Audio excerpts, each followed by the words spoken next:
Chapter 1008 Taste of the Realm. 3. The pill that the Sword Empress gave him was truly magical. It did not increase his soul to the Empyrean level, thus achieving the level of strength.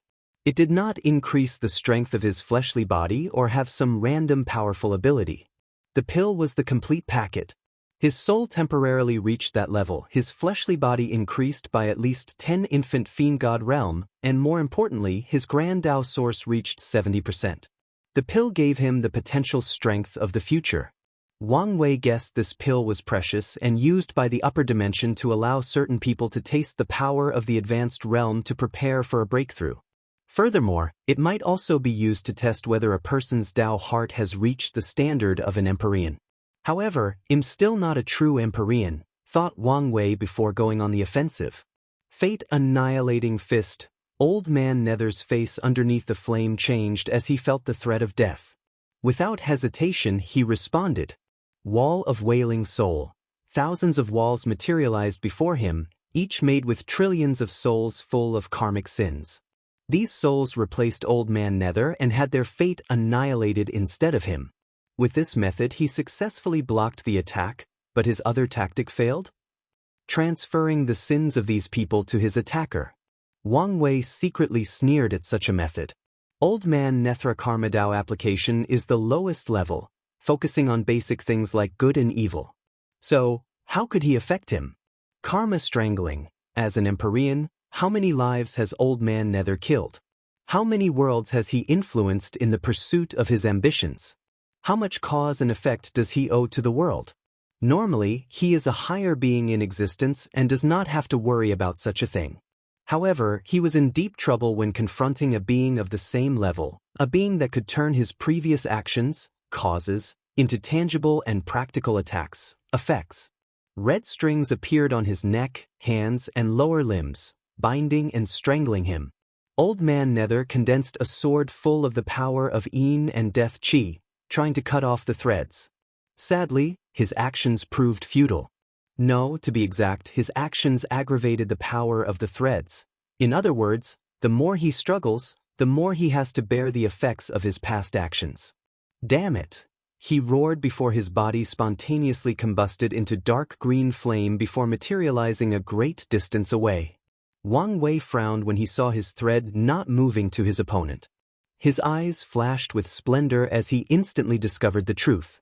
Some type of death replacement, he analyzed. Old Man Nether chose one of his underlings to bear all his karma, essentially replacing him. However, that's not going to save you, thought Wang Wei as the thread changed their target to the original owner. This time, they locked on his fate line. Old Man Nether's flaming face danced, probably indicating his mood. Light of the pure and noble. A brilliant light manifested above the sky before condensing into 2 pairs of angelic wings. Old Man Nether had now changed into this weird aesthetic of evil and good, the devil and an angel, of light and darkness. Wang Wei observed everything calmly.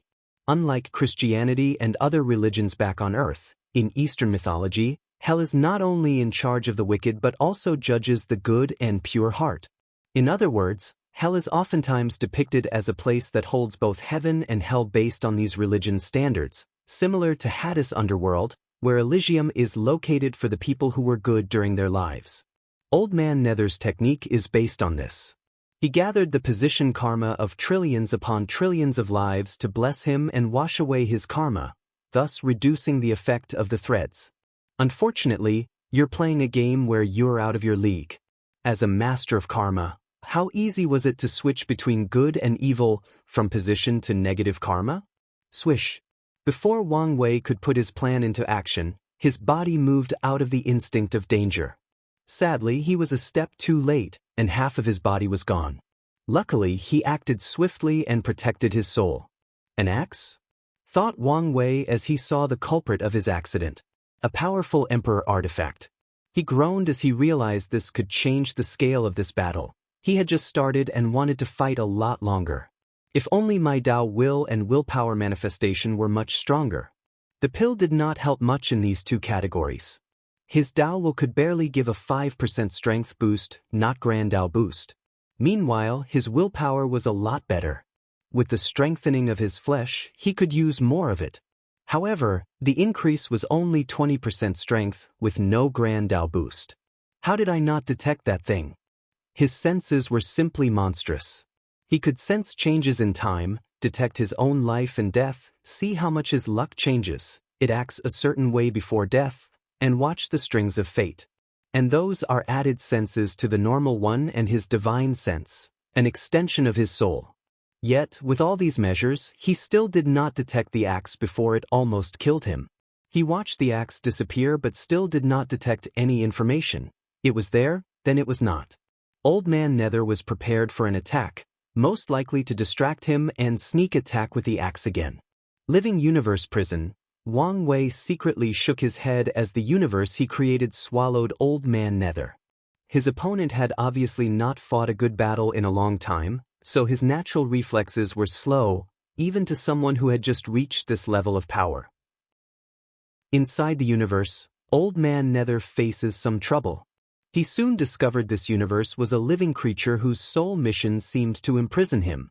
Furthermore, it was infinitely expanding in size at a massive rate. A brilliant technique that combines space, time, life, soul, and even sealing Dao. He did not hide his envy as he fought against that universe. Boom. Wang Wei watched Old Man Nether calmly walk out of his technique. Way faster than I anticipated. He swiftly knew the reason. Empyreans had a grand mist wheel that granted them the power to create worlds and life as they pleased. As such, it was a wrong move on his part to try to restrain the latter with the power of space when he was a fake Empyrean without a grand mist wheel. Well, it's okay since it's a lesson to learn. This battle aimed for him to test his opponent's strength while learning and adapting to fighting in the Empyrean realm. He did not know the circumstances of his ascension, so it's best for him to be acclimated before just in case he does not have the opportunity. According to some of the worst-case scenarios he has deduced, he might have to learn and get acclimated during life and death battles, which is not ideal for his personality, which often favors being prepared. At least I know how this axe operates, thought Wang Wei. His guess is that the Nether Hell is a world created by Empyreans, where he has absolute control. So, Old Man Nether sent his axe into the world, which is technically a place outside of the universe, outside of normal spacetime. That's why Wang Wei felt the axe appeared out of nowhere. He also used the seal on the Nether Hell to his advantage. The seal made it even more challenging for Wang Wei to sense its appearance. This tactic shows this guy might have been talented in combat. His current state is the result of years of inaction. Will this battle awaken his long-lost fighting instinct? Such news was not in Wang Wei's best interest. He knew he could not kill Old Man Nether in this battle. His current strength was temporary, and he knew the latter should have one, if not plenty, of hidden trump cards. So, when their real battle of life and death began, Old Man Nether might be back at his prime. Isn't this what I wanted? A battle that pushed me to the limit and pumped adrenaline like I was a junkie who knew he would not survive the night. Wang Wei then focused on something else. His nearly regenerated, extremely pale other half-body. The process almost took a second despite using his life and death Dao and his fleshly body regenerative ability. In a battle of such a scale, a second is too long. In the end, the pill only gave me the strength of an Empyrean. It did not also raise my existence to that level. He could tell his injury was not completely healed, and once the pill's effect ran out, he would suffer all the consequences of the injuries in these battles. If you find any errors, ads pop up, ads redirect, broken links, non-standard content, etc., please let us know reports so we can fix it as soon as possible.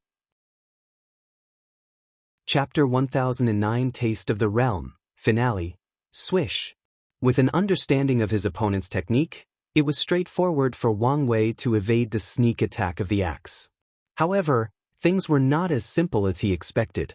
A second axe manifested out of nowhere, heading directly for his head. His danger senses went on overdrive. He immediately knew if this attack succeeded, he might genuinely die. Swish. The second axe passed over his head, and Wang Wei's body was missing that part of his flesh. He did not use his absolute control over his body to scatter the atoms and subatomic particles in his head, returning them to nature as they should be. No, he knew such an act would still result in his death. This had the ability to ignore pure matter and even directly target his soul.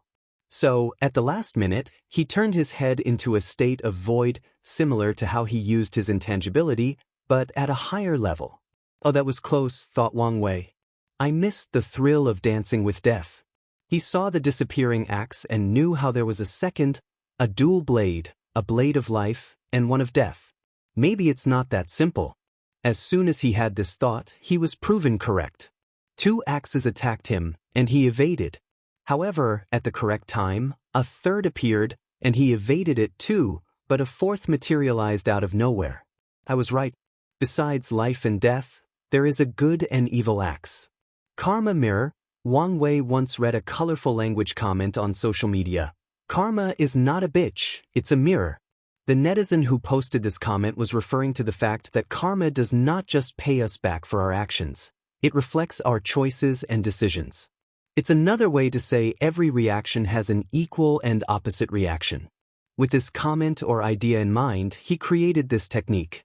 As expected, once the evil axe hit him, it immediately bounced back to its owner. Old Man Nether soon realized he could no longer control his own weapon. So, without any choice, he had to defend himself. The black armor around him covered his entire body. Boom! The axe sent him flying back, but he was soon on his feet, perfectly intact. Another Empyrean artifact? Wang Wei was speechless. He also realized Old Man Nether was still an old fox as the armor appeared like a technique to him. Knowing his disadvantage in the weapon area, Wang Wei decided to be more aggressive.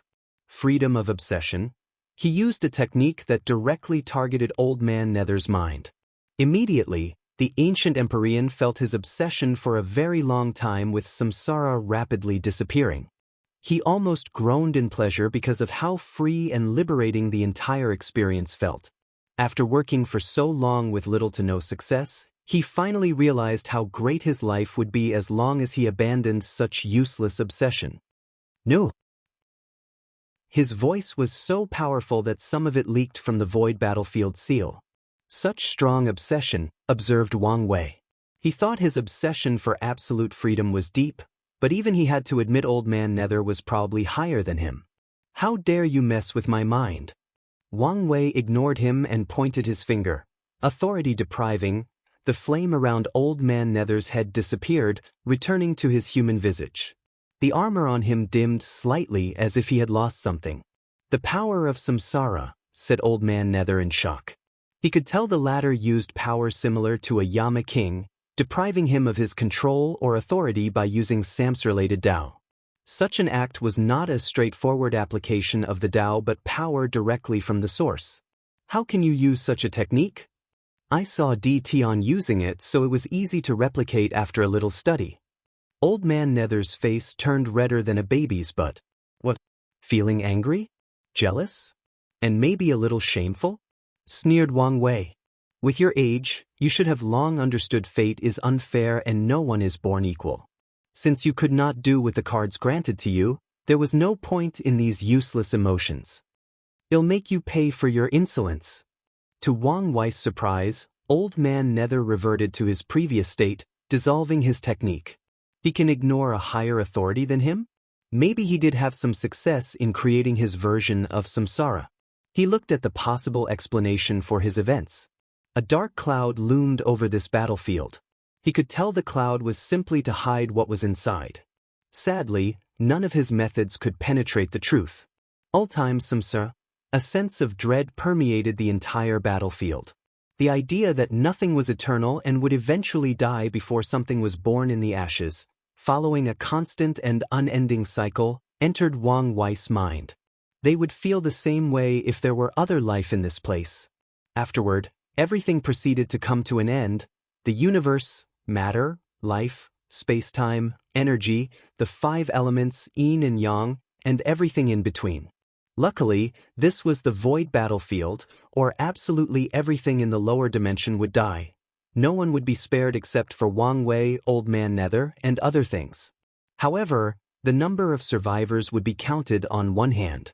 Bolts of purple lightning descended on the sky, targeting him at all times from different angles. He had to use all his defensive abilities, like blessing his luck, controlling probability, reversing death with life, and all the others.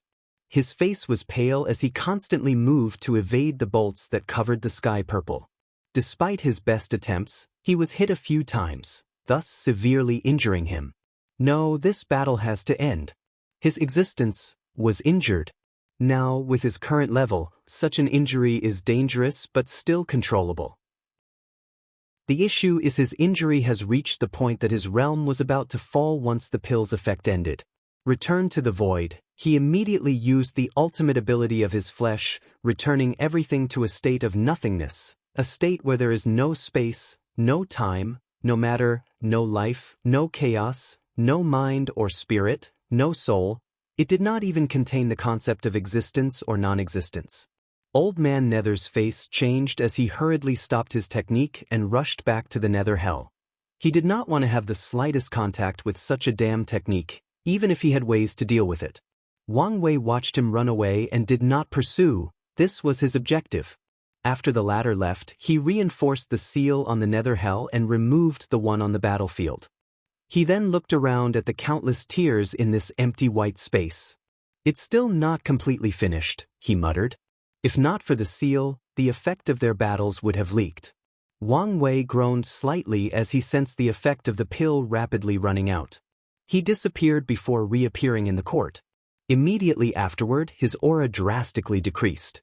As expected, my strength now is barely third class. He felt the very core of his life or existence was severely injured. And similar to how mortals cannot use much strength or power when injured or sick, he was in the same situation.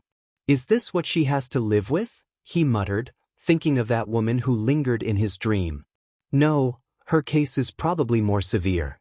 The existence of a paragon is not so easy to be affected, let alone the one of a boundless one. So, he could imagine the terror of the ultimate taboo. I need to heal, and it's now your job to protect me, he said out loud to no one. However, someone appeared in the corner. It was another him. Before this battle, he knew the possible danger, so he used the resources needed to condense a permanent clone. Although it only had the strength of 40% Grand Dao Source, the latter had the ability to use its full strength for a short period in an emergency. Do you want me to hold the court for you? Asked the clone. No. Let's release the news about my injury as bait. Let's see if there are some stupid people still lurking around. We should have visitors soon. We can begin with them. Void Battlefield, after Wang Wei left. A few people immediately appeared. To be precise, all the Eterna-class powerhouses showed up, including the hidden ones from the sea race. They looked around with pale faces, sensing the remaining aura on this battlefield. Impossible, muttered one of the sea race, not willing to accept a new emperor could be this powerful. Everyone gazed at him but did not say anything. Many felt that way but just had better control of themselves. Eminent Monk, do you know something? Asked Su Shi, who was also pale simply due to the aura in the surroundings. Every passing second felt like she was carrying the weight of the world, and even breathing became difficult. Why are you asking this poor monk? Said Feng Heng with some sweat on his forehead. You're probably one of the oldest here, and you have access to all of Buddhism's heritage. So, if you know something, don't hesitate to speak. Feng Heng paused briefly. You should have heard about the tenfold battle realm?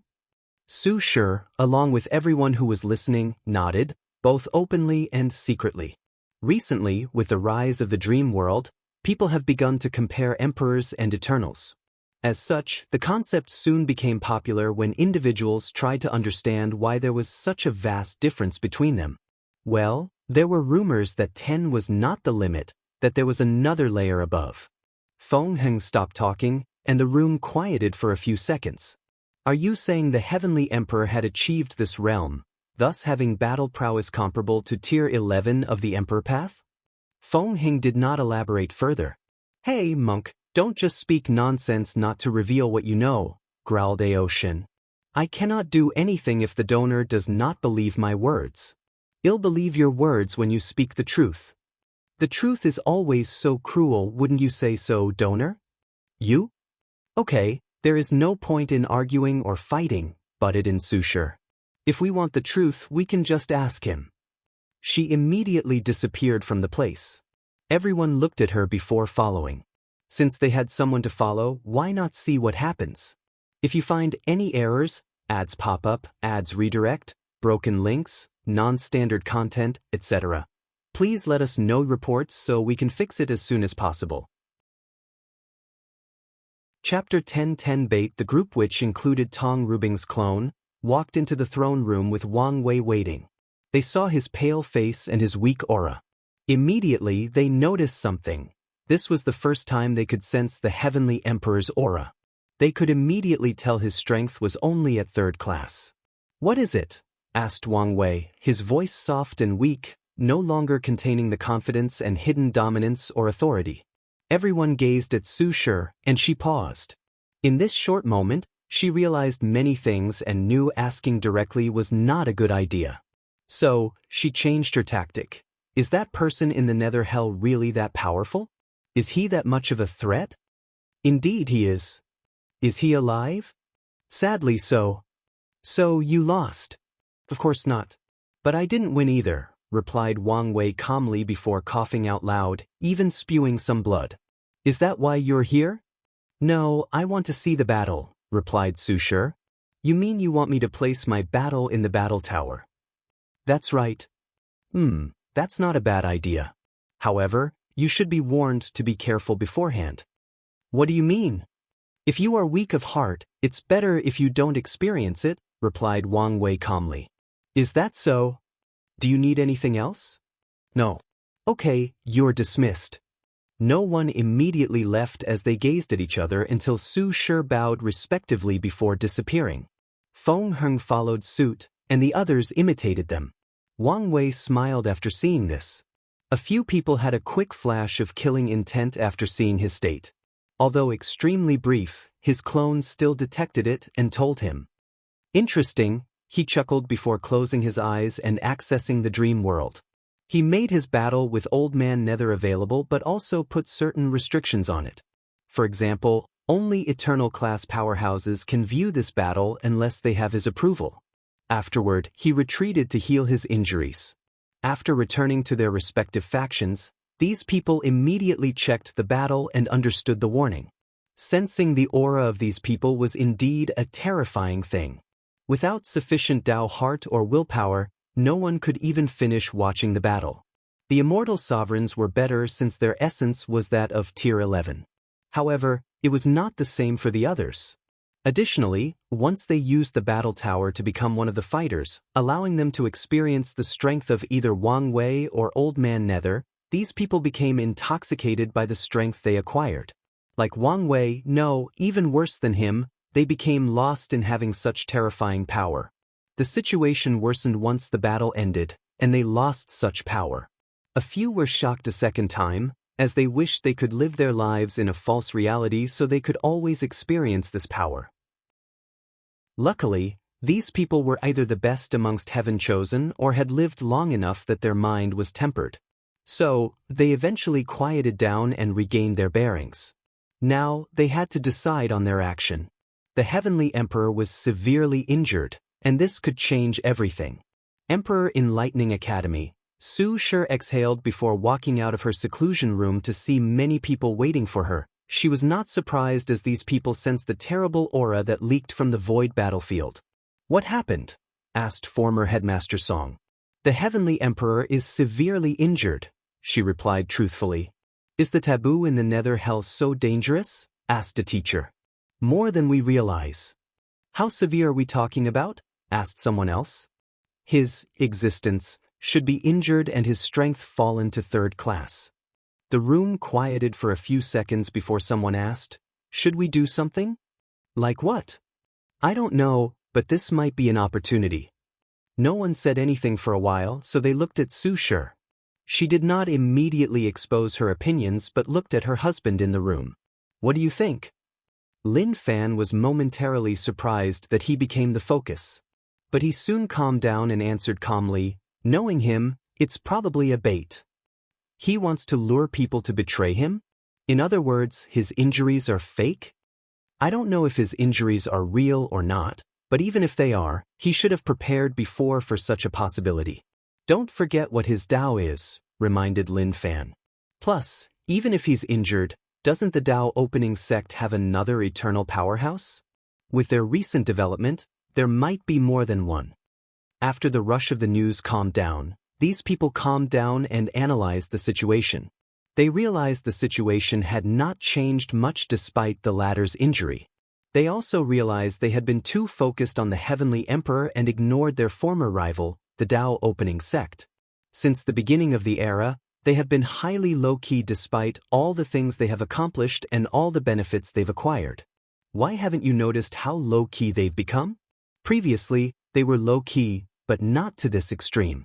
The previous Tao opening sect would take some time to remind the world who they were and not to mess with them. However, for a while now, everything about them was related to the Heavenly Emperor, while the other powerhouses rarely showed up. Do you know something, Headmaster? It's because of the balance mechanism. Are you implying that they've become so powerful that they must stay hidden to prevent trouble from true Heavenly Tao? Asked Song Li. That's both good and concerning. The good news is the other factions will have more say in the world with the Tao opening sect's new approach. The concern is that their rival is not so powerful that no one knows their true depth. In some ways, they were no longer in the same league. Now, you should understand the situation. The Tao opening sect is our current greatest ally, so don't do anything stupid. She dismissed everybody, leaving Lin Fan for a few minutes. After supervising his cultivation, she retreated. She replayed the battle in her head, trying to understand and improve. Besides his abnormal soul and willpower, the other things are not out of the realm of possibility. Su Shi believed she could train her body to be on that level, her awakening, and Tao will should improve after recasting her foundation, and she could refine a better artifact with the resources in the lower dimension, let alone in the upper. So, the only remaining is source techniques. His should be one that granted a terrifying control over his grand Tao source. No, not just Tao but everything else. She pondered. Such a technique can be replicated with the correct method. A flame appeared in her hands, the extreme of control? I can start with Alchemist's flame control and go from there. Western Bliss Sect. Feng Heng looked at the few immortal tier powerhouses he had and said with a deep tone, Remember, the Heavenly Emperor is an honorary Buddha of our sect, so please do not spot any more nonsense. Understand? Understand, Reverend Buddha. Okay, you're dismissed. Great Talisman City. Tong Rubing's clone returned and did not even mention the Heavenly Emperor's situation to her faction. She merely talked about the battle and how terrifying it was. She knew it was bait. The fact was very obvious. As such, even if it was possible that the latter was truly injured and was using such an obvious tactic as a mind game, she only needed to remain silent and not do anything. Her only concern was to send every detail of the situation to her main body. Ancient Clan. Hua Fenghuang watched the elders walk out of the meeting room. Fox Shadow. Yes, my lady. A tall, thin woman with daggers appeared kneeling on the ground. Her black, tight clothes screamed shadows or assassins. She had an odd aura as she blended with void while exuding a natural charm that could make most men and women go wild. Observe these people. If you find anyone doing anything stupid, I grant you the power to kill before reporting to me. As you command, replied the shadow before disappearing. Fox Shadow's ability reassured Hua Fenghuang. After the final battle, she realized the importance of a good general and supporting team, so she began to build one. Unfortunately, it was not easy to find talented individuals on the level of Wang Wei's team. Luckily, she met someone with a hidden Void Fox bloodline and seized that opportunity to turn her into her most loyal follower. Hua Fenghuang looked in the distance while secretly shaking her head. Even after the ancestors' warning, some of these people refused to change and control their arrogance. These people knew what the word Tao Overlord represented, but a few still wanted to act foolishly. Maybe it's time to clean up some of these people. Aoshin returned to the northern continent and did not say anything to anyone. He's not fallen for such an obvious trap. However, it was regrettable that this recent development delayed the business he was waiting for, but he was patient. Anyway, the storm will soon pass.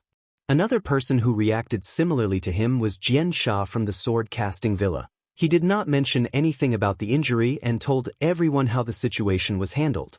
Sea race territory, a meeting of the highest order. Are we just going to let this opportunity slide? If you find any errors, ads pop up, ads redirect, broken links, non-standard content, etc., please let us know reports so we can fix it as soon as possible. Chapter 10-11 Rediscover Yourself. What opportunity? We are already on thin ice with him. Do you want to destroy our race? I'm not telling you to attack him, but we can do something.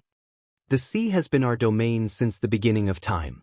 We stayed outside the affairs of the earth dwellers, and they ignored us. That's how things have always been. But now, they have invaded our domain. Can we just accept this? I'm not happy about this situation either. But once again, what can we do? You saw his power.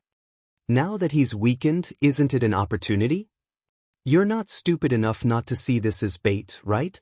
Of course, but this does not change the situation. The chapters is up by N0 Ve understand we can act in the shadows, preparing a sacrificial pawn if things go wrong. I still think we're playing with fire. Like I said, we do not need to act directly and use a proxy. As long as we prepare for plausible deniability, we will be fine. Anyway, he won't detect anything for a while in his current state. Alright, let's do it. A few days later, Wang Wei received an unexpected visitor to the court. He walked out of his room to see someone waiting for him. Mom, what's this I hear that you're injured? Asked Yu Yan. What are you talking about?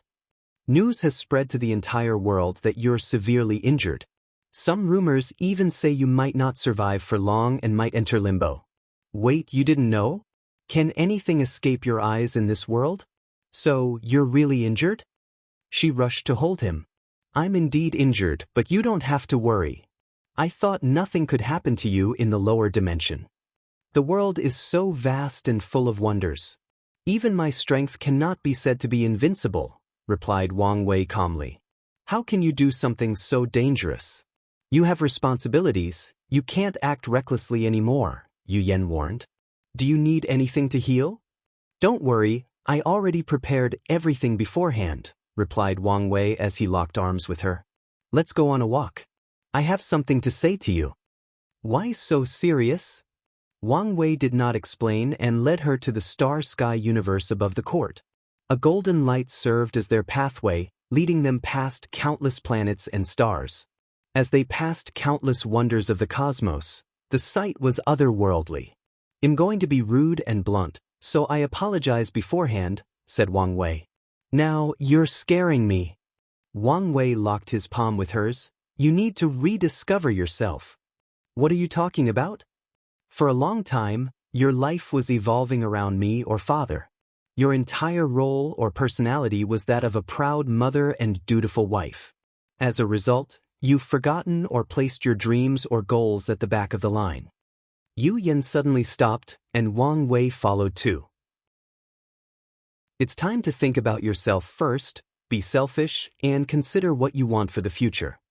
Is there anything wrong with wanting to protect our family? To ensure that we're always together? She asked in a low voice. Of course not.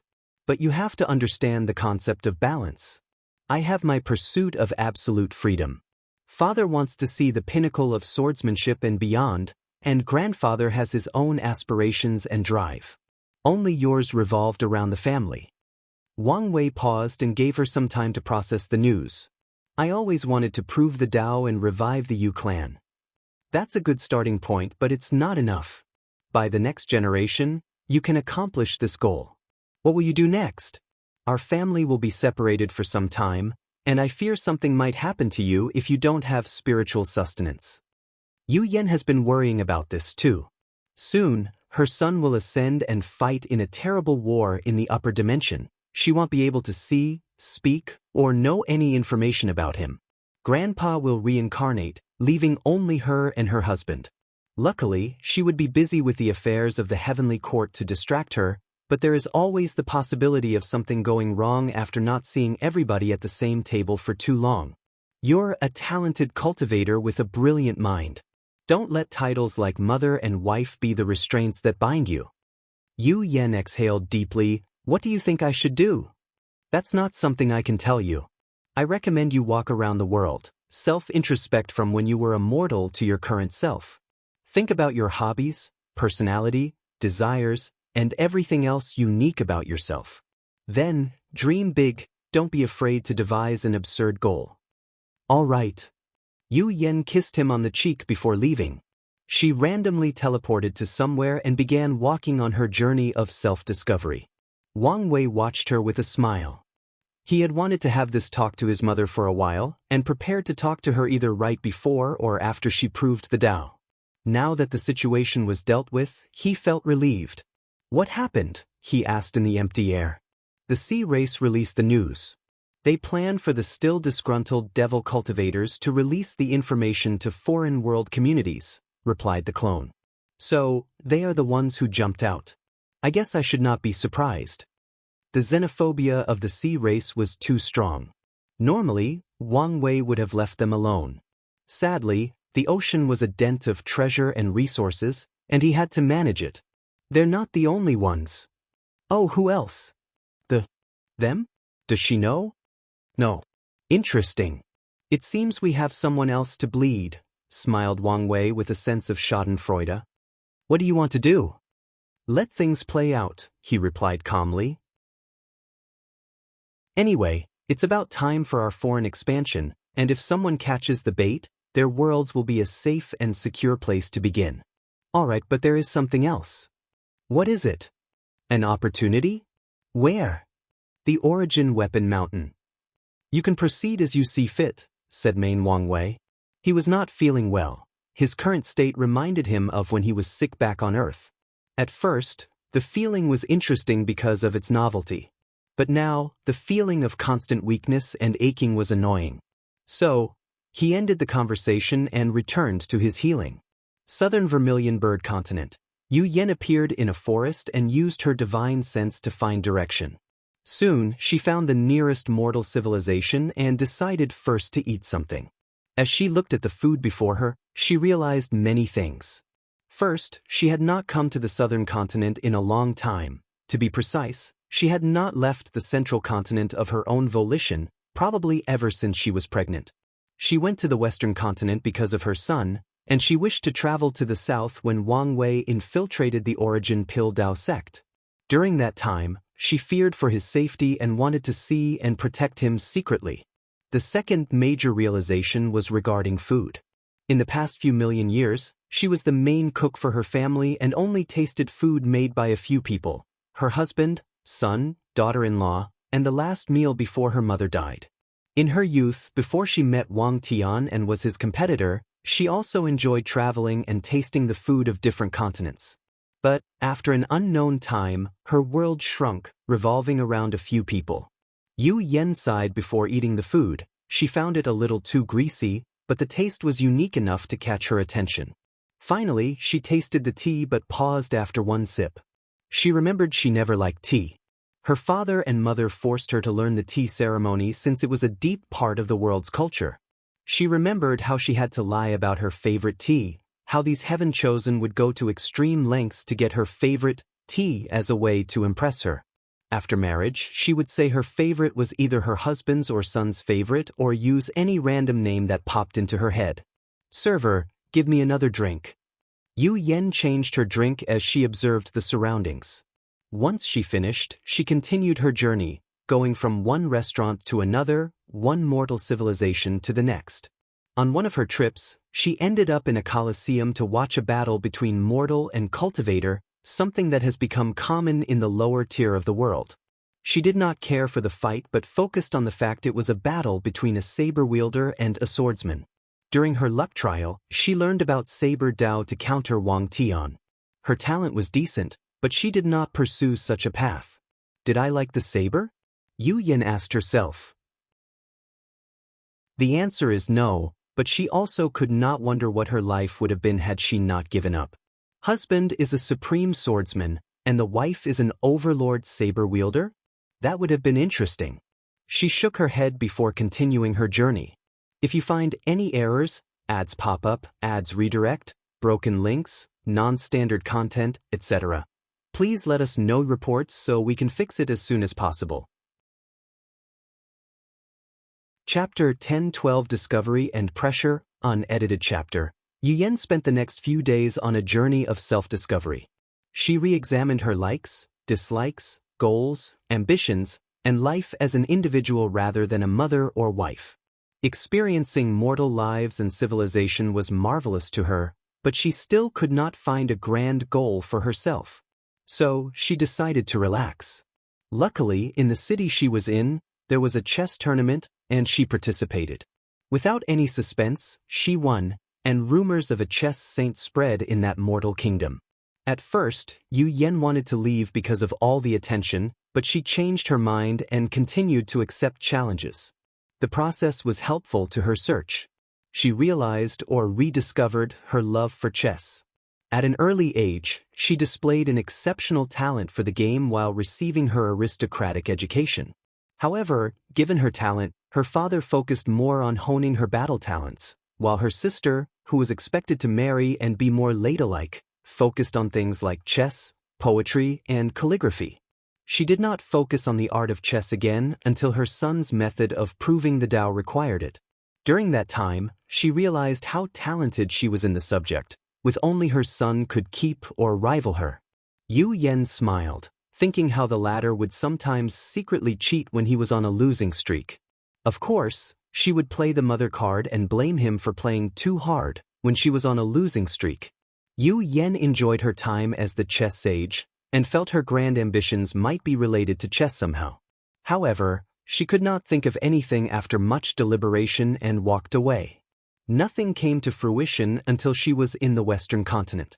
In one of the temples, he learned the monks would experience the trial of darkness to temper their minds. As the name implies, the monk would close themselves into a room of absolute darkness. Their task is to rely on the fortitude of their mind to not succumb to the darkness. That seems easy enough, muttered Yuyen, who wanted to experience this trial. Sadly, it was only for the monks of the temple. So, she had no choice but to reveal her identity. After all, who dared refuse the mother of the heavenly emperor? She was not pedantic to the point of not using her identity despite her journey of self-discovery. Yuyen started the test with the temple's blessing, beginning with the mortal tier darkness. This part of the test was easy as her mental fortitude was naturally high as a cultivator, so she focused on the part for a cultivator. She began to have visions of the past on the first level of that darkness. Her clan was lucky in the birth department as her mother gave birth to 2 children who were relatively close to each other. As such, they were very close in childhood and played together. One game she loved to play with her older sister was Search and Find, and she always won. She would hide in the strangest places full of darkness that her sister was very scared of. She would make fun of her afterward for being older and being scared. Sadly, as they grew older, such tactics no longer worked. I thought I chose the Tao of darkness because of its opposite nature of light. If I could prove the Tao with that law, our clan's foundation would be deeper, but it may not be so simple. I've always loved darkness. After this realization, many things she had long hidden or forgotten about became clearer. When she broke through the divine body realm, the idea or goal she instilled in her good fortune flame was that she would revive the Yu clan and show people the true beauty and horror of darkness. Over the years, she worked toward the first part of the goal but did not focus on the second aspect. After her generation learned heavenly Tao cut off the path of supreme and that there would be no heaven will in this generation, she shifted all her attention to raising the next generation. She did not even revive her ambitions toward the Yu clan until she saw how talented her son was. As for the other, she forgot it until now, thinking about it as the words of her young and inexperienced self. So, that's how it is, muttered Yuyen as she opened her eyes. The answer was before me long ago. My goal, my grand ambitions, lies in darkness. Her aura suddenly changed, becoming calmer, wiser, more peaceful and more complete. Her Tao heart had with a new youthful vigor. Cultivators sublimated, and Yuyen found herself with a new youthful vigor. Cultivators' appearances are dictated by lifespan, choice, and state of mind. The first two are understandable, while the last one is more rare. Some people suddenly aged in one night after experiencing a terrible ordeal or their Tao heartbreaking. The same individual could return to their youth after dealing with their issue or fixing their Tao heart.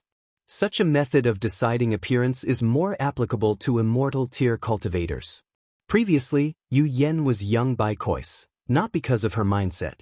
As the sect madam of the Tao opening sect and the mother of one of the most powerful heaven chosen, she had to look a certain way, she had to be presentable.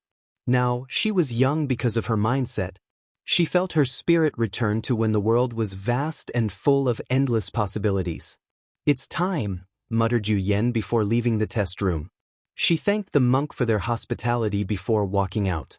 She took one last look at the temple while muttering, "I should build this darkness test for the clan. It's a good way to temper the mind, Tao heart, and even willpower."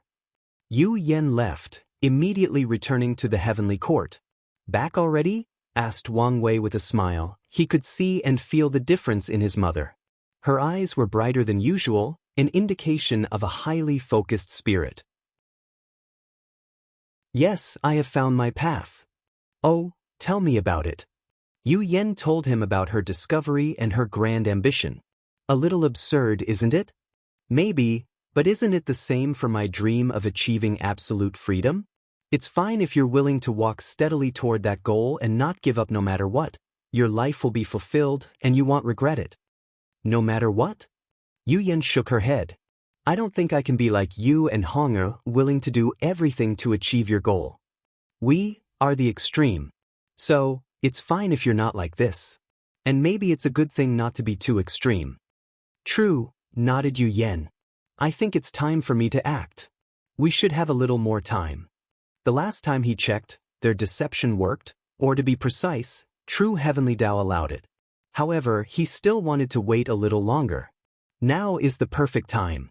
Since you are fishing, once I begin, they will conclude that you desperately need merit to accelerate your healing. This should place more pressure on them to accelerate their actions." "That's an excellent idea. However, you should wait a few more weeks. My clone is scheming against the Great Origin Mountain." "Oh, what's your plan?" The two mother and sons discussed how to play the world for their benefit. Afterward, Yu Yen returned to her clan, preparing for the upcoming event. Soon afterward, auspicious clouds manifested above the court, alarming everybody. Not even an hour afterward, the Tao opening sect released information about a new innate refining technique that used arrays to imitate heavenly Tao and refined pills, artifacts, and talismans. The world shook as people realized a golden age of profession was happening, and it was just the beginning. "Great Origin Mountain, a meeting of the highest order. Time is running out," said a burly elderly man with long white hair and a waist-length gray beard, clothed in all black and with abnormally large hands for his size. "If he heals, then our action won't mean anything." "I agree with Great Elder Shur. If our actions cannot gain his favor and are only the cherry on top, then it's pointless." Everybody looked at Sect Master Chen Yi, a handsome middle-aged man with a white streak on his hair. He did not appear burly like most people in the room but had a more refined or elegant air. His hesitation was not because he was Qin Chen's adopted father but the price he needed to pay. "Advisor Kong, what do you think?" Their factions were composed of weapon refiners, so they were usually hot-tempered because of the scripture they cultivated.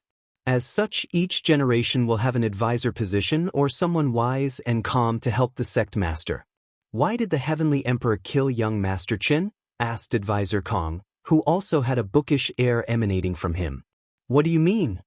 "He had the opportunity to kill others, but besides the people from D Tion's side, he only killed the young master." "Kong bastard, are you trying to sow conflict?" "Let me finish talking," replied the advisor calmly. "Not long ago, we received news he summoned all the former Heaven Chosen. Although we don't know what they discussed, news about a second small-scale heaven will battle spread. If not for the recent news, this should have been the talk of the entire world." "What are you getting at?" "The Heavenly Emperor is a person with grand visions. Many of the changes in the world were things he had planned hundreds of thousands of years prior. Are you saying he had planned to save or keep the people in his generation alive? However, Chainer's puppet transformation is why he killed him? Asked Sect Master Chenyi. That's correct. So, what if he believes we still have this method and becomes suspicious of our sect? He should be wiser than this. The point is we cannot allow him to have any excuses to intervene in our sect's affairs or, worse, destroy us, he replied calmly. Chen Yi immediately understood the latter's meaning. We must mend our relationship with the Heavenly Emperor, even if it's for peace of mind. If you find any errors, ads pop up, ads redirect, broken links, non-standard content, etc., please let us know reports so we can fix it as soon as possible. Chapter 1013 Origin Hammer Sect Master Chen Yi sighed deeply. He knew of the steep decline of their sect ever since the Heaven Will battle. Things then escalated after the appearance of talisman weapons. Their mountain controlled the majority of the weapon industry in the world, but now, they've received a major blow as their sales drastically decreased. On top of everything, the Great Talisman City and many others began to attack their stores, taking control of them by any means necessary. They even suspected the Dao Opening sect was part of this economic attack. If he did not do something, the Origin Weapon Mountain might suffer a catastrophe in his hand. How can I see my ancestors if I let the sect decline in my hand? Thought Chen Yi, ignoring the room's quietness. However, the price to pay might be too much. His internal struggle was evident on his face, but no one said anything until a few minutes later as Advisor Kong intervened. Sect Master, we are only doing the same thing as the Great Talisman City. Sect Master Chen Yen immediately remembered what had happened to the Great Talisman City. Their situation was even worse at the beginning of this era because of their leader's betrayal. But soon after, they announced they had mended their relationship with the court. People did not believe them until rumors about the price they paid leaked. Everyone praised Tong Ruobing and the city for their ruthless move. Yes, since that little girl can be so decisive and ruthless, can I be that inferior to her? Prepare everything, you'll see the Heavenly Emperor immediately. Sect Master is wise, nodded Advisor Kong, and everyone praised the Sect Master before discussing the logistics. After preparing everything, they sent a communication talisman to the court for a meeting. Heavenly Court. Wang Wei looked at the pill before him, surrounded by formations, deep in thought. So, the limit is extreme tier? The first method of refining innate pills he created that used the Divine Sea could only refine pseudo-pills that were on par with Quasi-Emperor tier. They could be described as the best amongst that tier. After the revival of the environment and gaining access to innate qi, that method could create innate pills on par with fake immortal pills, and since then, the Origin Pill Dao sect has not updated that technique to refine true immortal tier pill. However, this method of using formation to replicate heaven and earth can create true innate pills. However, the limit is extreme tier, which is on par with first-class emperors. Ultimate tier innate pills should be possible to refine. However, such an act would affect the world's source, and Heavenly Dao won't allow this to happen. Even normal innate pills require too much innate qi and will be under strict control. Heavenly Dao should make the pill tribulations extremely difficult. Wang Wei secretly shook his head. His method was very restrictive because it required someone accomplished in both alchemy and arrays to make, preventing too many people from attempting. Now, he knew the pill tribulations for his technique would be harsher than others. This technique will not be popular, he concluded. Someone will probably create a way for an alchemist and array master to work together to refine the pill, but before then, this method will not be popular. Wang Wei slowly took out a talisman to send the news to the sect to research this cooperative method. Although he did not care too much about this method, it was still a source of merit. He won't receive much if his technique is not spread and used. Once finished, he looked in the distance and asked, "Is it me, or has Heavenly Dao become stricter?" "You're right. Since Su Shi's action and its increase in strength, it has become harsher in some of its rules," replied the clone. "That can be both good and bad. The world needs order to function and develop, but too much order is a prison and can easily elicit rebellion. Have it or Old Man Tianji made any move since they learned about my injury?" "No.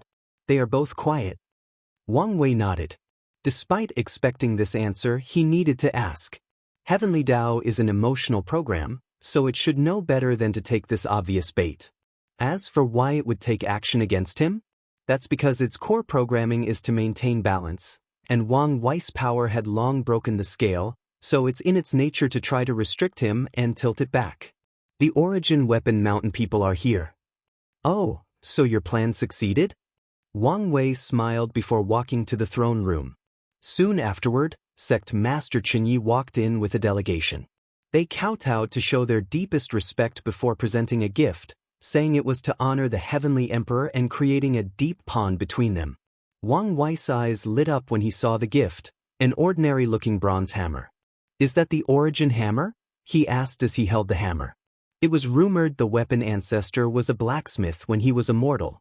As a remembrance of this past, when he created his life's greatest work, the Origin hammer, he modeled it after his blacksmith hammer. Now, it appears this rumor was true. Our founder was a humble man who never forgot his origin. Wang Wei gave him a side glance.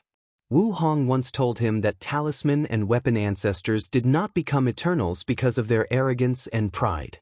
So, he would not believe such words. As he looked at the hammer, he was truly surprised. This weapon granted a natural 7% Grand Dao boost, however, this was not its limit. As the luck condensation artifact of the Origin Weapon Mountain, it can perfectly carry the luck of the sect, which grants another 3% Grand Dao boost. In other words, any emperors of their faction will have a two-fold battle realm after wielding this weapon. This thing is truly a masterpiece. Luckily, this thing had severe restrictions. Otherwise, the Origin Weapon Mountain would have been more powerful than it is. Wang Wei was sure that probably only one great emperor since their mountain's founder could wield all the strength of that hammer. The only time this weapon would be fully activated would be once the sect faced a terrible catastrophe. Are you sure you want to hand this weapon to me? Asked Wang Wei. Since the great talisman city can hand over their luck artifact for the generation, we can do the same, replied Qinyi with confidence. Wang Wei chuckled as he understood the implications. Anyways, as long as he can gather the civilization destiny, he has no issue returning these factions' luck and destiny before ascending. It would be a grave mistake to forcefully leave it to his sect, so he had no problem with those short loans. I appreciate this gift especially since it's very timely, said Wang Wei, his face as pale as ever. I consider myself generous, so I won't let you suffer. He closed his eyes before dispatching his divine sense. A few seconds later, he waved his hand to manifest a cauldron in the middle of the room. The thing immediately caught everyone's attention. This cauldron follows the same idea as the mechanical cauldron, but it's for weapons instead of pills. As you can see, it's incomplete because of my sect's lack of ability. Wang Wei paused to allow them to process this information. My previous plan was to gather everyone worldwide, sharing the merit and destiny for completing this project. I will hand it over to your mountain for your great gift. Qinyi felt the world spinning. The excitement was too much. He knew the significance of this project and the blessing their mountain would receive once they completed it. After the project is finished, the cauldron will enter the dream world.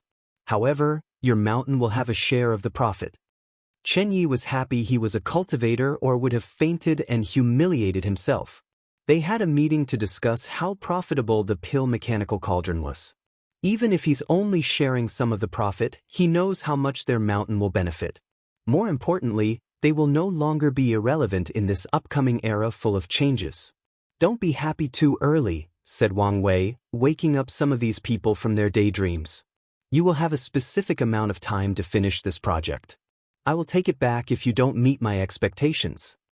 Your Majesty, we swear on our ancestors we will not let you down, hurriedly said Qinyi as he knelt. That's good, nodded Wang Wei before pausing.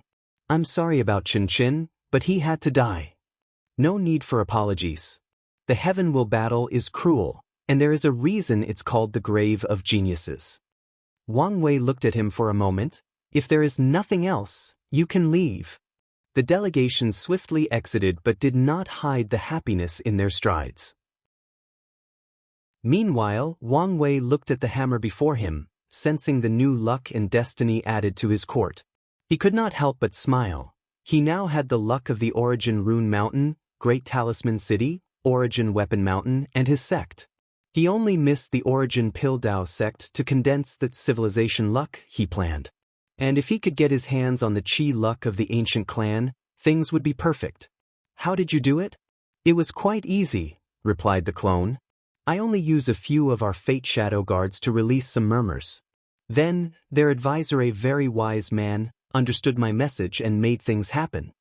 The world would be so much easier if there were as many smart men as that advisor, joked Wang Wei. True. Now, the only missing piece is the Origin Piltdown sect. Any plans for them? Lu Cheng and the Flame Emperors are still untouchable variables, so let's wait until they reveal their hands first. Yes, by then, our opportunity might come. Wang Wei looked in the distance and muttered, "It's time." He sent news to his mother to begin. If you find any errors, ads pop up, ads redirect, broken links, non-standard content, etc., please let us know reports so we can fix it as soon as possible. Chapter 10-14 Mortal Art's Way of Balance. Yu Yen was meditating when she received the talisman. It's time, she muttered. She left the room and proceeded with the ceremony. She first bathed carefully and changed her robe to an all-white one. She placed incense for her mother and father before walking to a temple in the back of the Yu clan's mountain. The temple was odd. It was relatively small and not luxurious. Additionally, it contained many stones or monuments carved out of pure jade. With a wave of her hand, Yu Yen brought the temple to the sky.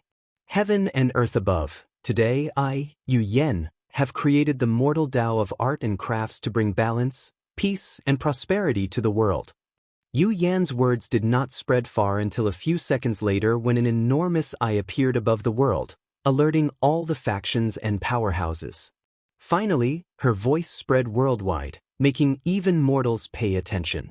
Yu Yen was momentarily nervous before gaining her bearing as she sensed all the powerful gazes looming over her. Luckily, she also had nerves of steel, so her facial expression did not change much. So, she continued her ceremony without any issue. The first monument in the temple shone brightly before projecting a vision above the sky. A doctor had finished curing patients in a small village before walking to the next place, trying to aid as many people as he wished. Upon his arrival, he saw the entire village was just slaughtered, and the culprit, an injured cultivator, had just killed its last victim. It was probably using blood technique to heal. "How dare you?" yelled the doctor, and the cultivator looked at him with disdain before preparing to add this new visitor to his list of victims. However, things did not proceed as expected as the doctor waved his hand, and an enormous acupuncture needle appeared behind him and stabbed the cultivator to death. Everyone watching this scenery was shocked because they could tell this doctor was an ordinary mortal without martial arts or spiritual power. Meanwhile, the cultivator was in the divine body realm. Everyone wanted to know what was happening, but no one answered them, and the ceremony had just begun. A second vision manifested in the sky. This time, it showed a blacksmith. Another cultivator was refining an artifact that required to be nourished with extreme yang blood, but instead of hunting demon race, he chose to prey on mortals, focusing on blacksmiths who have spent most of their lives near flames and thus have a lot of positive energy in their bodies. Amongst all the blacksmiths that were captured, one in particular was extremely calm. He did not struggle, whine, or cry and obediently followed his captors. However, once he reached the cave where the cultivator's refining furnace was, a giant hammer appeared above his head before crushing the latter into meat paste. Again, the world was baffled as this person was only a mortal, and the weapon refiner was in the early stages of the primordial spirit realm. Some people already had an inkling, while others wondered whether this was a weapon. The next image was that of a farmer. He was tending to his land when he sensed the shockwave. He looked in the distance, and two cultivators were fighting without any regard for the surroundings, destroying and killing everyone and everything in their path. With anger written all over his face, he waved his hand to materialize a large sickle. Then he sealed these two primordial spirit cultivators. The vision showed how he did not kill them but sealed them in a nearby mountain. The following vision was of a painter. He had created a masterpiece that was the talk of his city. However, one day, a cultivator who was passing by noticed this painting could resonate with the laws of heaven and earth. He had been stuck in the early stages of the void-shattering realm for a long time and thought this was his opportunity for improvement. So, he asked the painter if he could sell it to him. The latter refused since it was his life's greatest work. After rejection, the cultivators demanded the painting, even threatening its creator's life and family. As expected, after a second rejection, he used force. The painter manifested a painting the size of a city and effortlessly killed the cultivator. Yu Yan did not waste time as the next vision appeared immediately afterward. This time around, it was a beautiful woman playing the guqin. The story was that she was a talented musician with a beauty that would make most immortals feel ashamed. A passing saint saw her play, became enamored, and desired to possess her. He immediately deployed his domain to take her by force when she rejected him. But she manifested a golden guqin and fought with him by playing it. After battling him for more than 3 days, the saint ran away with severe injury. The world was quiet as their gaze locked on these visions. The next one showed a genius calligrapher who killed a supreme powerhouse, followed by a chess sage who sealed more than 5 supreme powerhouses. Lastly, a scholar manifested a brush to deal with a quasi-emperor. After the scholar, the temple projected other visions of others. Known mortal based professions, and even revealed these mortals using this new power to deal with injustice in their own society, which indicates that this power was not totally directed at cultivators. Finally, everything seemed to end as no vision showed. A golden orb manifested in the sky before splitting into 2. 90% of it descended on Yu Yan's arms, while the rest went to the heavenly court. The Eye of Heaven Tao disappeared along with the temple, and soon afterward, visions enveloped the entire world. Yu Yan smiled before disappearing from the sky, and the world boiled. The top powerhouses instantly knew some changes had occurred to heaven and earth and searched for answers. They had their guesses but needed confirmation. As expected, they soon realized the myriad emperor world had a new addition: the Enlightening Temple. The purpose of this temple was, as Yu Yan declared, mortals who have great achievements in their art, crafts, or profession can summon a Tao projection proportioned in strength to their accomplishments. The Tao projection granted them powers on par with cultivators. This was a form of balance to restrict the rampant behavior of cultivators. The world was in shock, and people were not happy. The heavenly court had already controlled and restricted them, and they remained silent since they knew the concept that might make right. Then, mortals acquired the power to limit low-level cultivators through the development of their civilization. Now, they had a direct means to be on par with them. Some people began to complain and cause trouble.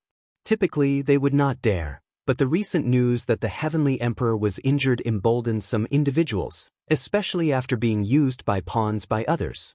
Meanwhile, the top emperor lineages continued to deduce information about this enlightening temple. They wanted to know the rules and restrictions. So, using all their means, they began to record the rules and functions to analyze. Firstly, this thing was only for mortals. Even a cultivator in the first layer of the body refining realm cannot use it. Secondly, it did not increase the lifespan of mortals. They were still mortals destined to die after a few hundred years. Thirdly, this power was not something mortals could use at will. It will only be available to them when in danger or when they see injustices or evil.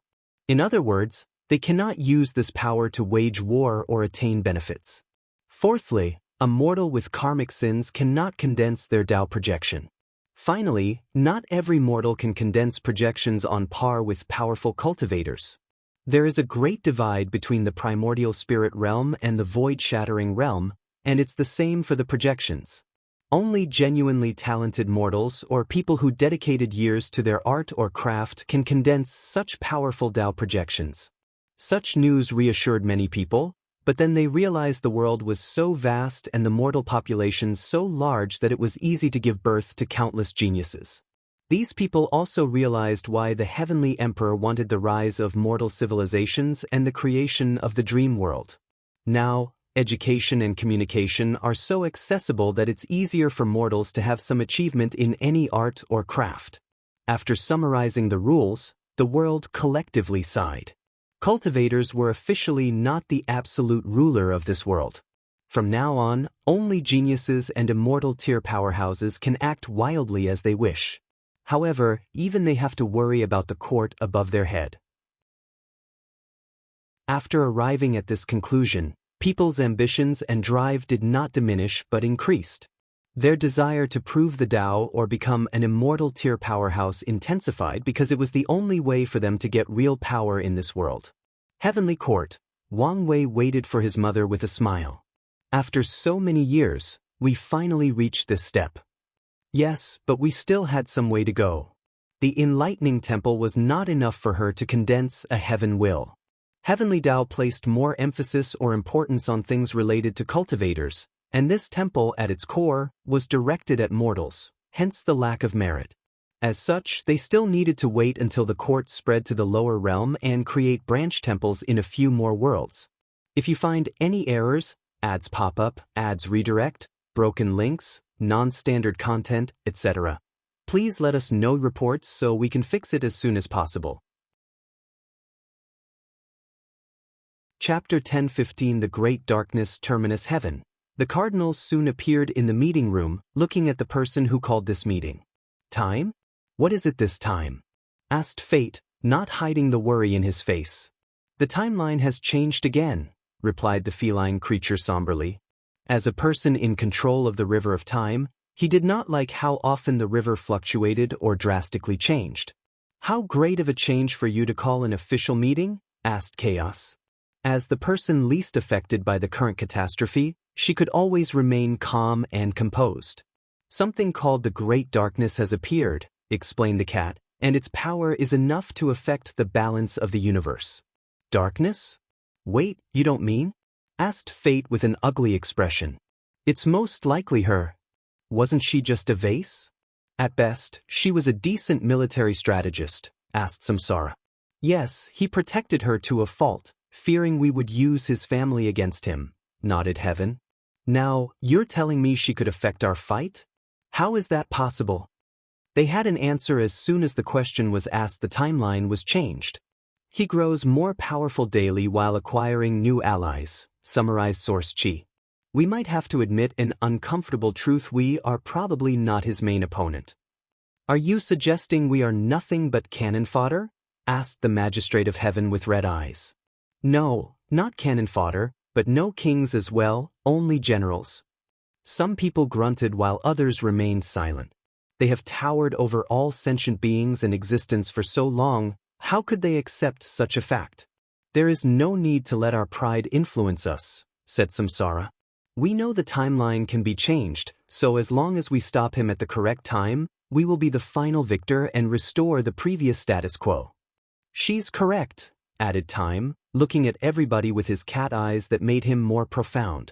This great darkness is not a fixed point in time, and its very existence is unstable, meaning we can prevent it from appearing. Everybody's eyes concentrated. So, we should expect a fight with him very soon, muttered Heaven. They knew he would never allow them to prevent this great darkness from happening. Very good. The Magister of Heaven was indeed excited. Although they suffered during most of their confrontation, it was not because of their weakness or their opponent's overwhelming power. The main reason was due to the latter's cunningness and ability to hide and attack them when unprepared. If they could force him to face them directly, he would suffer even with her and the other allies on his side. Do you have a plan? Yes, replied Time. But we need to discuss and refine it first before taking action. We don't want any variables or trouble. Then, these 6 individuals, to whom the term godlike was a great insult to their powers, began to plan an event that would fundamentally change the chaos universe. Eternal Ascension World, Lower Dimension, Myriad Emperor World, Heavenly Court. Some way to go, said Wang Wei. When are you beginning the expansion? Asked Yuyan. Most likely in the next meeting, replied Wang Wei. Have you thought of a date? Not exactly. There are a few things that need to be dealt with beforehand. What about your bait plan? It should be coming to fruition soon? Yes. Many people should be dissatisfied with the enlightening temple, fueling their motive to do something stupid. So, I should see results soon. That's good. I'm always reassured by whatever you do. However, if you need anything, don't forget to ask. You know I will. Yu Yen kissed him on the cheek before floating away.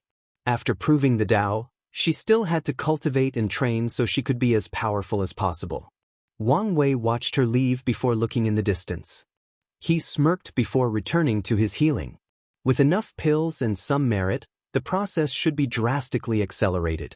Emperor Enlightening Academy. Su Shi was in a daze ever since she saw the vision of the female musician who fought on par with a saint using the guqin. An idea flashed in her mind but seemed rapidly fleeting, forcing her to concentrate to catch it. The Academy's upper echelon came to see her for a meeting but was forced by an insurgent not to disturb her. Finally, after more than an hour, a brilliant light shone in her eyes before muttering, "I understand," she muttered before rushing to her cultivation retreat after leaving a temporary clone to replace her. Time passed, and like flowing water, 100 years flashed by. Normally, such a period would have been the length of a mortal's lifespan and should have produced more than 5 generations, but it is different now. Mortals could live for at least 200 years. During these past 100 years, the world seemed very peaceful. Mortals developed arts and crafts, while cultivators used the dream world to benefit them as much as possible. Everyone seemed in a hurry but could not understand or explain why. It was like everything knew something was about to happen and were preparing. Bang! The world trembled lightly, alerting everyone. People rushed to the dream world to find news and information. They knew what they were awaiting had come, but nothing seemed to have changed so far. Then, visions suddenly appeared in the sky, confusing people even more. Wang Wei's eyes opened in the court, exhaling deeply. His strength had returned to second class.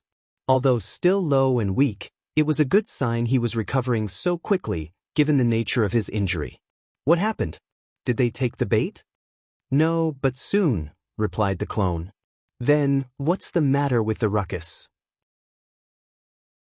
The first innate life forms have been nurtured, he replied succinctly before waving his hand to show a projection of 6 different places. Wang Wei immediately identified 3 famous creatures: Ancestral Dragon, Empress Phoenix, and Origin Qilin. The other creatures were humanoid species who could be described as titans. Wang Wei grunted after seeing these 6. This is not good news for us, commented the clone, and he had to agree. These 6 creatures were the leaders of the innate demon gods that were returning to the world. He could tell each was a 4-star Primarch, but their potential allowed them to cultivate to 6-star, an equivalent of an eternal powerhouse. However, the balance mechanism had just given them some breathing room, and it would aggravate the situation if the myriad Emperor world suddenly had 6 new eternal powerhouses. It's best to seal them and delay their growth and return, suggested the clone. The revival of the innate demon god was a major issue that could even influence the upper dimension.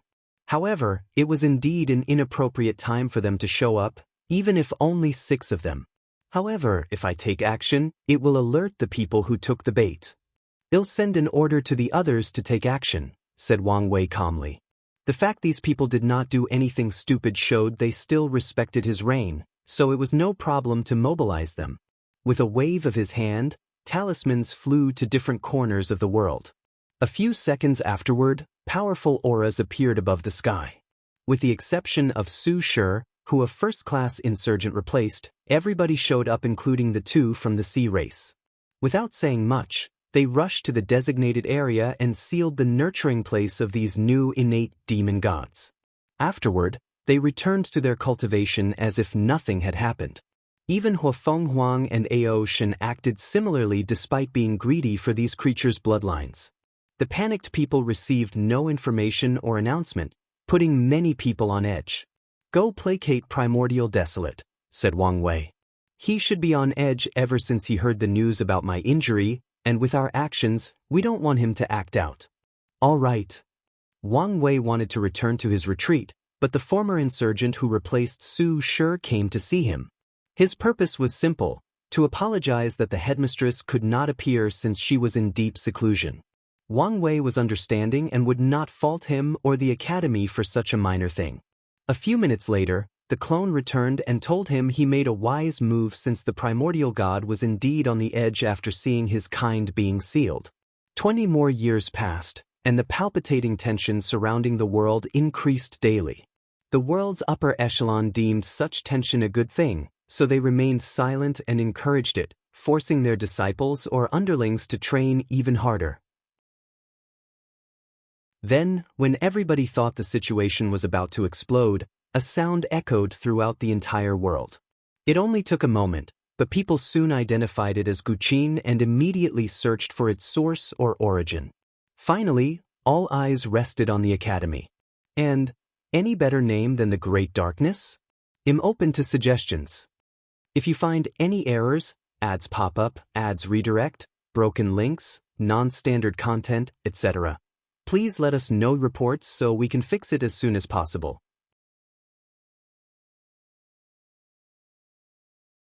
Chapter 1016 Ode to the World. I have dedicated this ode to our beautiful homeland. Please enjoy. Su Shi's angelic voice reverberated throughout the world, followed by the sound of the Guqin.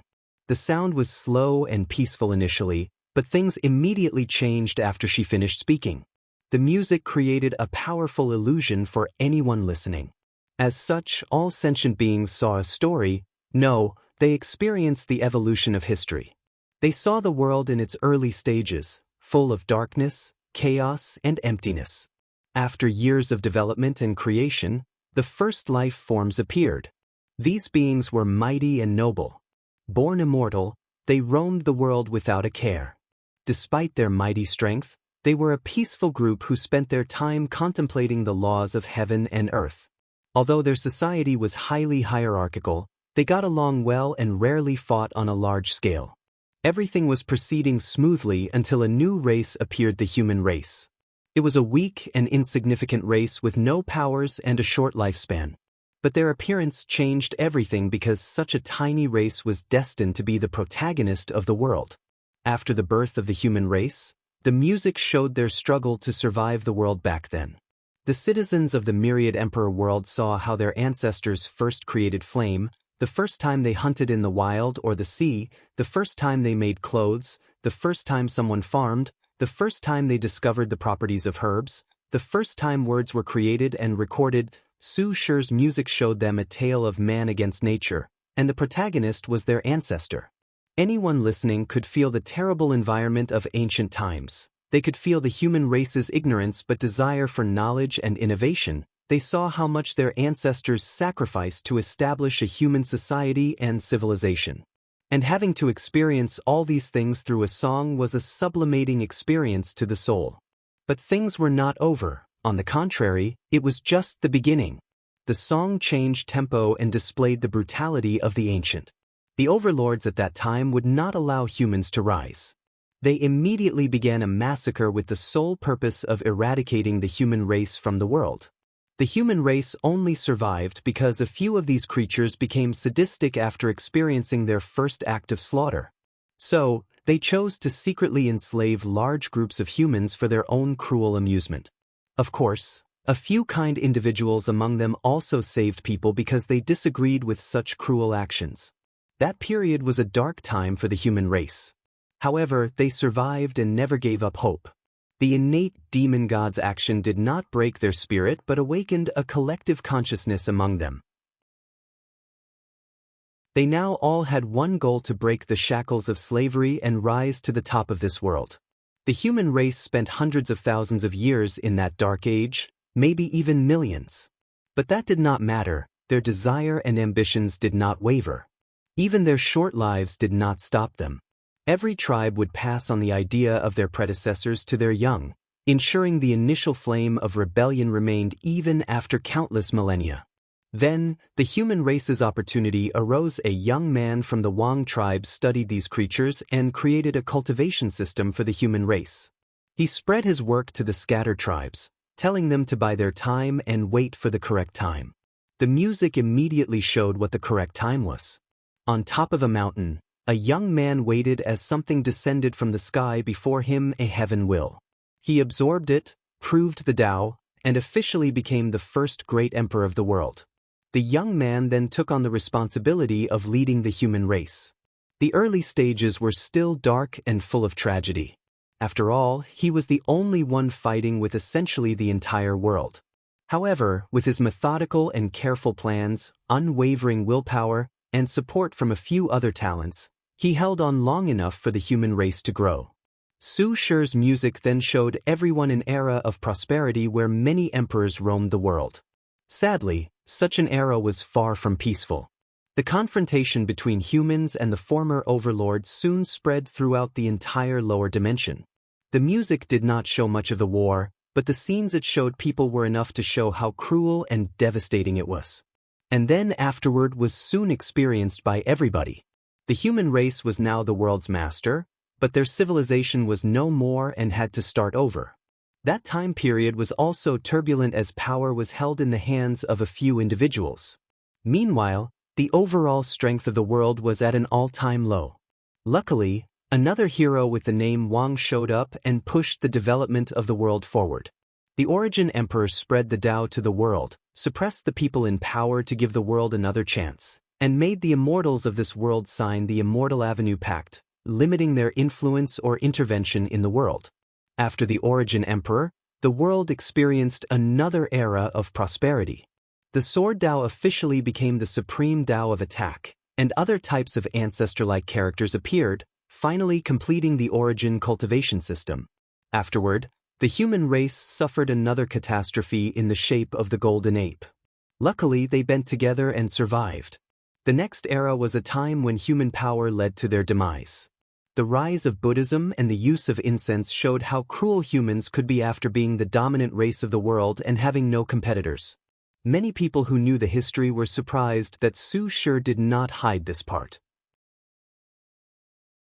The Buddhist monks and other emperor lineages did everything possible to acquire incense and accelerate the cultivation speed of their people. Then, the final result was retribution at the hand of another human race's hero, the absolute beginning emperor. The music showed the next era, and it could be strongly argued that it was harsher than ancient times. There were many kind and honorable innate demon gods, but the devil race had no such individuals. Cruelty was their innate nature and the way for them to acquire strength. So, their treatment of the human race or any creature in the myriad emperor world was abhorrent. Luckily, a lonely woman rose up and ended that time of cruelty. She was truly an unparalleled emperor, unlike anything the world had ever seen. The time after her disappearance was also a terrible time for the world. People were afraid and thus became extremely conservative as a means of protection. Adding to the fact that the world was recovering, the cultivation world entered a long period of stagnation and regression. It was only thousands of generations that another young talent appeared. He spread the idea of education to all. This new philosophy brought a new vitality to the myriad emperor world and could be argued to save it from a fate of immense decline. The next era was peaceful and full of life until one of the chosen human heroes turned on his people. The world suffered another catastrophe while dealing with these madmen, and a long time was needed to recuperate. The era after his disappearance was dull and mediocre, but luckily, that era gave birth to the Heavenly Emperor. The song ended with all the achievements of the Heavenly Emperor and how the world has changed since then. Once the music stopped playing, there was an eerie silence worldwide as people were still fascinated by the lingering sound of the guqin. Luckily, the appearance of the Heavenly Tao woke these people up. A small golden orb descended from the sky into the academy. Heavenly Court, Wang Wei opened his eyes also still lingering on that song. It was truly a sublimation of the soul to experience the history of the human's rise from its barbaric age to the present. He even felt the speed of his healing was slightly accelerated. He looked in the distance as Heavenly Tao awarded Su Shi and said weirdly, "Did she just create a national anthem for the myriad emperor world?" "It seems so. Now I'm a little jealous and angry I didn't think of that. You can't have all the good ideas for merit." True. He was not a musician, so such a thought never indeed passed his mind. The song should have other benefits. What are they? Let's see, uttered the clone. It's a unique source technique that grants her a 2% Grandal boost.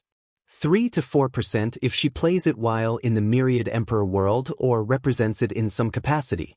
Finally, it can give a minimum of 5% boost if she is in the act of protecting the world from some catastrophe.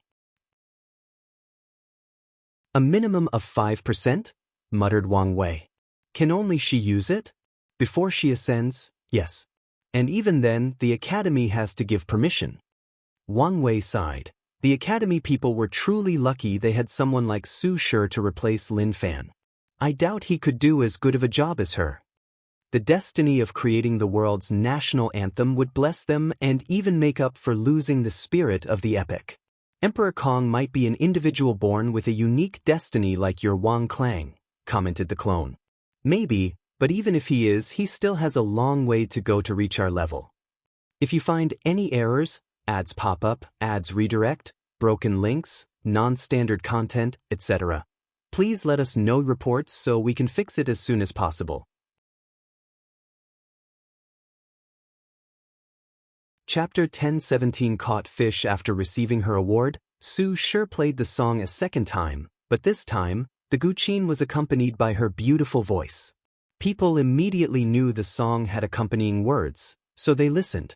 Visions flashed above the sky as her voice echoed throughout heaven and earth. Just like the guqin piece, the song's words perfectly encapsulated the history and zeitgeist of the Myriad Emperor world. Once Su Shi finished, she received more merit, but the Eye of Heavenly Tao was long gone and did not reappear. Western Continent. Feng Heng opened his eyes after experiencing the journey that was this song and its vocals. He looked at the Central Continent, focusing on the Academy.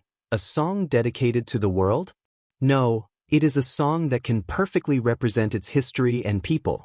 Donor Su Shi is truly a talented empress, he muttered before a glint flashed in his eyes. Since the world can have its representative song, can it also have a scripture of the same kind?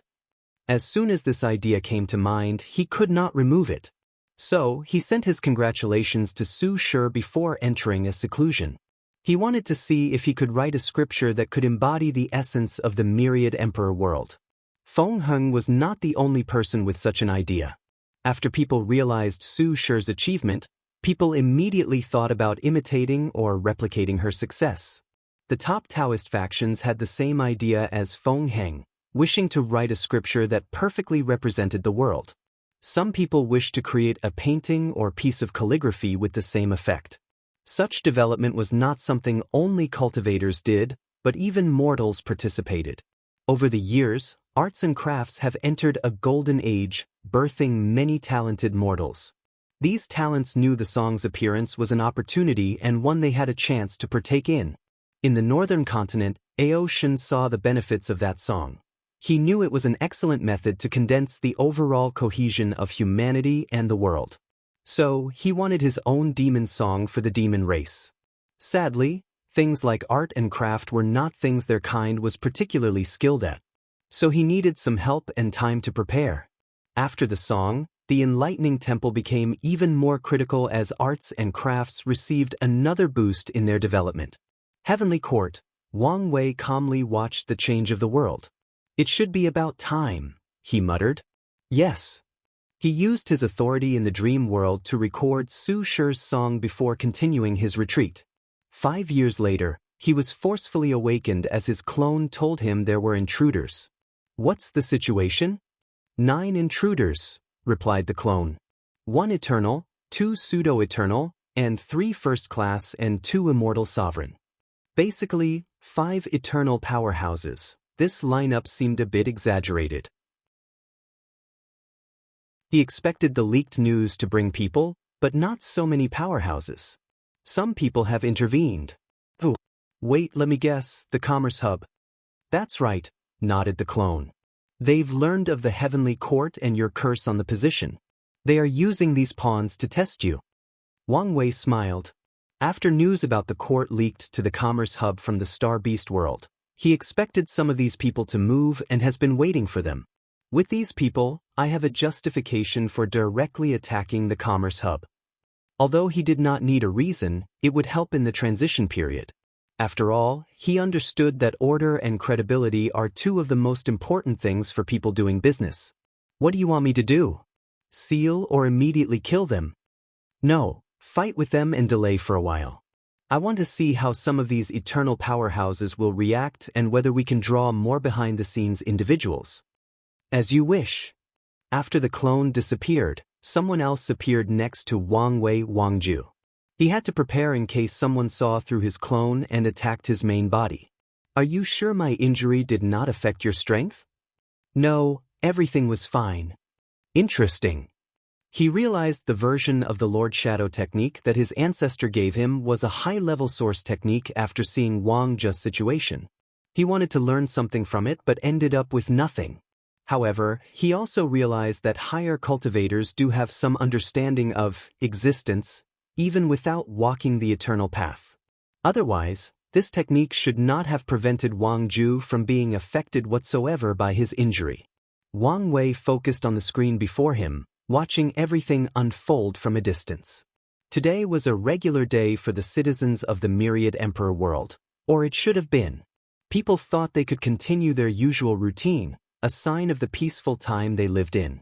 However, something happened that soon reminded them of the world's cruelty. 9 powerful auras manifested out of nowhere above the sky, and they did not waste time in greetings and immediately attacked the world, most likely trying to deal a devastating attack on the people and the world as a weakening tactic. Panic ensued before a shield blocked all these 9 attacks. Then, the sound of people praising and praying to the Heavenly Emperor resonated worldwide. Then, out of nowhere, the people began to sing the world's song harmoniously, forming a weird aura around the Myriad Emperor world. The 9 individuals who orchestrated these terrorist attacks began to communicate after their first attack failed. Did anyone sense the presence of the target? Asked a man in the front, who appeared to be the leader. No, I didn't sense anything. The others agreed, and one person added, this shield should be the natural defense of the world he left before his injury. So, do we continue the mission? Everyone looked at the leader, the only true eternal in the group, and he was not an ordinary one at that. I still think we are being too careful, commented one of the pseudo-eternals. There is no way someone can be so powerful. He believes the curse resulted from some artifact or unknown power that slipped from the upper dimension. You can let pride and arrogance cloud your judgment, but I won't make such a mistake, responded the leader. The plan will continue as normal. Remember, there is still a high chance that the other eternal powerhouses will intervene to protect their home. What's with that song they're chanting? Don't know, but it's probably a precursor to a source technique. They could see the song was gathering a unique power that resembled the power of heaven and earth but on a much larger scale. We need to hurry up to prevent more variables. Their conversation was fast and brief, and the leader sent his orders. However, before they could act, a projection of empty, vast space manifested before him. A void battlefield? His face changed because the information he received was wrong. According to the people organizing this attack, the Tao opening sect has been searching for the material to create a void battlefield. However, due to their manipulations, they have not acquired the truly important parts. In other words, they should not have one. The leader wanted to react, but he was forcefully swallowed by the battlefield, where the clone waited for him. After seeing Wang Wei, he remained calm. Many preparations were made for this battlefield, and after countless analyses, it was determined that the first Heavenly Emperor was baiting people to attack him. They still chose to attack because it was determined he was indeed injured and weakened. As such, the leader expected he might encounter the Heavenly Emperor, but he was satisfied as long as it was an injured or weakened version. What an interesting group, commented Wang Wei's clone with some surprise. A very powerful anti-divination artifact even blessed you. He knew the Commerce Hub had a deep foundation but did not expect such a level. The artifact almost worked on the clone's limited powers. However, after a brief analysis, it's understandable why the hub would have such an artifact.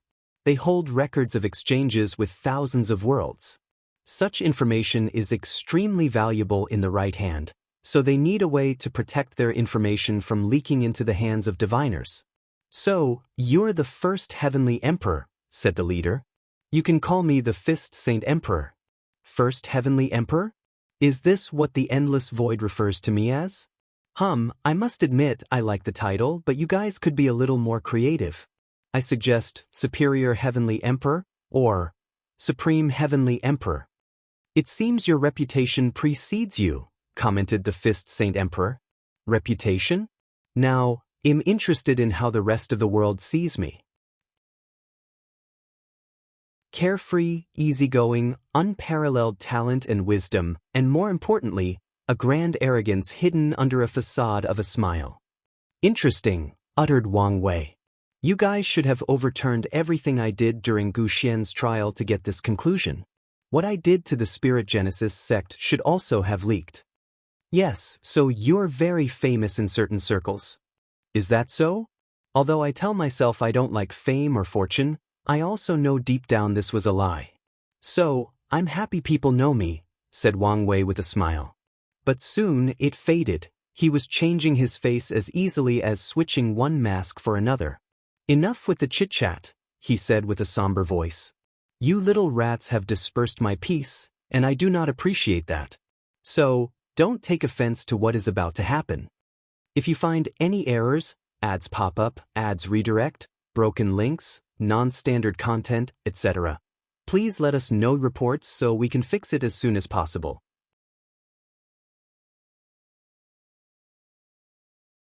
Chapter 10:18 Mistake. Wang Wei sat on his throne in the court with a screen before him. He saw the exchange between his clone and the Fist Saint Emperor. Soon, the battle began and he paid attention. It was apparent this group came prepared as the other 8 formed a formation that blessed their strength to the Fist Saint Emperor. The result was the latter's strength almost reached 50% Grand Dao source, making the clone sweat lightly. A few minutes after the battle, someone intervened. Feng Huang came flying in the void battlefield riding a phoenix. She did not hesitate to attack the group, and they responded appropriately.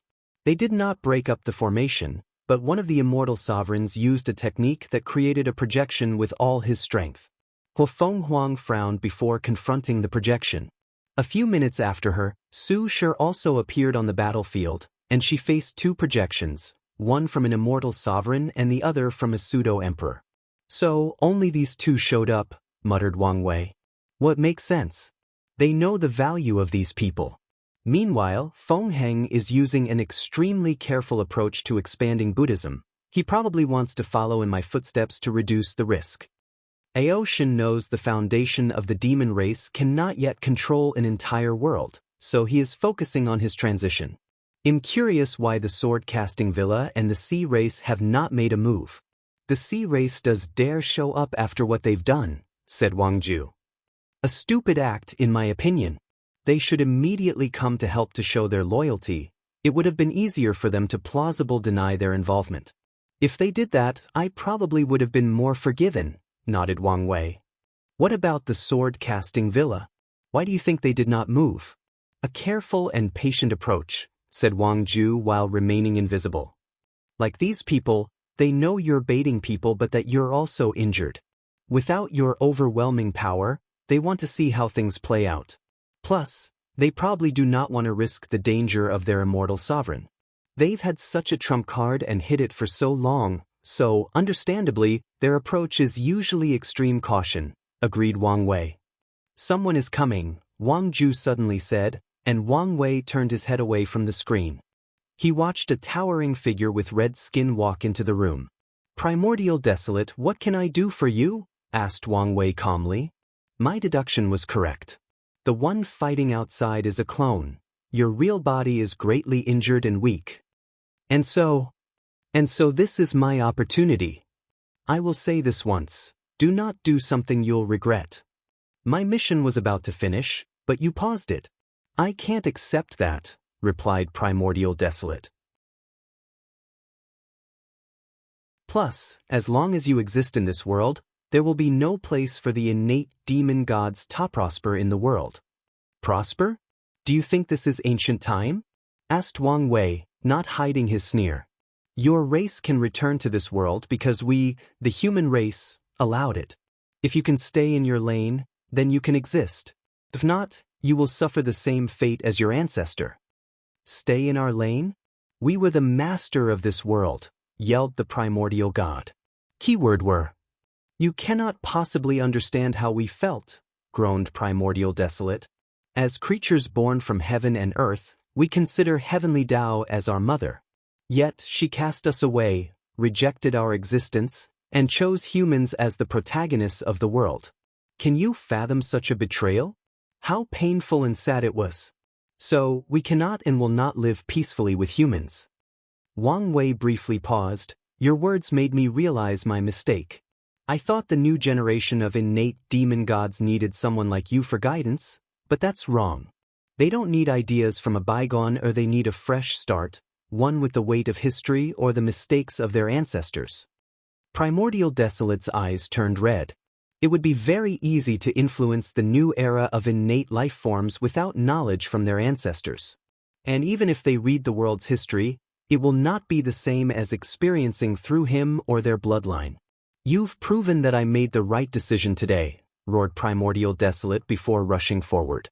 However, he did not move a few meters before countless shadows and tentacles rose from the ground, capturing and sealing him into a black, spherical jewel the size of an eyeball.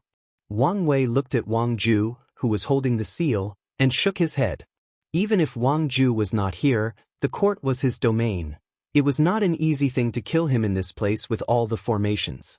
What do you want to do with him? She asked. You're in charge of searching his soul.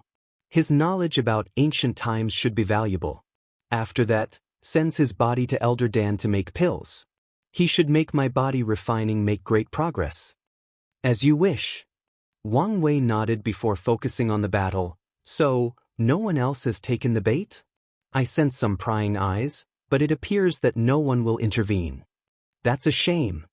Immediately after finishing these words, the battle changed. Su Shi began to sing, and her aura drastically increased. Then, with one swift motion, she destroyed both the projections fighting her before rushing to one of the pseudo-eternals in the formation. She sealed him before leaving the battlefield. Huofeng Huang was shocked but acted swiftly. She took the opportunity, given that the array was in disarray, to deal with her projections and capture the second pseudo-eternal and leave. The clone shook his head before stopping the unwanted prying eyes. Finally, he used all his power to deal with the group. A few minutes later, he returned to the court with several sealed individuals. Muttered Wang Wei as he held the seals. Where is the Fist Saint Emperor? He dissipated as I sealed him. Apparently, he was careful and used a well-created clone with all his powers. Interesting. Did you get which heavenwell world he originated from? Of course. Good.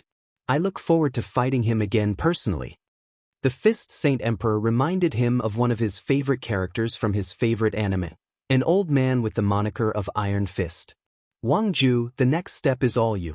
Send Fate Shadow Guards to these people's world, set up base, gather information, and remove obstacles.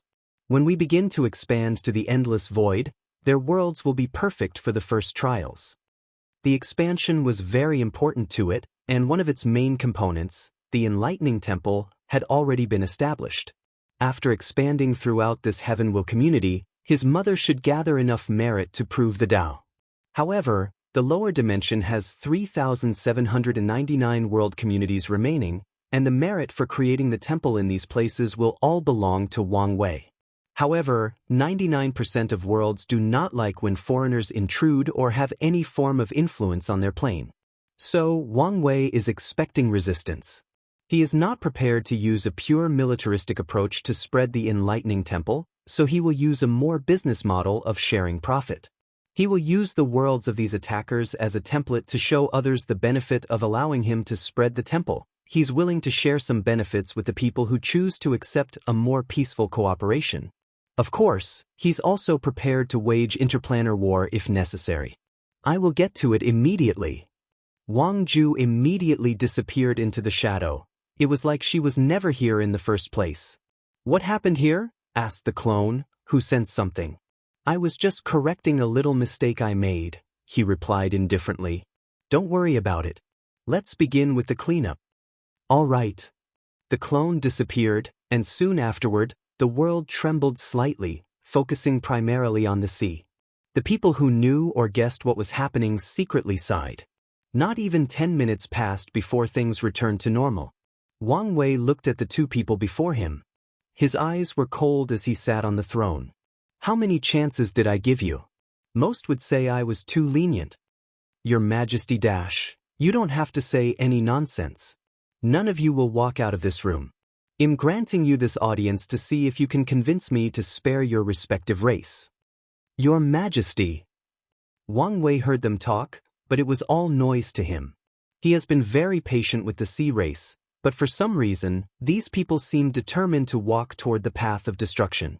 Okay, it seems there is nothing you can say to save your race. Do it.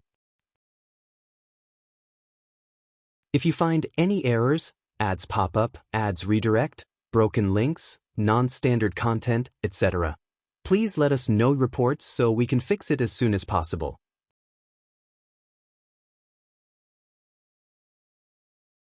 Chapter 1019 Message. The clone waved his hand to manifest a cauldron composed of flame that swallowed these two immortal sovereigns. He was not burning or torturing them. Instead, he used the good fortune flame to refine them into resources.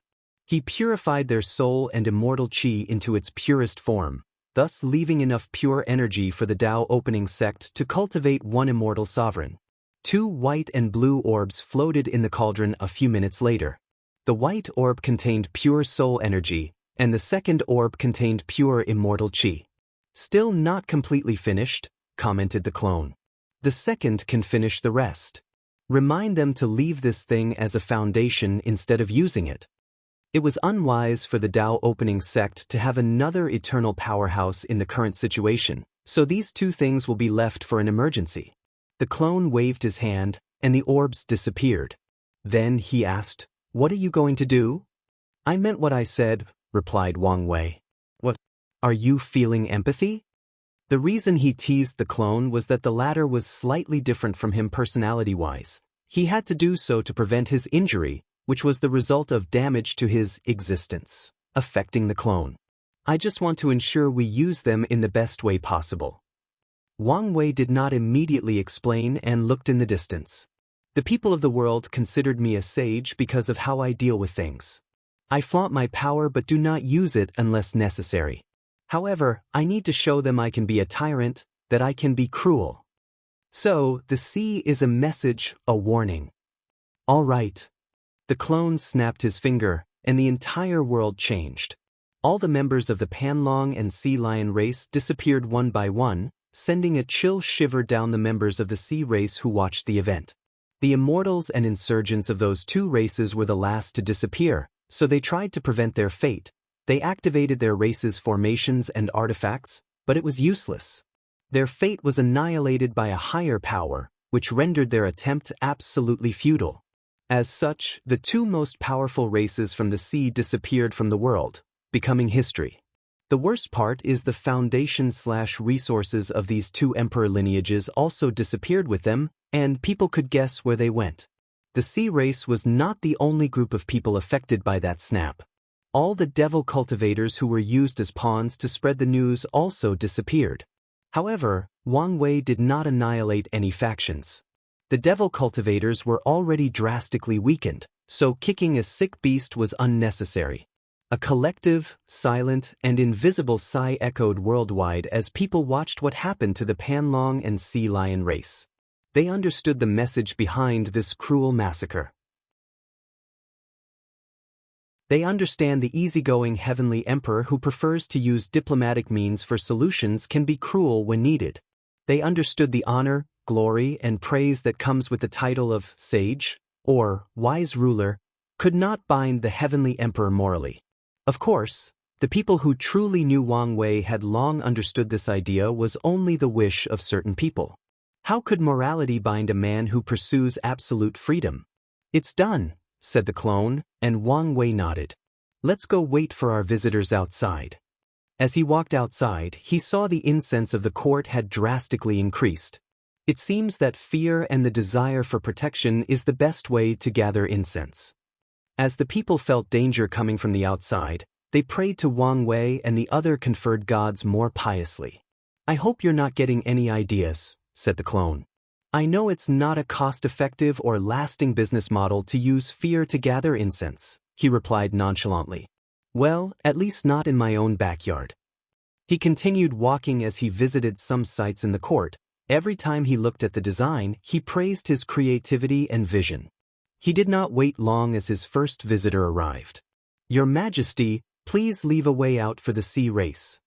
Wang Wei slowly turned around to see a man kneeling on the ground, face deep on the floor. He was from the Tengshi clan.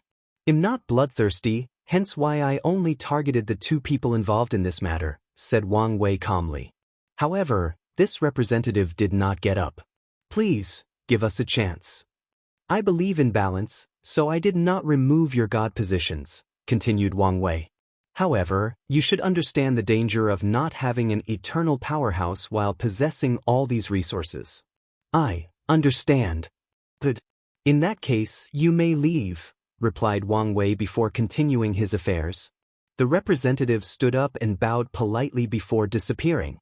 After returning, he immediately gathered a meeting of the highest order in the sea race.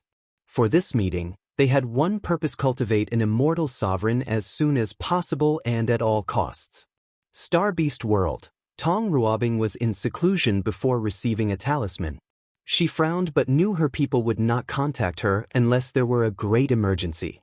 She used her divine sense to read it. "Damn it," she cursed before immediately activating a talisman that teleported her to the Myriad Emperor world. She appeared in the City Lord room, where most of the sect's immortals, insurgents, and great elders were already waiting. Tong Ruobing released a terrifying aura that made everyone kneel on the ground. "Are you people stupid?" Her roar shook the heavens. Luckily, the room was sealed to prevent anything from leaving, including sound. "City Lord, we apologize. It was already too late when we realized what had happened." Tong Ruobing clutched her hand so tight that it began to bleed. She could not help but lose control of her emotions after the stupid things these people had done. Even worse, her clone did not notice in time and stopped it. "It's my fault. I should have left a better clone," she thought after calming down. She focused so much on the Star Beast world that she neglected her home. Who was responsible? The room was quiet after she asked the question.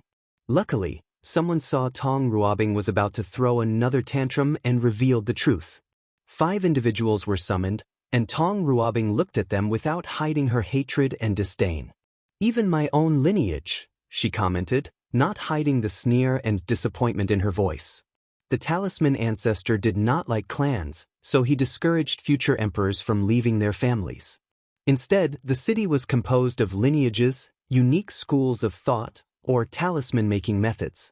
Of the 5 culprits, the weakest was an immortal sovereign, and the most powerful one was a first-class insurgent. Albeit not the top of first class but first class nonetheless. Tong Ruobing looked at these people before waving her hand. A white light flashed, and these 5 people's souls and bodies dissipated, leaving only 5 heads suspended in the air. "I will clean up this mess," she said coldly before disappearing. Heavenly Court. Wang Wei was fishing. The small fishing pond near the garden has become his favorite spot. "I've been expecting you," he said without stopping his action. "I apologize for what happened." "I did not know," said Tong Ruobing as she bowed 90 degrees, showing her sincerity. "I'm aware, hence why I left you to deal with it. This is my explanation."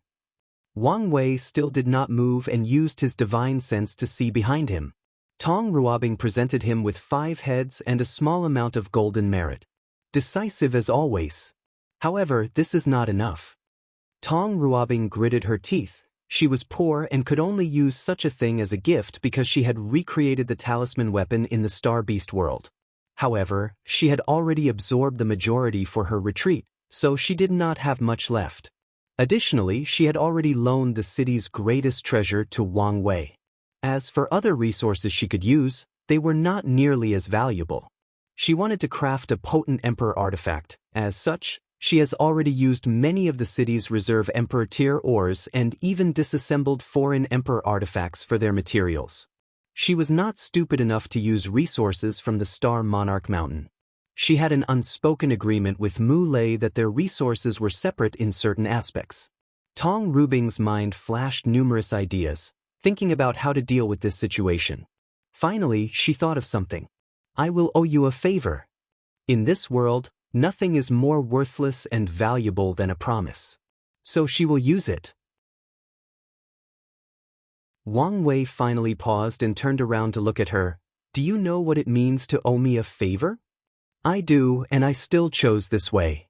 Tong Ruobing knew it was one thing to get Wang Wei's forgiveness for the stupid actions of her people, but more importantly, she needed to re-establish the trust they previously formed after a turbulent relationship.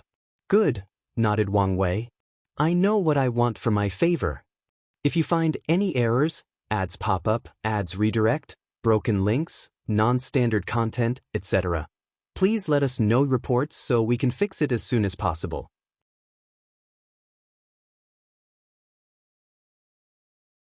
Chapter 1020 Null Era Secrets. Have you heard of the Abyss Gap? Tong Ruobing immediately frowned. No, a little. It's one of the few forbidden lands of the Endless Void. She has read some of the Star Monarch Mountain records and saw the Abyss Gap information. However, no records revealed what secrets lay in that place.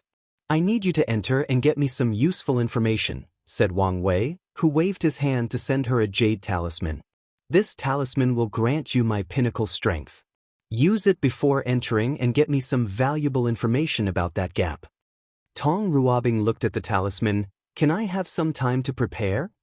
Of course, but don't take too long. Tong Ruobing bowed before disappearing. She had a lot of work to do. First, she needed to cultivate a decent clone to prevent the same mistake from happening. This process took over a year, and once she finished, she returned to the Star Beast world. What happened? Asked Mu Lei, who sensed her early departure and sent a projection to check on her. Tong Ruobing sighed before telling him everything. Why are you being so stupid now of all time? Grunted Mu Lei.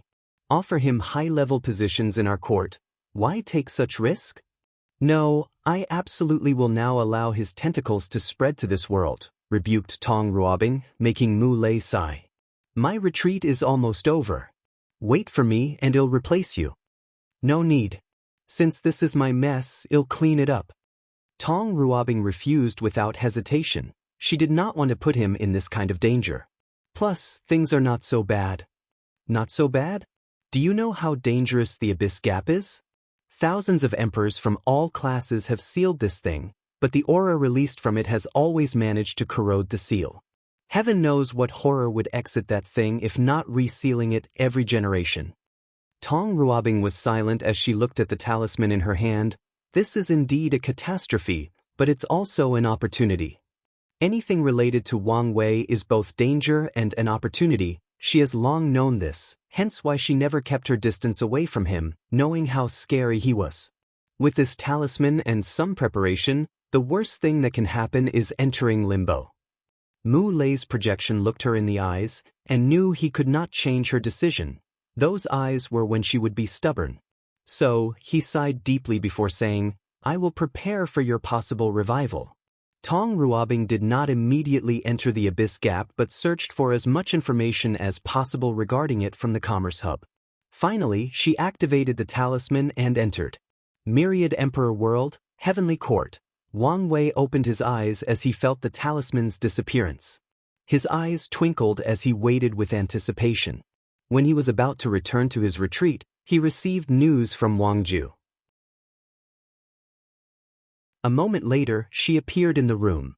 Finished? Yes, she replied before handing Primordial Desolate's memories, and Wang Wei viewed them.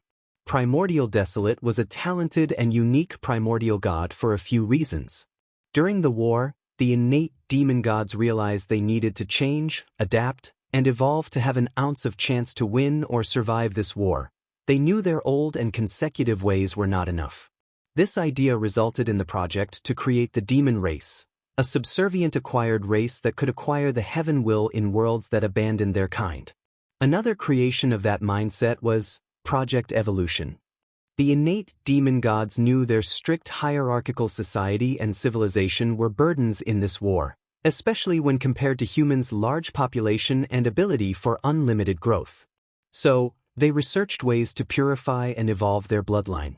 The success of that project allowed an innate demon god born with the potential of a one-star premarch to break that limitation on their bloodline and ascend to higher levels of power. Primordial Desolate was born with only 2-star potential but broke his limits and achieved 6-star. However, this was not what made him special or unique. It's because he was the first limit-breaking creature that rose through the rank and acquired the name, title, or position of Primordial. According to the Primordial God Society, only their ancestors, the first gods born in the world, could use the word primordial in their name. Later, the laws changed to include anyone with 6-star power, which was also a privilege to a few individuals born early in the primordial era. During the war, despite changing the rules and allowing anyone who achieved 6-star powers to get that title, discrimination and political restraint prevented many people from acquiring the title. For example, Primordial Desolate was not the first limit-breaker individual to reach 6-star, but he was the first person to get the primordial name. From Primordial Desolate's memory, Wang Wei had a deeper insight into the innate demon god society and the brutality of the war. He also learned a few new secrets and confirmed things he had already suspected.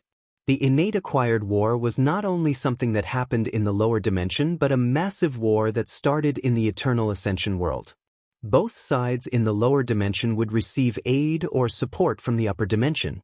Furthermore, Wang Wei knew why most great emperors in immortal powerhouses did not ascend, and it was not mainly because the environment supported their cultivation. The main reason was the war was even harsher in the upper dimension, and no one wanted to ascend and become cannon fodder. They knew in such a massive war, they would be nothing but slightly larger cannon fodder. Luckily for them, the war in the lower dimension was vital to the one upward. So, they received support in the form of resources, and once the 12 acquired Supreme used the powerful formation to deal the most significant blow to the opposite side, they won the war and blessed the upper dimension side with chi, luck and destiny, which in turn helped them also achieve victory later down the line. Of course, the upper dimension innate lives would not easily accept such a defeat. So, they organized a retreat for the remaining survivors while leaving some people to remain and find a way to recondense the luck of the innate demon gods. Primordial Desolate was not the only one. He was not even the only one from the Myriad Emperor world, but he was the only one remaining in this plane. Once their people left, the upper dimension retaliated. They attacked the history of the lower dimension, removing 99% of all records, thus forcing all cultivation civilizations to die out and have to start over. They also forced the surviving emperors to ascend, not giving them a chance to rebuild. As such, only a few worlds were lucky enough to retain some information from before the Null era. Wang Wei opened his eyes and exhaled. These memories were valuable as he learned a few secrets. He also understood why it was always fuzzy when navigating the river of time and seeing what had happened during the Null era. I also understand why not many great emperors from that era are still alive, he thought. After fighting and surviving that war, they were forced to ascend and participate in an even more terrible one. He knew how lucky someone must be to survive a war full of paragons, Dao rulers, immortal kings, and heavenly primarchs. And if the war was indeed about acquired life against innate, fiend gods may have participated. After this experience, Wang Wei finally believed his ancestors, the heaven-opening emperor, words that he was not as bad as history portrayed him. And that's because the latter should have been a paragon by the time Qiyuan ascended. Qiyuan would never have had a chance if a paragon was after him, especially since he had no foundation in the upper dimension. "You did a good job," said Wang Wei to Wang Ju. "As long as I can help you." Wang Wei nodded. "Is there anything else? I want to know your intentions with the Commerce Hub." "Are you asking why I did not immediately attack them?" "Yes." "It's not like you," nodded Wang Ju. "Your words explained why I'm not doing it," replied Wang Wei. "People know I don't like to face any loss, so it's obvious what my next step should be after the previous attack retaliate against it." Wang Wei smiled after he said these words. As a master of fate, he understood its manifestation is often very simple. A person's fate is the combination of their behavior patterns developed during their life. If someone knows someone well enough, they can predict the latter's fate by knowing how they will act or make decisions. Are you worried they will be prepared for an attack? Even if they were prepared, it would not make a difference, explained Wang Wei. My concern is they make it difficult for me to control the commerce. The hub was a business, and using brute force to control was useless. Plus, Wang Wei was greedy and needed it perfectly intact when he controlled it. So, we are going to let them scot-free? If you find any errors, ads pop up, ads redirect, broken links, non-standard content, etc., please let us know reports so we can fix it as soon as possible.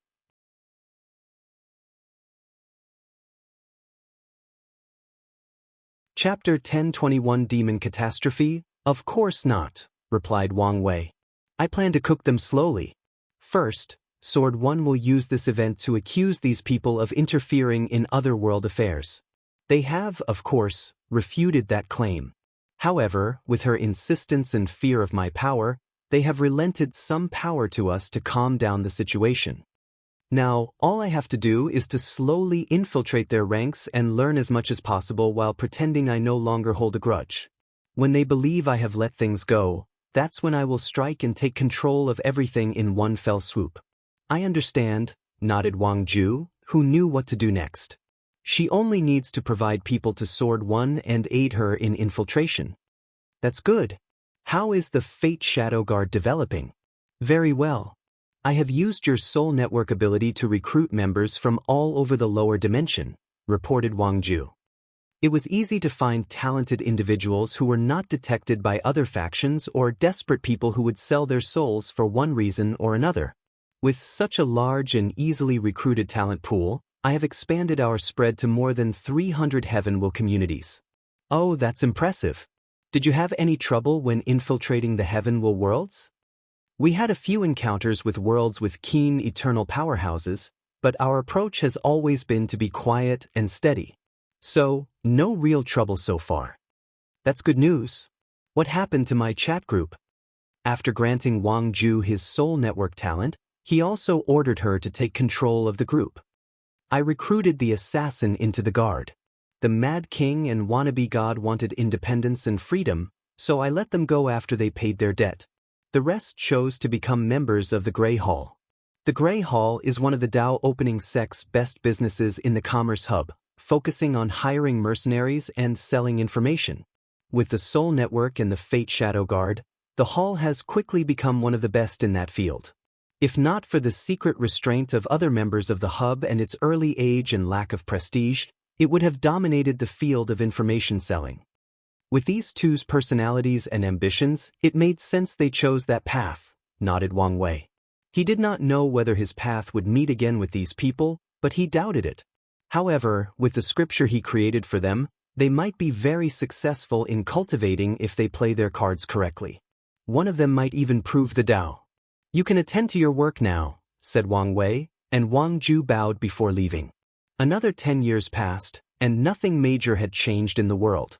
Arts and crafts were still rapidly developing in the mortal and cultivation worlds.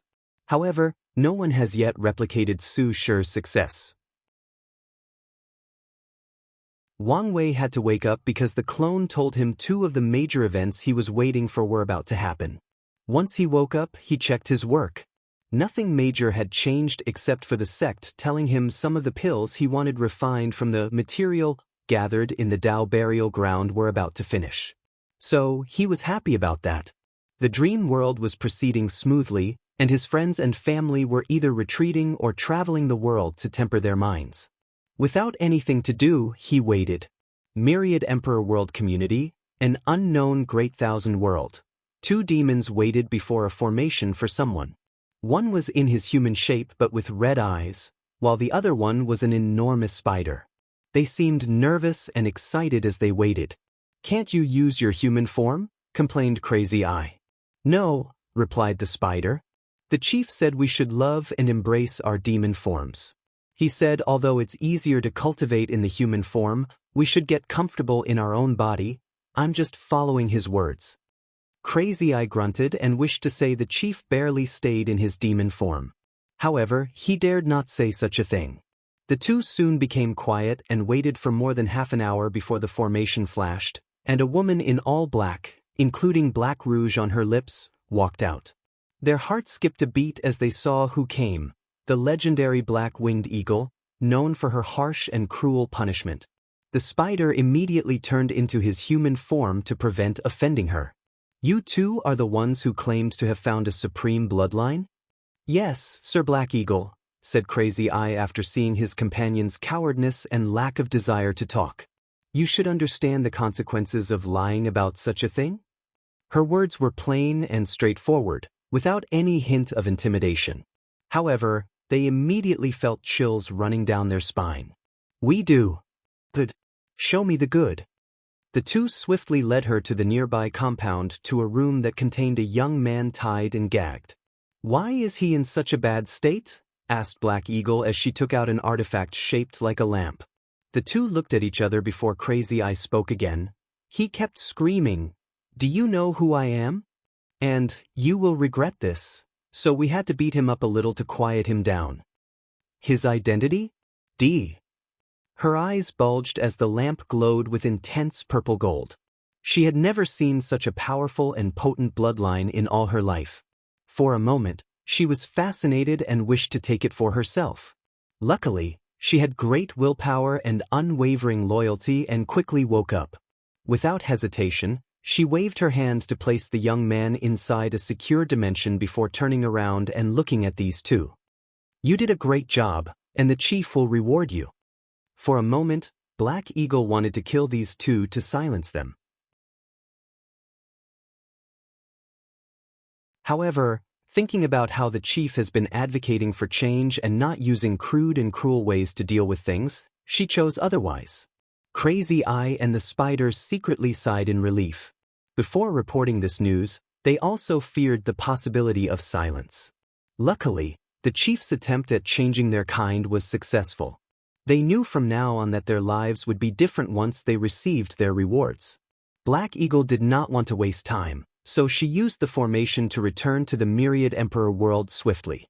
She breathed in relief after seeing she was back home. Her first instinct was to run to the chief and report her finding, but she decided otherwise. She decided to report things usually and act as usual. Their task force is very secret since it could offend or alert unwanted individuals. Because of their secretive nature, they must act in specific ways to prevent their identity from leaking. Black Eagle knew rushing to the chief would signal to the people watching that something significant had happened in the north. Eo Shen's residence. He suddenly opened his eyes. What's going on? Why do I feel such palpitation? A sense of dread seemed to loom over him. He frowned before walking out of the room. He looked at the sky and his furrowed brow became deeper. Visible only to his eyes was the demon race's Chi Luck dragon, which he quickly spotted a profound black spot. A sign of catastrophe? What's going on? He immediately used one of his bloodlines to divine some information. Luckily for him, he soon found the source. Black Eagle? Eo Shen did not hesitate to summon her secretly. He went the extra mile to hide from any prying eyes. Tell me what happened? Chief, did you also sense that bloodline? What do you mean? Black Eagle was puzzled but did not hesitate to reveal the captured young man and explain what happened. The moment Eo Shen looked at the young man, he had an ugly expression. The origin of this chapter's debut can be traced to N0 Vitrong, Chief. Is there something wrong? That's a direct descendant of the Wang clan. The color immediately drained from Black Eagle's face.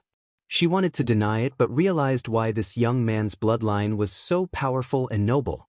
She immediately knelt on the ground and said, Chief, I swear I did not know.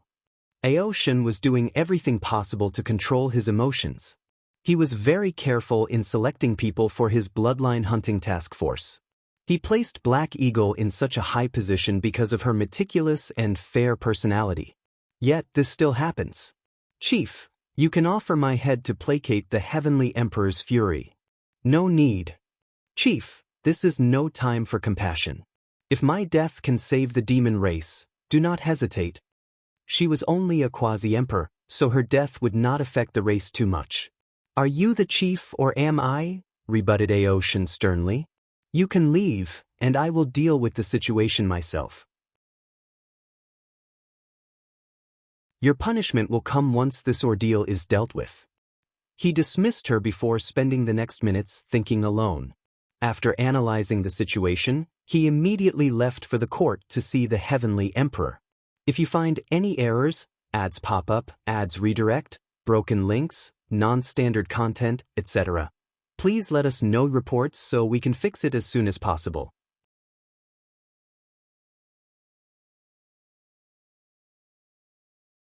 Chapter 10:22 Two major events. Wang Wei walked into the throne room where Aoshin was waiting. His face was still pale but better than the last time they saw each other. Wang Wei slowly sat down. What happened to make you in such a hurry? My people did something egregious, and I wanted to apologize, replied Aoshin before cupping his hand and bowing deeply. Wang Wei looked in the distance and uttered, I see. Where is the kid? Aoshin waved his hand, and the captured Wang clan members appeared in the middle of the room. The young man looked at Aoshin with eyes that wished to spew fire before bowing to Wang Wei. Patriarch. What's your name? The little one is Wang Shirong. Shirong? Scholar of Honor? That's an excellent name. Thank you, Patriarch, for the compliment, replied Wang Shirong, trying to control his emotions. Every Wang clan member knew of the legendary tale and accomplishments of the Patriarch. There is even debate on who is a better patriarch and emperor, the ancestor, Qiyuan, or the current Heavenly Emperor. To Shirong, there is no debate that the Heavenly Emperor is better. However, people in the clan are so used to blindly worshipping the ancestor that this pointless conversation keeps going on. He knew how many bragging rights he would have after returning to the clan and telling these people he met the Patriarch, and the latter praised his name. How is your injury? Asked Wang Wei. Nothing serious. The scratches on his body had already healed, so there were no injuries, but he could not readily admit that. Why didn't you use the clan's name to save yourself? The Wang clan has started to send their members to different worlds as a form of training and tempering. These people won't receive a Tao protector and must rely on them. However, they are thought to use the clan's name and power in case of emergency. The only negative effect of doing so is receiving a lower evaluation unless the situation is truly unavoidable. I wanted to, but these demons did not give me an opportunity, he replied with gritted teeth.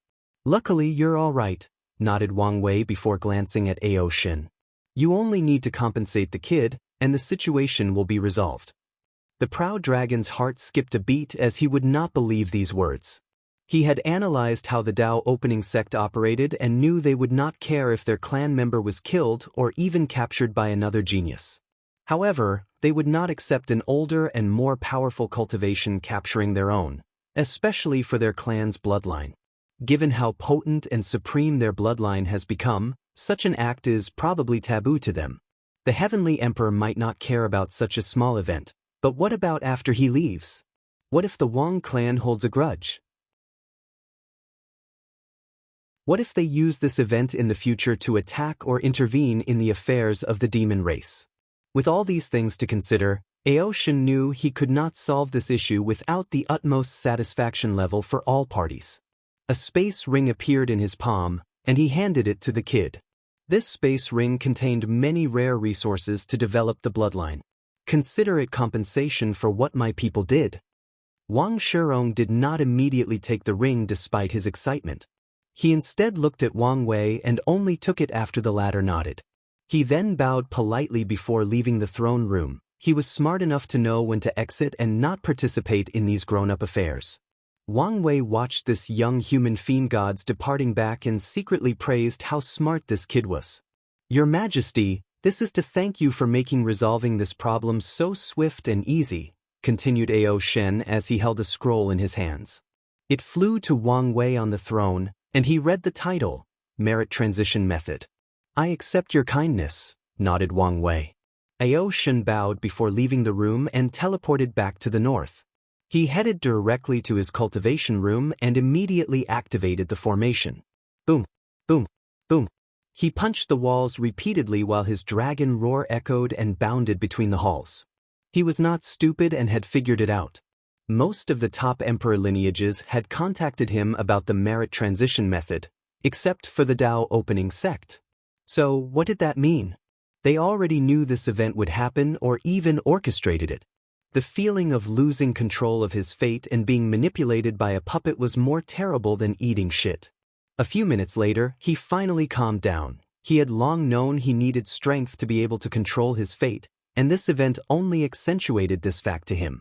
He walked out of the room as if nothing had happened and looked at the demon race's Chi Luck dragon. The spot was no longer there, and Ao Shin exhaled. This is not over, thought Ao Shin. He needed to take action and hide certain to prevent his bloodline hunting force from being discovered. He knew his visit to the court would raise eyebrows, and these people would begin to snoop to find out what had happened.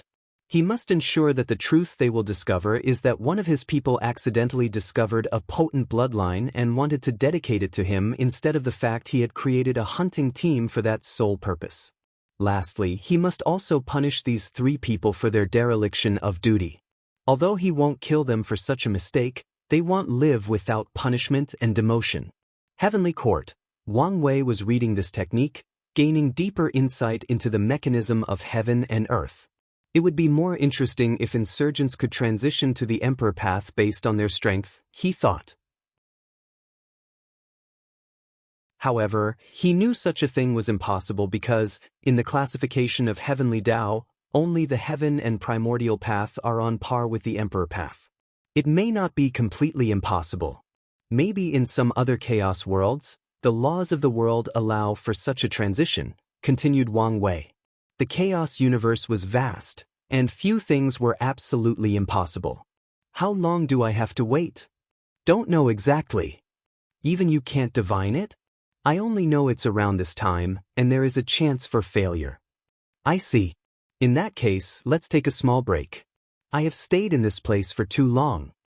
He changed his appearance before going on a small food tour around the world while taking in the changes in the world. This lasted for a month, and 3 days after he returned to the court, while he was sculpting Wu Hong's beautiful face with clay, the space in the distance twisted, and someone fell out. He instinctively appeared and caught the body. Tong Ruobing? She had passed out, her body full of injuries, and a weird black aura was intertwined with her. Be careful. That aura is very corruptive, warned the clone as he appeared. With a wave of his hand, he encased the body in a white protective shield that resembled a bubble. Her existence has been injured, just like me, commented Wang Wei as he noticed the difference. Indeed, nodded the clone as he proceeded to heal her. He first sealed the dark aura before removing it. He felt an intense resistance and had no choice but to activate his full power before succeeding. Here. He handed the sealed aura to the main body before healing her. A few minutes later, Tong Rubing's pale face opened her eyes. Where am I? She took a moment to notice her surroundings. So, I successfully escaped? Indeed, nodded Wang Wei. So, what happened? Tong Ruobing opened her mouth before closing it, her brow furrowed deeply. What is it? My memory, it's fuzzy. You didn't see anything? No, I know I saw something. But it's like someone has altered my perception of the events. A look of horror flashed in her eyes. Who could do such a thing to an eternal emperor of her caliber? Wang Wei was deep in thought. Such information was actually useful. What exactly do you remember? Don't leave anything behind. Tong Rubing's mind was still fuzzy, so she took a moment to organize her thoughts. I first gathered information about the Abyss Gap from the Commerce Hub. Most of the information was basically useless, focusing on the great emperors who died trying to explore it. One piece was useful, though. A few individuals corroded by the same aura from the gap have been found in a few heavenly worlds. Wang Wei squinted his eyes because he had a similar encounter with a small sect on the eastern continent. After that, continued Tong Ruobing, I headed to my destination and immediately used your talisman. She paused before giving him a look. Had she not experienced the dream world and his true power, she would have been enamored with that talisman. Don't look at me like that. I could not give you the power I had in the dream world because it was temporary, not my own, admitted Wang Wei frankly. I understand, said Tong Ruobing softly before continuing. It took me a while to bypass the seals without affecting them. But, immediately afterward, If you find any errors, ads pop up, ads redirect, broken links, non-standard content, etc., please let us know reports so we can fix it as soon as possible.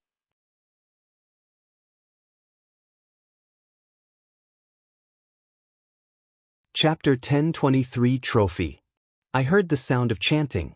No, maybe it was praying, continued Tong Ruobing, her brows still furrowed. I fought with someone or a group of people. They were powerful but still not a match for me. She paused as she tried to scan her fuzzy memory, relying more on her feelings and intuition to piece together what had happened. After defeating them, I believed I tried to capture them but didn't know whether I succeeded. Afterward, I think I saw a formation, a very powerful one. When I was trying to investigate, I met someone or something. The sensation of meeting was unpleasant. I don't know how to describe it. Like you were losing your mind, even going insane? Exactly, nodded Tong Ruobing. It was like I was staring at something I should not have, like I was staring at a taboo. She looked him directly in the eyes. Do you know what's going on?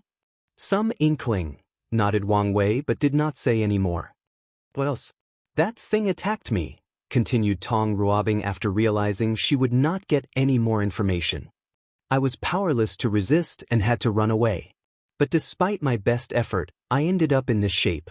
Tong Ruobing sighed. Her existence was injured, and her situation was even worse than Wang Wei as her powers had fallen below the Emperor realm. Her current strength was barely enough to fight a Dao ancestor. The fact you survived in such a terrible shape indicates the threat of the Abyss Gap is Empyrean tier, analyzed Wang Wei, who finally had proof there were other threats to him in the lower dimension besides Old Man Nether. It has not reached the Paragon tier, otherwise, you wouldn't have a chance to leave. Plus, true heavenly Dao will not tolerate any paragons from existing in the lower dimension. With this news, he was satisfied with Tong Ruobing's efforts. He has yet to decide whether he will only place a seal or utterly deal with the problem. But once he makes a decision, he will be more prepared to deal with the problem of the Abyss Gap. So, are we good? Asked Tong Ruobing. Yes, nodded Wang Wei before raising his hand to summon a black and white seed. This is a unique yin-yang seed. Use it as a medium for dual cultivation with Mu Lei, and it will accelerate the rate at which your injury is healed. Such a thing exists? Tong Ruobing knew existence injuries could not be cured easily. They usually require things like merit, world source, or a massive amount of chi luck to heal, and even then, the process is extremely slow. I don't need to lie to you. This seed was the result of studying Madman Chu's inheritance. It's also why his injuries are healing so rapidly. Thank you, nodded Tong Ruobing as she carefully placed the seed away. Without hesitation, she activated a talisman that made her disappear with a swoosh. You should know Dash. It's fine, said Wang Wei, looking in the distance. He finished his clay sculpture before preserving it. Then he returned to his retreat. Beast Star World. Tong Ruobing's pale and weak body appeared in a cultivation room, immediately grunting in pain. The teleportation process that was only slightly bumpy aggravated the situation of her body, albeit only the superfluous injuries. That's how weak she was. She had never felt this way before since she started cultivating.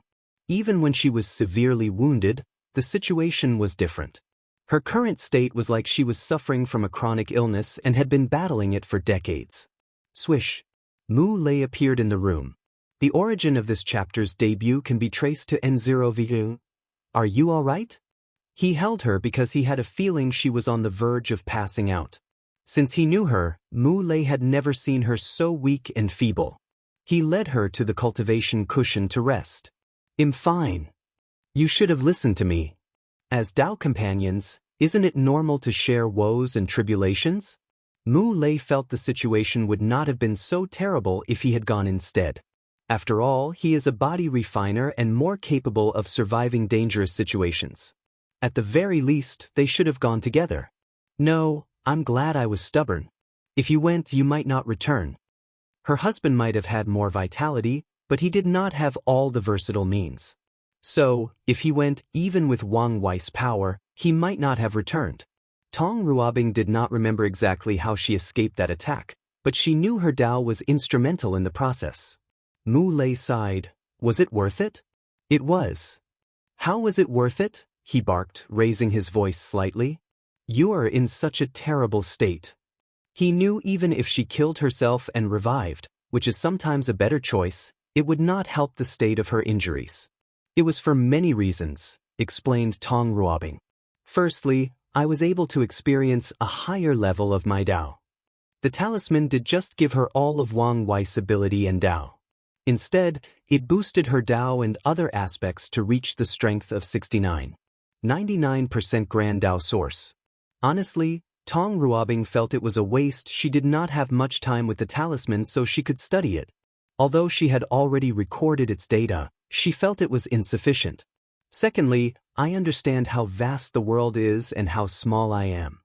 A cultivator's vision or how much they know about the world is crucial. It can help them plan their future, keep an open mind, and prevent them from being too arrogant, which is something that Tong Ruobing felt she needed. And it was not just her. All cultivators will develop some level of arrogance after proving the Dao. After all, their strength symbolizes they are the best of an entire generation. And in her case, it symbolizes her talent. I knew the realm of the great emperor was only the beginning, but it was after experiencing a higher level of power that I understood how weak I was. Tong Ruobing could not help but sigh. Finally, this is the real benefit I receive. She showed him two things, a mass of an eerie aura and a vial of dark blood. What are those? Asked Mu Lei as he felt an instinctive disgust from the depths of his soul as he looked at these two things. My trophies. Wang Wei, let you keep these things? I didn't tell him. Why do you insist on playing with fire? Mu Lei could not help but roll his eyes. Do you think he doesn't know? Since he didn't mention it, then he agreed they were my trophy. Plus, that's not the only thing I didn't mention to him. What else is there? I think I'm the one who erased my memories, explained Tong Ruobing. At least, a part of it was my doing. Why? There is something in there I knew I should not, dare not remember. Mu Lei shook his head as he sighed. The cultivation world is truly like climbing an endless mountain. When we were mortals, we wanted to prove the Dao, and after climbing that peak and enjoying the power and glory that comes with it, we discovered even taller peaks. Yes, and the worst part is we know other people have climbed those peaks and cannot use the excuse that it's impossible, agreed Tong Ruobing. So, what are you going to do with these things? I plan to turn the aura into a trump card. With its ability to corrupt the mind, it can be a great weapon if used correctly, explained Tong Ruobing. As for the blood? I don't know. My first instinct is to study and understand it, but my intuition tells me I'm dealing with something beyond my level. I'm glad you're not letting the benefits cloud your judgment. Tong Ruobing ignored him, focusing on the blood. It would be great if I could fuse the blood with my Proving Dao artifact and grant it the power of corruption. However, that's too dangerous. A Proving Dao artifact has too much connection to its owner, so Tong Ruobing was not stupid enough to place such a dangerous item close to hers. You can do some experiments, suggested Mu Lei. See how some life forms react to being contaminated. That's one of my plans. Tong Ruobing has even already been thinking about how she could dilate this blood. She put the blood and aura away in a secure location in her space ring, a place composed of trillions of sealing talismans. Then, she summoned the black and white seed. What's this? Wang Wei's gift to help me heal. What can this do? Accelerate the healing process to my existence. Really? How do we use it? Tong Ruobing smiled at him. Let's just say you'll have a happy life for a long while. It took Mu Lei a moment to realize what she meant, then, a big grin appeared on his handsome face. I guess I should thank Wang Wei instead of holding a grudge. If you find any errors, ads pop up, ads redirect, broken links, non-standard content, etc. Please let us know reports so we can fix it as soon as possible.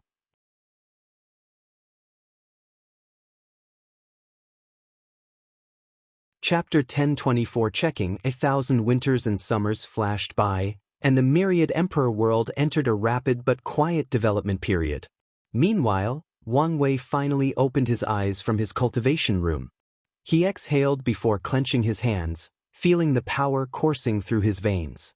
"Your injuries are almost healed," commented the clone.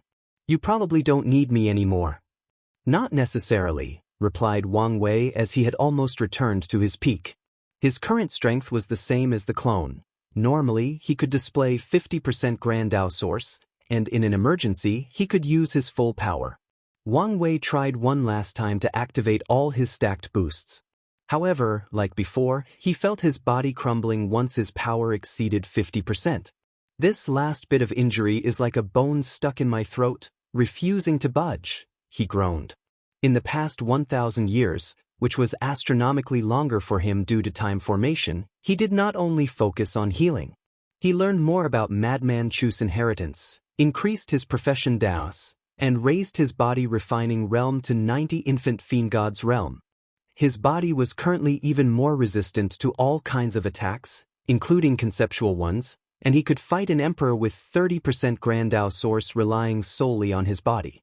Wang Wei was very happy with his progress despite using all the great emperors with body refining cultivation from the Dao burial ground. Primordial Desolate was still not refined, meaning he still had room to improve after using the latter and might even enter the next stage of the true power Dao realm Dragon Phoenix realm. Existence injuries are like incurable and chronic illnesses for immortal cultivators. "So, it's understandable you couldn't heal so quickly," stated the clone, and Wang Wei agreed with this comparison despite being a simple way to explain a complex situation. "We have work to do, so let's get started," he stated before waving his hand to place the clone away. It was still useful and would not be terminated. For example, the latter could be sacrificed in a dangerous situation to boost his strength. If that is never required, Wang Wei will use him as a basis to create a clone for the sect. Something tells him it won't be easy to leave a clone for the sect since no other Eternals have done it, but he will try. He took a moment to scan the world and register the changes. One minor and one major event that needed his attention occurred in this short period. The minor event is that mortals have developed the concept of arts and crafts families.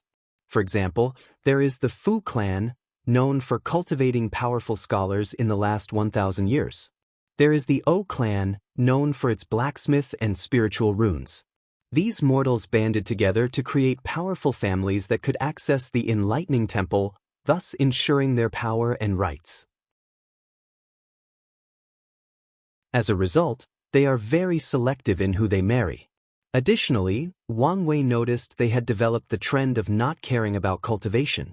If someone in their family is born with a leakless body, they will nurture this person, but he will not become the central focus of the clan. They view such an individual as more of a guardian for their family, using their long lifespan to the benefit of the clan. Wang Wei calmly observed this change but did not comment or intervene. Like all things, there are both positives and negatives to this change. So far, mainly the positive has appeared, so he will let it develop. As for the major event, the sea race has cultivated an immortal sovereign. This event was shocking because the world finally saw the potential and threat of the sea race. Once they banded together and used all the resources of their race, it was very easy for them to train an immortal sovereign and with such speed. They finally understood why the Heavenly Emperor was adamant about keeping a watch on the sea race and the unimaginable resources that the ocean contained. So, these people rushed to the sea with greater fervor. Although the surface world was also booming with resources after the environmental changes, no one would say no to more. Wang Wei watched all of this with calm eyes. He knew more than these people, like the sea race, could have cultivated a second immortal sovereign, which was their original intention. However, after seeing the world's reaction to the first, they stopped this idea and hid their presence like always. Wang Wei then checked on Wu Ming. In the southern section of the court, he saw a legion of men and women with bodies full of tattoos or symbols.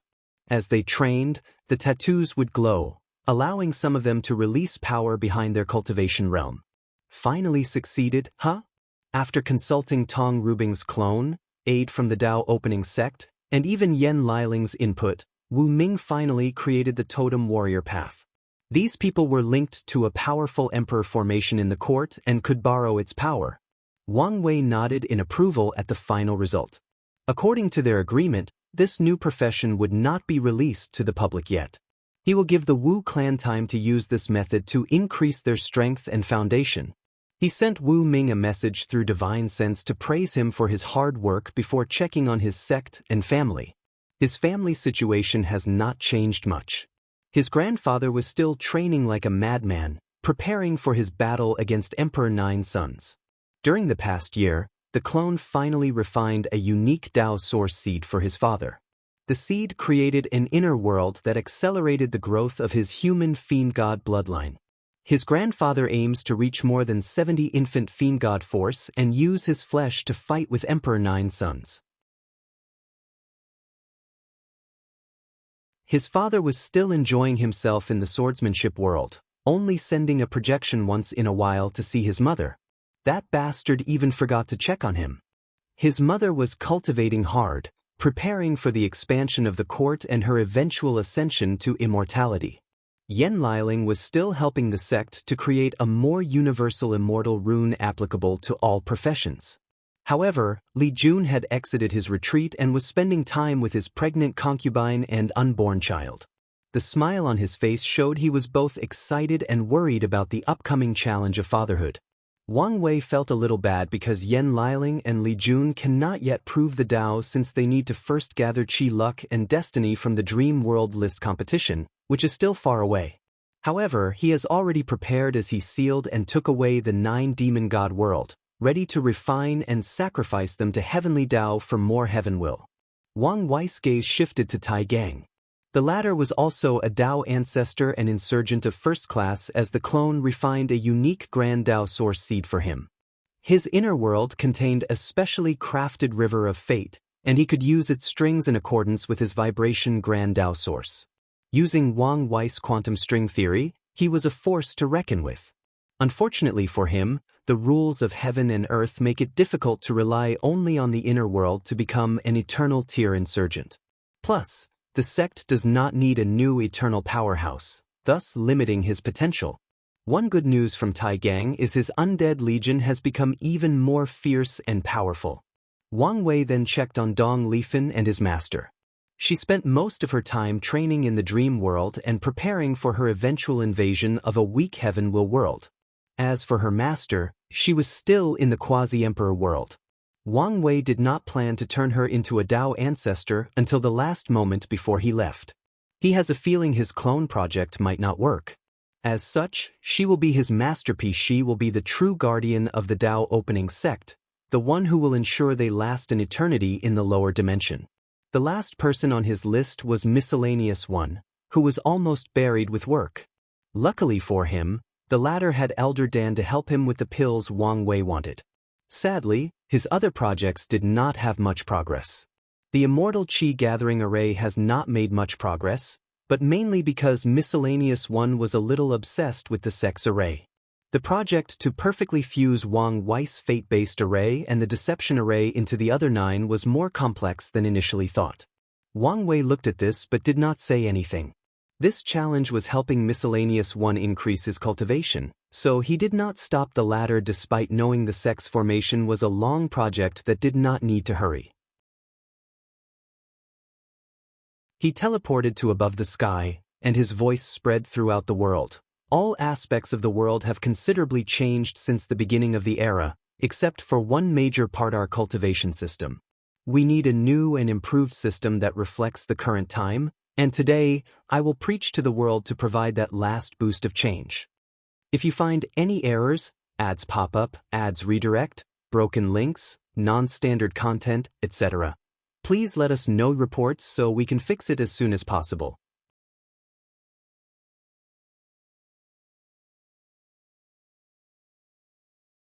Chapter 1025 New Origin System. All spiritual practice begins with breathing, And just like what you eat determines your growth and potential, so does the qi that any cultivators breathe. Qi is the. Wang Wei began his explanation of the origin system from the first tier, body tempering. He explained the optimal method to absorb innate qi and create the best possible blood qi. Of course, his explanation only went as far as the 9th layer. He let the factions deduce the 10th to 12th layer based on their sex foundation. As a result of his preaching, once he finished explaining this realm, the knowledgeable people could tell the new system was between 50% to 5 times better than the former ones. Furthermore, the increase in lifespan was twice that of the previous system. The Divine Sea realm did not change much and acted similarly to the first tier. He explained the best way to condense origin qi. After this transformation, the energy used in this system could be called innate origin qi because of its high quality. Lastly, besides the Lake of Origin, River of Origin, and Ocean of Origin, he added a 4th stage to the Divine Sea realm, the Heaven Origin Ocean. Cultivators can open a 2nd Divine Sea in their middle dantian, storing even more energy. In this stage, their strength and lifespan also increased because of the nourishment of such a large quantity of qi. In the Divine Altar realm, innate origin qi from the lower dantian will be condensed into solid form as an altar. The body cannot bear 2 altars, so only one is condensed. However, it's possible to use a secret technique where a 2nd altar is temporarily condensed and detonated in the midst of battles. Wang Wei gave away this technique during the sermon, thus raising the overall battle prowess of level cultivators. Condensing the altar will no longer be simple in this new system. Wang Wei has ensured that all cultivators will experience a Tao heart trial called Whisper of the Mind. As the name implies, cultivators must resist tempting whispers while condensing their altars, tempering their will, state of mind, and Tao heart in the process. He did not want the world to give birth to any more pseudo-emperors, so the act of tempering the Tao heart had to start early. After condensing the altar and the subsequent divine veins, this realm is not over like in the old system. Wang Wei added a new stage called Tao Rhyme Nourishment. The myriad emperor world has given birth to many emperors in this generation. Thus, the world is full of their Tao rhymes. Cultivators will nourish their altar with the world's Tao rhyme in this stage, thus establishing a better foundation for comprehending the law. Cultivators can study ancient scriptures, sage notes, or wise man's philosophies to acquire Tao rhymes or resonate with heaven and earth. Wang Wei used the Emperor Tao world's spiritual foundation system, the 4th stage of the Tao Declaration realm, to be precise. For the supernatural stage, Wang Wei did not change much. He believed this realm is what set apart the origin system with the manifestation of innate talents. In his system, cultivators will still condense their good fortune flame, but the number of origin patterns condensed as fuel for the flame is no longer 50 but 99. The increase in origin patterns makes the flame more potent and allows cultivators to use them in battle without affecting their foundation. In other battles in that realm will now involve the use of the good fortune flame. Wang Wei's decisions for this realm had some consequences. The increase in battle prowess drastically reduced the increase in lifespan. In the end, the new system had an increase of 10% in lifespan compared to the old system in the supernatural realm.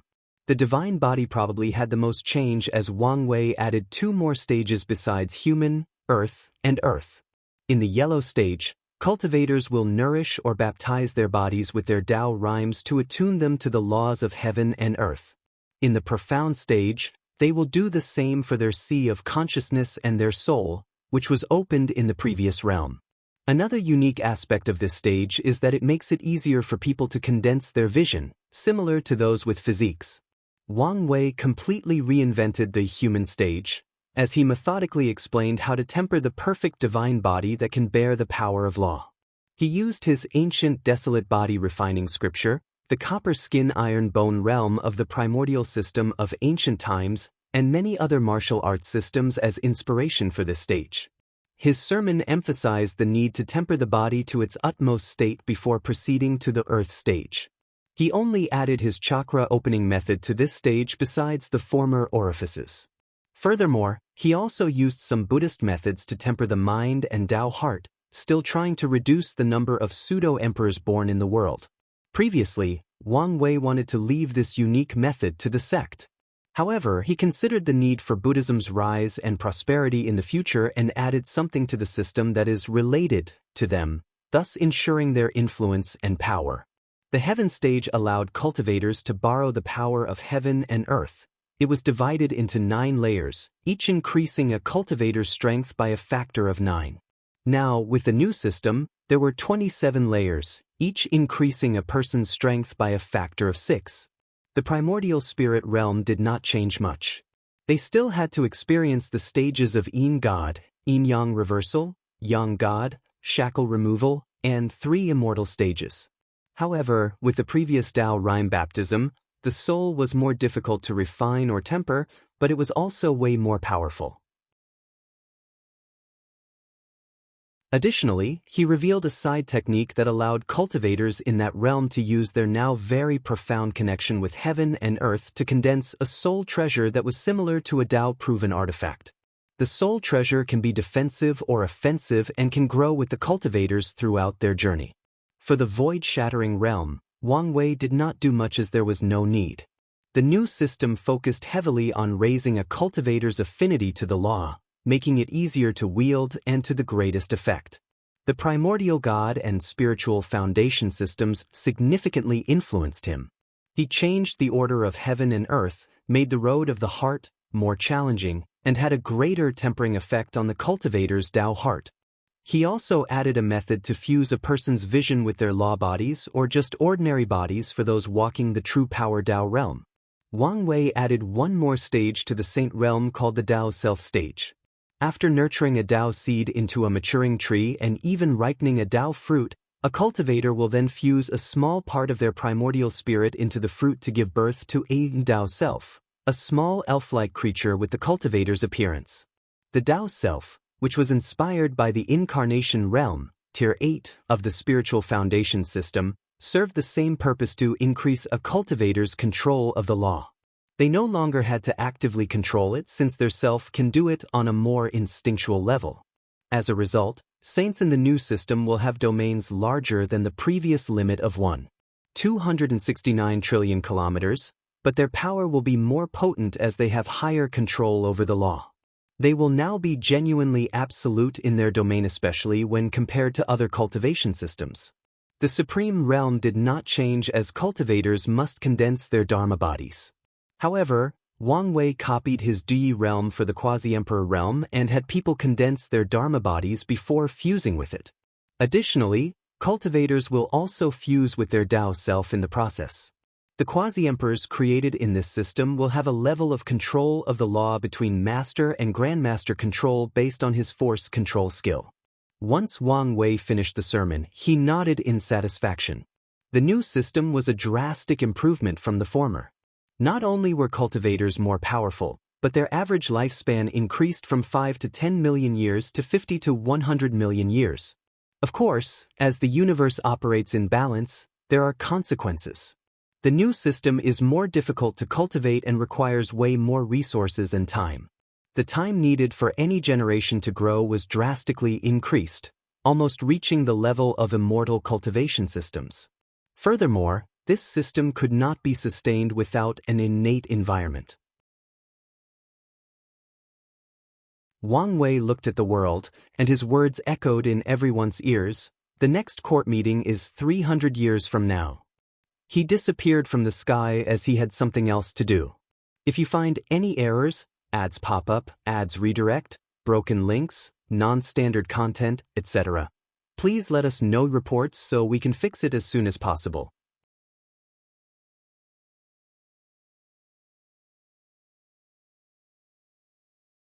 Chapter 1026 Unparalleled Child Wang Wei appeared in a garden in Li Jun's Slaughter Mountain. He saw the latter embracing Su Ai while occasionally caressing her belly, which only had a slight curve. The atmosphere here between them was both infectious and nauseous, and Wang Wei felt an overwhelming sense of jealousy. Feelings of the past that he thought he had gotten over rushed into his mind. Wang Wei remembered. He remembered how he felt when he saw Li Jun with all these women, and he was stuck with only one. Now, It was even worse because he had no one to hold while that bastard was preparing for the beautiful journey of fatherhood. It took all the restraint in his body not to beat Li Jun on the spot or curse him for ruining his happiness. "I'll remember this," thought Wang Wei before coughing, alerting the loving couple. Your Majesty," stuttered Su Ai. "Oh, you're here," said Li Jun as he turned around, still holding her in his arms. Wang Wei confirmed this bastard knew he was there and just wanted to make him jealous by the smirk on the corner of his mouth. He secretly gritted his teeth and rolled his eyes before focusing on Su Ai. "You don't need to be nervous and restrained. I'm just an uncle checking on his nephew." "Why?" Li Jun held her tightly as a form of reassurance. "How are your injuries?" "Fine. Just the last bit is persistent and needs more time." "That's good," replied Li Jun before sighing deeply. "What's wrong? In a time like this, I should be by your side to protect you. But no need to beat yourself for this. We will have plenty of opportunities to fight side by side in the future." "Will we?" asked Li Jun, looking him directly in the eyes. Wang Wei looked at him and saw all his hopes and worries. "There are few people I trust most in this world. So, trust me when I say I will not have anyone else look at my back other than you, and I hope you will feel the same." "Of course I do." "Then that's all that matters." The two hugged each other briefly before noticing Su Ai was crying. "What's wrong, honey?" asked Li Jun. "Nothing. I just thought this moment was beautiful and could not help but cry." "It's okay as long as these are happy tears," reassured Li Jun. A few seconds later, he looked at his brother and asked, "What do you think about my child?" Wang Wei looked at Su Ai's belly, and his eyes soon glistened with a brilliant light. "If raised correctly, he will be a monster with potential even greater than me." "What makes you say that?" "I don't know what Honger did, but when she baptized him with her Grand Tao source, she created an unparalleled foundation for him. As long as I, Yu Liling, my father and mother, and the upcoming sex emperors baptize him again, he will be born with the acquired version of the innate source Grand Tao physique. Shao Tian dis physique. My son will be born with such a physique? Not exactly, corrected Wang Wei. His affinity with the law and the Tao will be so high that his comprehension will be on par with Shao Tiandi, if not even higher. Li Jun looked at his concubine's belly and did not know what to say. And that's not to mention his human fiend-god bloodline, continued Wang Wei. With all these baptisms from eternal-level powerhouses, its purity will be unparalleled if he chooses to awaken it. He's probably the only one after me to cultivate an orthodox and proper Ten Supremacy foundation. My child will be so talented, muttered Li Jun in shock, and he was not the only one. Su Ai could not stop smiling after hearing this. Her position in the Li clan was not ideal as Li Jun began to focus more heavily on the main wife Yen Liling, making the other concubines suffer to some extent. Luckily, she became pregnant with his first and only child. Now that she knew she was not only carrying a son but such a talented one, she knew her status in the clan was guaranteed. As soon as the smile appeared on Li Jun's face, it also disappeared. It may not be a good idea to be that talented. He knew that talent and potential did not equate to strength, and it was possible for someone to waste their talent, just like Shao Tiandi. Then, there are other issues in raising such a talented child. With the expansion of the heavenly era, the sect will have no issue regarding resources to raise such a child, but Li Jun worries about the concern of balance. As talented as his son will be, heaven and earth will find ways to balance it by making his cultivation journey more bumpy than others. And if you add the balance mechanism against the sect, the situation might be aggravated. Secondly, for his child to turn that way, he must spend a very long time in the womb, waiting for Kai Song, Jin Mengyao, and Dong Lifan to prove the Tao. He knew of the sect's future mode of operation that would require skipping many generations of battle, thus further delaying when this child would be born. Thirdly, he has to consider how the birth of such a talented child will affect his relationship with Yen Liling. Li Jun had a headache after thinking about this. Lastly, he was concerned for Su Ai. No ordinary woman or mortal bears the weight of destiny and karma of birthing such a talented individual. Will she be all right? asked Li Jun. With the sex protection and a few precautions she will be, reassured Wang Wei. And you must remember that many things must go correctly for your child to be born with such potential. The future I saw is not set in stone. I understand, nodded Li Jun before walking Su Ai to the room to rest. Then he began drinking with Wang Wei. What's on your mind? Many things, replied Li Jun. Firstly, how do I raise this child so he won't waste his potential?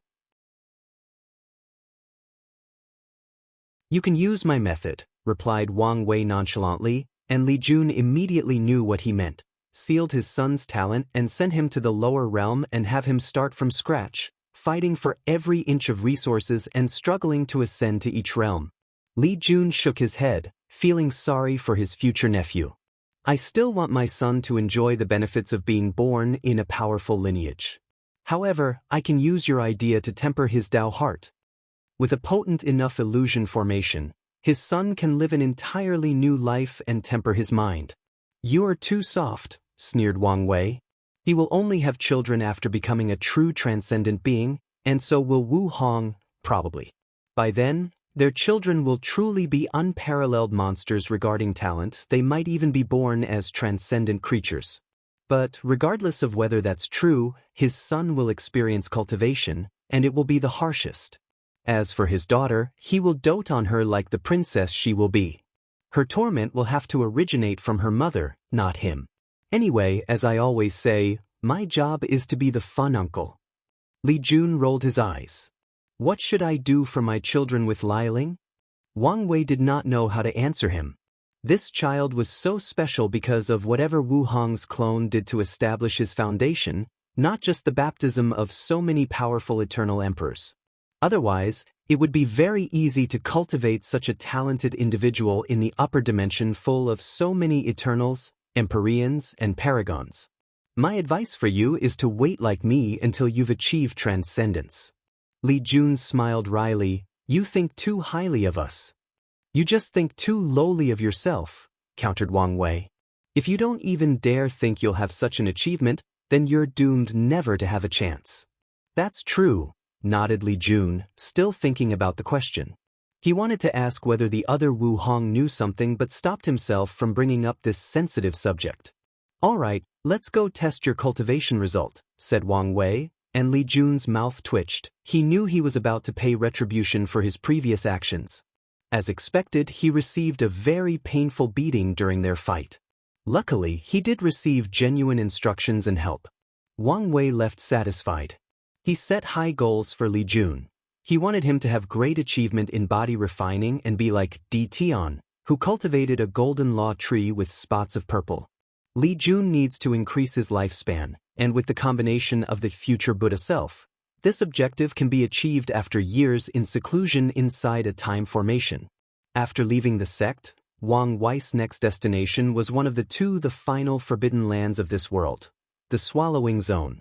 If you find any errors, ads pop up, ads redirect, broken links, non-standard content, etc., please let us know reports so we can fix it as soon as possible.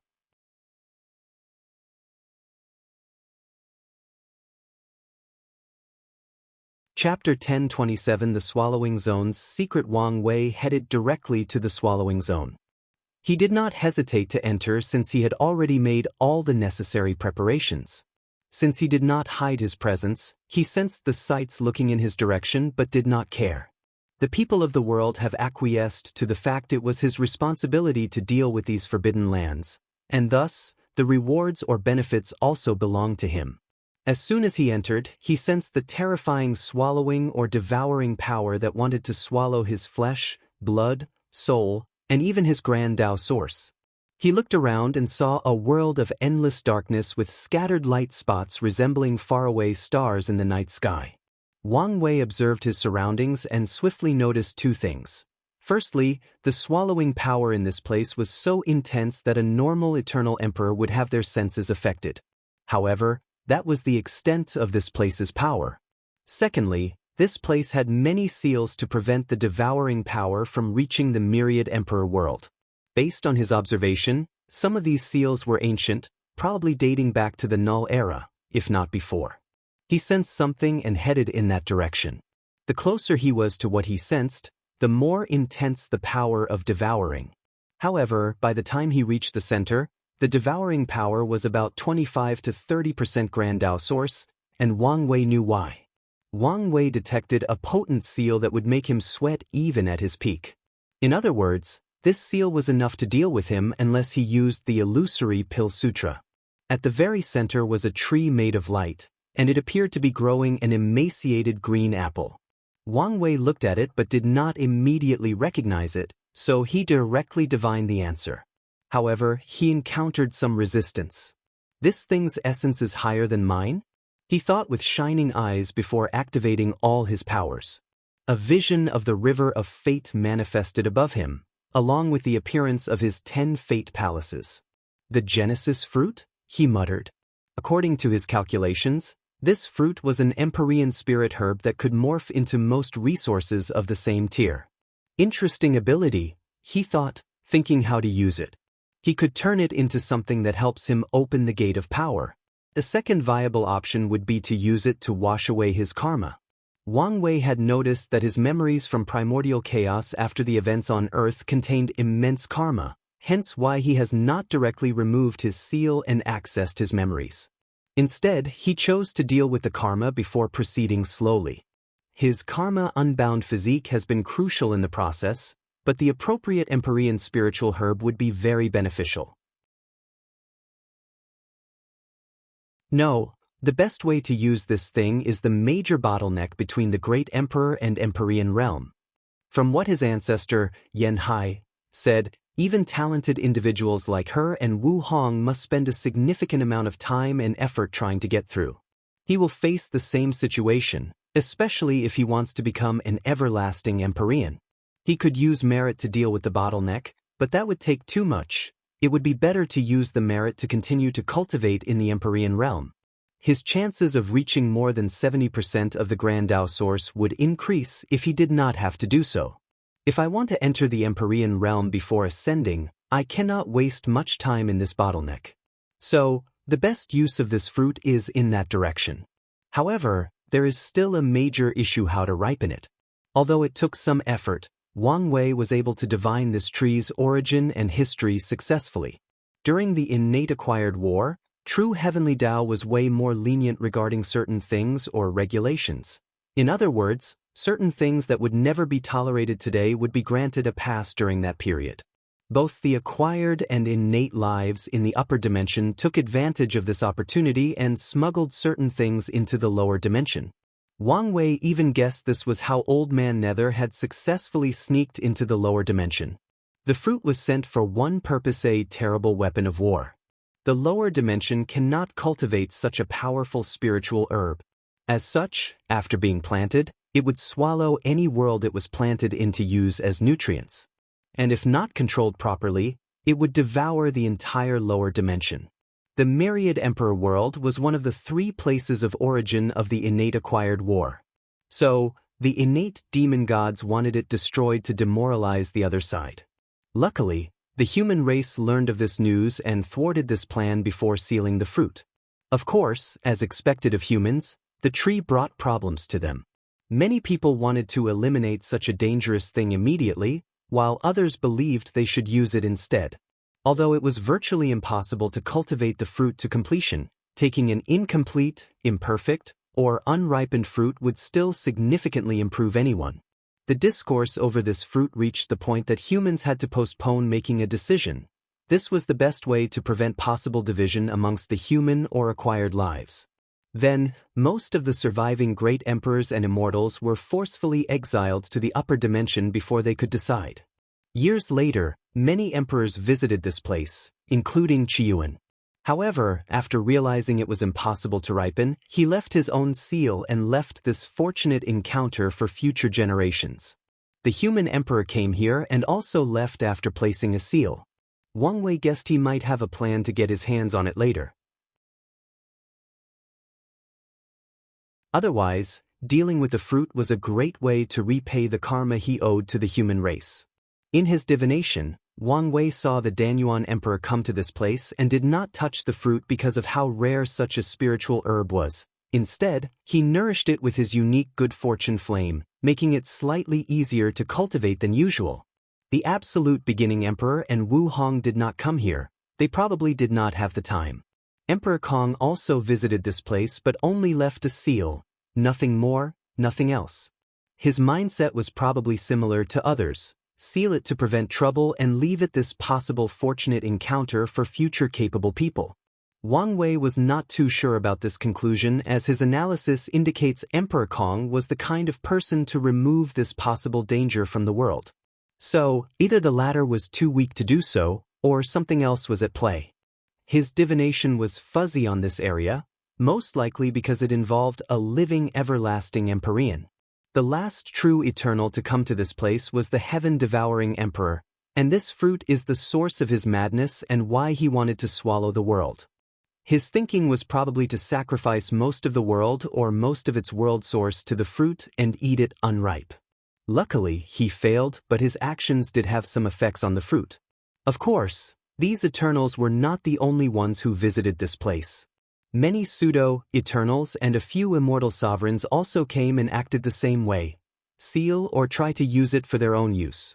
Wang Wei took a moment to plan how to cultivate this thing.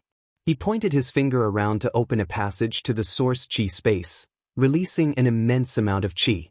Keeping these portals open took a lot of power, as the source chi space acted as a living entity and would actively close them. He did not use his chi flower ability, as he felt the energy these things could provide was insufficient for the fruit, so he used more forceful means. The next step was to install two formations, a chi gathering array and a time formation. Once he finished, he saw the speed at which this Genesis fruit was ripening dramatically increased, but it was not enough. Should I feed it merit too?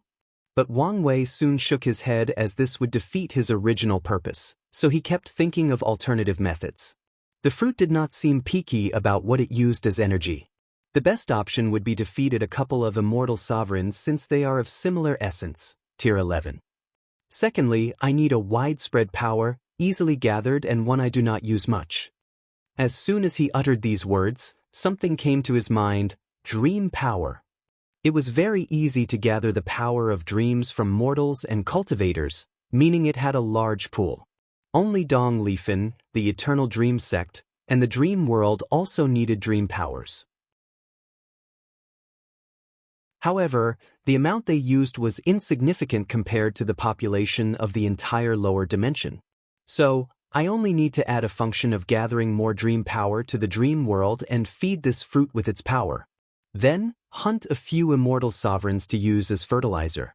Wang Wei was more looking forward to the expansion of the dream world after discovering another valuable use. If you find any errors, ads pop up, ads redirect, broken links, non-standard content, etc., please let us know reports so we can fix it as soon as possible.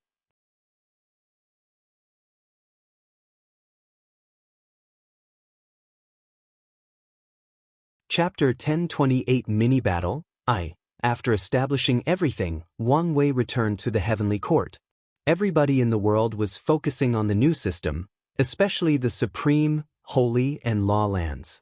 They knew the next court meeting was significant and wanted to increase their strength quickly. Sadly, 300 years was not long enough to have much effect. Wang Wei did not care about how they felt. He was focused on the fact the expansion of the court and the dream world was slower than expected and needed to speed things up. He headed directly to the core of the dream world and called Dong Lifan, consulting her on how to amass the power of dreams from people. In the cultivation world, virtually anything can be a source of power or strength, and dreams are no exception. Although it was rare for cultivators to dream, since they spent most of their time in cultivation or replaced sleeping with meditation, they still dreamt. So, the two worked together to gather the power of dreams secretly from all sentient beings. The process was easier than expected due to the fact that 99% of people in the world used the dream world and had some form of connection with it one way or another. Once Wang Wei finished, he sent an invitation to a few people across the world and waited. In Lightning Emperor Academy, Lin Fan sat cross-legged on the ground before a simple white and gold grave. He held a gourd of wine in his left hand while his right caressed the engraved words on this tomb. In loving memory of Lin Huan. A blessed child taken away by this cruel world before her light could shine. Lin Fan looked at the tomb, not hiding the pain in his eyes. He rested his back on it while drinking, his mind filled with created memories of what his child would have been like, what gender it would have been, and what kind of activity they would have done together. He searched for this memory manipulation technique just for this occasion and even modified it when it was not potent enough. Usually, he would use the dream world for such a thing, but he felt it was not intimate enough and chose this way. "I know you would be here." Lin Fan paused after hearing the voice and slowly turned his head. Typically, he would be awed and fascinated by his wife's beauty. That has always been the case ever since they married, and such a reaction has not changed after thousands of years. However, he was not in the mood today. "You wouldn't bother during this time unless something happened." "What is it?" asked Lin Fan, his voice slightly breaking if you listen closely. Su Shi did not immediately answer as she looked at the tomb. She has few regrets in her life and has managed to work out the others. However, what happened that day was one of the few she could never let go of. She blames herself for not only what happened to her husband but the fate of that child. She often tried to convince herself not to take all the blame, that Suya was simply cruel by nature or Heavenly Tao treated them like puppets. But no matter what, she could not forget or forgive. It did not help that it was almost impossible to revive the child. It died before its soul, body, and world imprint was completed, and Suya used it as a sacrifice for a curse involving existence. So, 99% of methods could not revive it, including existence reconstruction. The only way they could think of was to travel back in time and prevent this event from happening. Sadly, true Heavenly Tao would never allow them to mess with the river of time with their current cultivation. This may be possible when they reach higher tiers, but as of now, the child can only remain non-existent. "The battle you suggested is about to happen," finally said Su Shi after a few seconds of quiet. "Oh, when?" 10 years. "So soon?"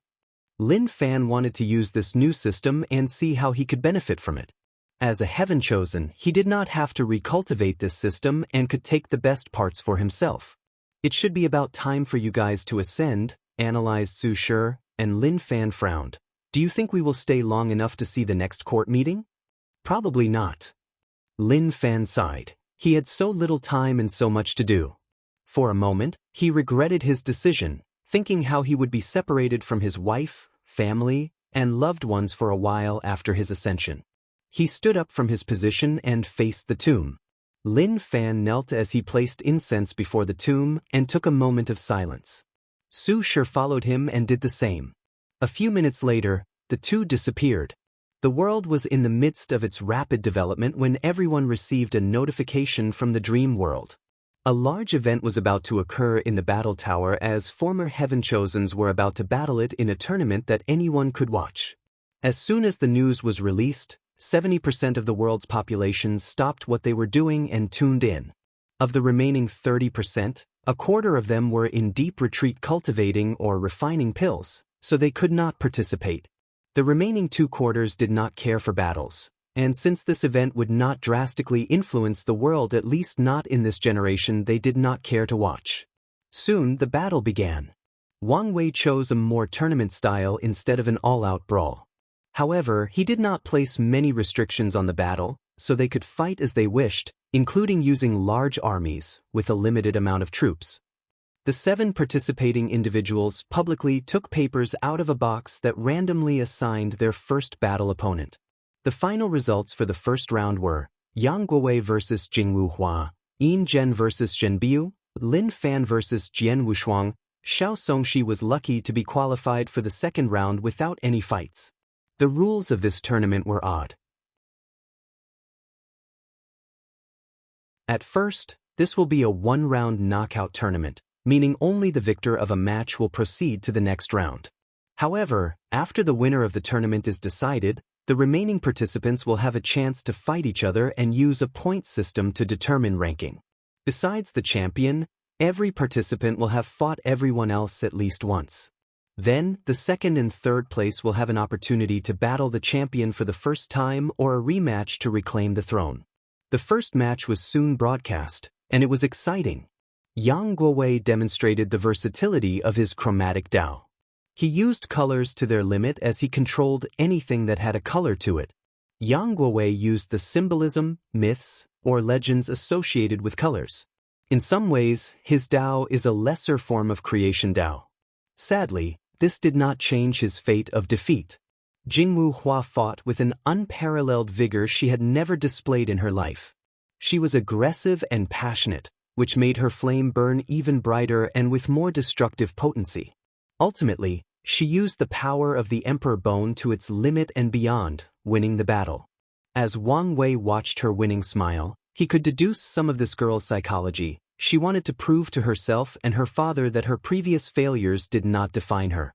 With her newfound confidence and state of mind, she can prove the Tao and become an eternal, then help her father and the Golden Crow clan.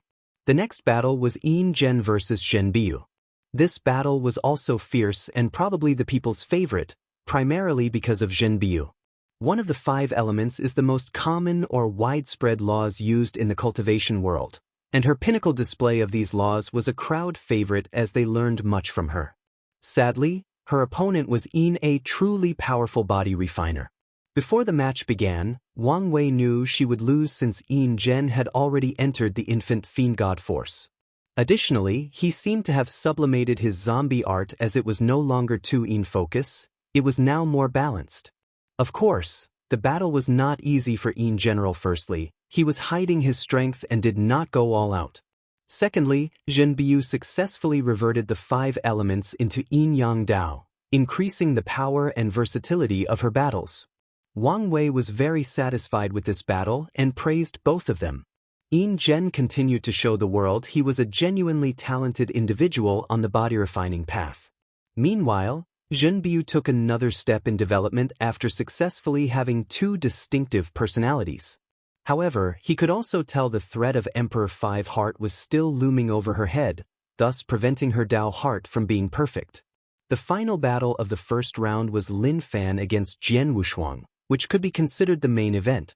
Many people focused on them, especially those who knew these two shared the same fate in their generation. If you find any errors, ads pop up, ads redirect, broken links, non-standard content, etc., please let us know reports so we can fix it as soon as possible.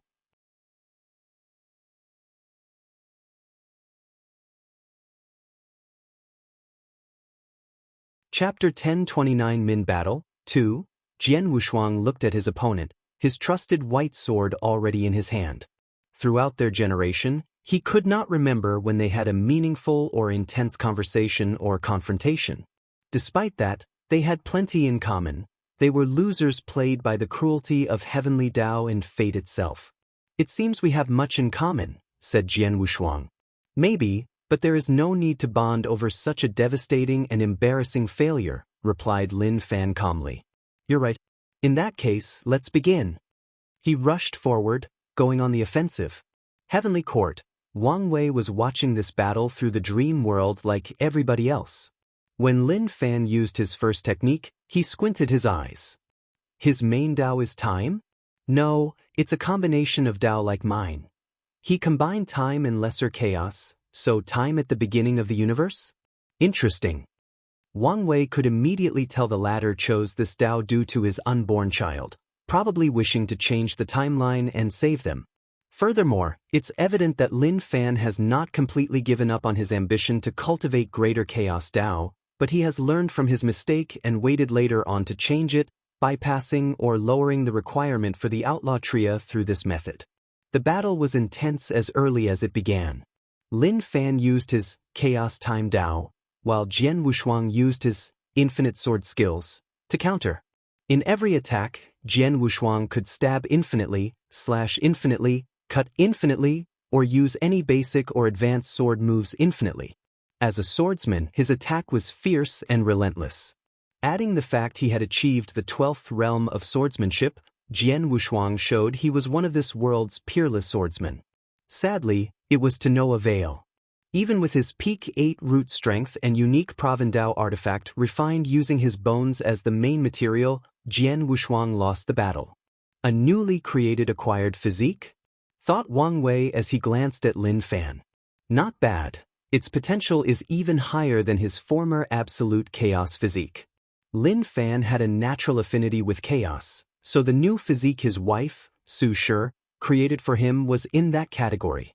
However, despite both having chaos as their main characteristics, they followed different paths. Su Shi followed the path of primordial chaos, which is a higher or evolved form of chaos. Meanwhile, Lin Fan followed the extreme path of chaos. He tempered and refined his power of chaos until it was on par with primordial chaos but without experiencing evolution or sublimation. The idea is similar to how normal Daos can be cultivated to be on par with outlaw or supreme outlaw Daos. As a result, his new physique could be called Ultimate Chaos Physique, the pinnacle of chaos that goes beyond absolute. After their battle, the next round immediately started. The first battle was Xiao Songxi against Yin Zhen, and the former patriarch of the Baishi clan lost. However, the result was not as miserable as many people expected it to be, as Xiao Songxi put up more of a fight than people expected. He changed his Dao from swallowing to a unique sacrifice Dao. The crux of this Dao is that the better the things he sacrifices, the more benefits or results he will receive. Xiao Songxi sacrificed his Baishi bloodline for a drastic boost in strength and, as a result, gave Yin Zhen some trouble. "What an interesting and promising Dao," commented Wang Wei to himself before smiling. The Xi clan is about to suffer again. The next battle was lackluster. Zhen Biu did her best against Lin Fan but to no avail. However, it's understandable, given her opponent's strength and the fact her talent lies more on cultivation than battle. Then, the final battle began. A clash between two titans, Yin Zhen and Lin Fan. If not for how mythical Wang Wei's battle against Di Tian was, this fight would have had a lasting impact on the world and history. As soon as the fight started, Lin Fan did not hold back and showed the world his 9-extremity foundation. "Only 4 root?" muttered Wang Wei as his eyes shined with the power of fate. "I see." He understood why Lin Fan did not achieve completion. He had to rush to cultivate to participate in this fight, which affected him. However, the most prominent reason is his flawed Dao heart. The death of his unborn child had a greater effect on him than he anticipated, and when it was time for the final fusion, such a flaw reduced his accomplishment. It's a shame, but there should be ways to remedy the situation in the upper dimension, thought Wang Wei as he focused on this battle. Yin Zhen was not outdone and showed his infant fiend god realm's achievements and strength on par with Dao ancestors. With his mighty body and willpower manifestation, he dominated most of the fight, making it appear that Lin Fan was about to lose until the latter pulled out his trump card. Lin Fan summoned the projection of a creature, an ancient, noble, and powerful creature. A creature that existed at the beginning of chaos when everything was chaotic and empty. "A creature more ancient, noble, and powerful than fiend gods?" muttered Wang Wei with squinted eyes. He immediately activated all his powers to divine more information. Blood immediately began to fall from his eyes, mouth, and the other orifices. Primordial demon gods. He only found a name but almost died in the process. Wang Wei exhaled as he swallowed a few pills to calm down and recuperate. "Primordial demon gods," he repeated with some seriousness. "Why do I feel this race has a deep connection with one of the taboos I've encountered?" He groaned softly as he did not have much to go on. He focused on Lin Fan while muttering, "More importantly, what's your connection to this ancient race that popped up out of nowhere?" Many thoughts flashed through Wang Wei's mind as he analyzed the situation. Ultimately, he could only conclude one thing. Everyone in the universe is someone else's pawn. He was fate's pawn, Di Tian was one of the cardinal's pawns, and Lin Fan was probably the pawn of this ancient race. After accepting this fact, Wang Wei continued watching the battle. The final winner was Yin Zhen, who used a pseudo-true will to defeat Lin Fan. And the method he used was actually ingenious, even by Wang Wei's standard. Most body refiners do not use weapons since they believe their bodies are the most powerful. However, some do, and there are specific weapons for them, like the blood-nourishing weapon, which is similar to the Proving Dao artifact. Yin Zhen cultivated a blood-nourishing weapon, allowing it to gain sentience and condense a soul. The weapon then cultivates the origin system, starting from the primordial spirit, and even enters the Duyi realm by creating a unique soul made of weapon qi. Finally, Yin Zhen combined his willpower manifestation with his weapon's Duyi realm, thus achieving a pseudo-true will. What a talented lad! He must have learned from my battle with Di Tian. Wang Wei was genuinely happy to see how the world improved because of his actions and previous efforts. In this mini-battle, all the Heaven Chosens have shown remarkable improvement, a direct result of using the Dream World's battle tower. If his weapon can prove the Tao, he can use a genuine true will. A weapon proving the Tao is not unusual, especially for a place like in the upper dimension. In fact, with a proper Grand Tao source baptism, this weapon might need to prove the Tao and could sublimate its Duyi realm into a Tao will. However, such a method would have restrictions and lower its overall potential, so Wang Wei hoped Yin Zhen did things correctly. Once the champion was decided, the next round was the ranking round to determine the other ranking and who could challenge Yin General. The result was Lin Fan was second, Jian Wushang took third place, Zhen Biu came fourth, Jin Wuhua was fifth, Xiao Songxi stole the sixth spot, and Yang Guowei was at the bottom. Lin Fan declined the opportunity to challenge Yin Zhen a second time, but Jian Wushuang still chose to fight. Although he lost, he was satisfied with the experience and learning opportunity. As a swordsman, he had such an undaunting spirit. Wang Wei summoned the team and had a brief talk with them, telling them to prepare to leave in 3 days. Then he held Yin Zhen back as he conversed with him, sharing some of his ideas and understanding of fleshly body cultivation, willpower manifestation, and the use of true will. Emperor Enlightening Academy, Lin Fan sighed. I thought I could win the championship and asked him. But now, it seems you have to ask. I told you to be more direct and he won't mind, replied Su Shi. I just don't want to owe him even more than I do. His previous plan was to ask what he wanted to know as a champion, using the information as the final prize. However, such an act lowered his seniority. However, with the current situation, he was already a junior despite being from the same generation. I have to count on you again. I also want some closure, replied Su Shi while shaking her head. Without wasting time, she rushed to the court. And I wanted to write the Jian Wushuang versus Lin Fan's match, but after staring at a blank screen for a few hours, I gave up. However, I do want to write a proper high-tier match for him, so it's probably going to be later in the story and most likely against Wang Tian. If you find any errors, ads pop up, ads redirect, broken links, non-standard content, etc., please let us know reports so we can fix it as soon as possible.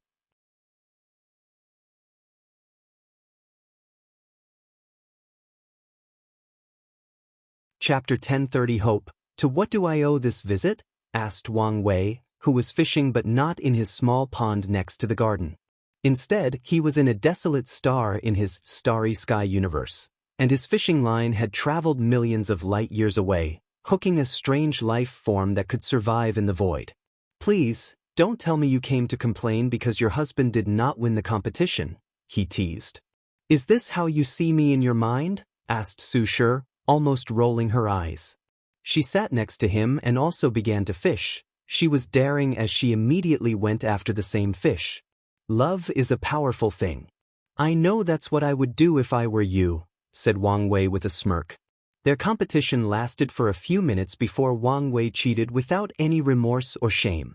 It's not like you to be this hesitant, he said. I just don't want to be disappointed by the answer, she replied. Would you feel better if you never know? No, false hope is even worse than the truth, replied Su Shi before sighing. Okay, tell me. You haven't asked anything, so how do I know what you want to know? Su Shi did not stop herself from rolling her eyes. You know I want to know about the unborn child. Is there a way to save them? Is it possible to revive him? Depends, replied Wang Wei.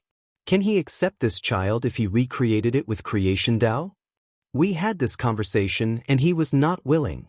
One of their plans was for Lin Fan to cultivate Good Fortune Tao before transitioning into Creation Tao as a means to revive the child. However, after many years of contemplating and talking to Xin, they concluded this was not what they wanted. Wang Wei thought for a moment and said, "The world, as we know it, is more complex than what we see. Every major decision we make creates an alternate universe or timeline where our lives are entirely different based on that choice, the infinite trichiliocosm." Su Shi's eyes shone brilliantly as many things finally clicked in her mind. A few of her questions regarding the river of time were just answered, and that opened her mind to a new level of understanding of the universe. The concept of alternative timeline was not new to her as she had battle techniques to create them, but they were temporary. She never knew the world actually contained an infinite number of them. "So, is there a timeline where the child was born and is healthy?" she asked. "Not just one of them." Su Shi's beautiful brow furrowed. "What about our timeline? Is it not possible to change the past?" "Our timeline is special and is heavily protected by Grand Tao itself and other powers," explained Wang Wei. "So, even after you become a paragon, which was the pinnacle of the cultivation world, the best you could do was take another version of the child from another timeline and bring it here." Wang Wei has only known one person or group of individuals who has changed the timeline, and that's his ancestor, Qiuan. However, to this day, he did not know how the latter did it and what price he paid. So, he did not tell her about that. "What realm is Paragon?" asked Su Shi. She knew about Empyreans but not Paragons. "It's the one after Empyreans." "Is Paragon the end of cultivation? Are there no other realms after that?" continued Su Shi, and Wang Wei gave her a look. "The path of cultivation is technically endless." Su Shi immediately understood the implications behind these words, and she felt more hopeful. She swiftly controlled her emotions and asked for more information. "What realm has your ancestor reached?" she asked. "They are paragons." Her happiness and hope were immediately gone. She did not think she was any less talented or dedicated than these people. Yet, after so long, they are still paragons. This fact may not indicate their ability but the difficulty of the path afterward. "You don't have to worry since we live in a great era," reassured Wang Wei after feeling her slightly agitated emotions. "What do you mean?" "Our ancestors have opened a new way forward for us, albeit they paid a heavy price. Now, as long as we care for the pests in the upper dimension and they can return, the path forward will no longer be unknown or muddy." "I understand and thank you." Wang Wei waved his hand to indicate it was nothing, and Su Shi soon left to tell Lin Fan this news. "So, we need to go beyond the Paragon realm?" he murmured, not even considering the first option. He wanted his child and nothing else. "Yes. Although this path will not be easy, it's still hope." "I am happy as long as there is a way," replied Lin Fan. Now that he has a direction or goal, that's all that matters. As for how difficult it was to reach that realm, he would do whatever was necessary as long as he knew it was possible. "Do you think what he said about these people preventing the ancestors from returning to the world to be true?" asked Lin Fan. He was not stupid and guessed Wang Wei was using this opportunity to turn them into pawns or advanced parties for his war against these people. "His words might have some logic behind them," said Su Shi. "What makes you say that?" "We don't know much about the upper dimension, but we do know how scary such a place would be with all these powerhouses. Now, how did 709 individuals take absolute control?" "Yes, if the ancestors disappeared, it could explain their rise in power," concluded Lin Fan. "The situation might be more complicated than we thought?" "You mean the two sons?" Wang Wei gave them a brief summary of the situation and promised to give them more detailed information after their return. "Yes." The way he spoke about them was different from others. I remember his tone was both disdainful and wary. "Do you think these two are people who have gone beyond the Paragon realm?"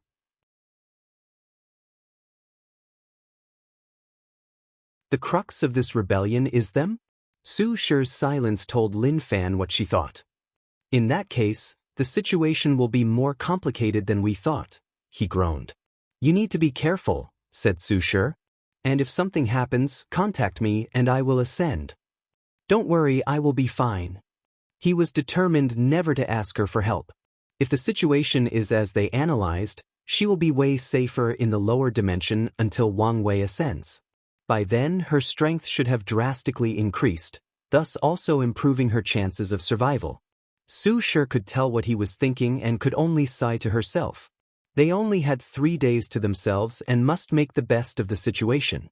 3 days later, Heavenly Court. Wang Wei looked at the immortal venerable before him. I have explained everything. Do you have any questions? No, Patriarch. I won't fail in this mission, replied Wang Qi. Remember, keep a low profile and only do what you're instructed to. I will. Wang Wei and Wang Qi walked out of the room where everybody else was waiting. Are you ready? Asked Wang Wei, and they nodded. Wang Qi put everything inside a special space ring made from the power of the Tao burial ground. He also surrounded himself with that treasure's power as he disappeared from the court. Once he opened his eyes, he was in an unknown location. He immediately checked around. No vision, so this space ring worked, he muttered. He exhaled deeply, immediately feeling lighter. No, he felt better than he had ever in his life. It was like he was always carrying a heavy burden that was suddenly lifted. He had had problems with his visions for so long and had acquired brand new glasses. What kind of energy was in this environment? It's so intoxicating. Wang Qi took a breath to control himself and not get lost in the comfort of this world. He did as he was instructed to gather as much information from the nearest populated place before heading to the designated location.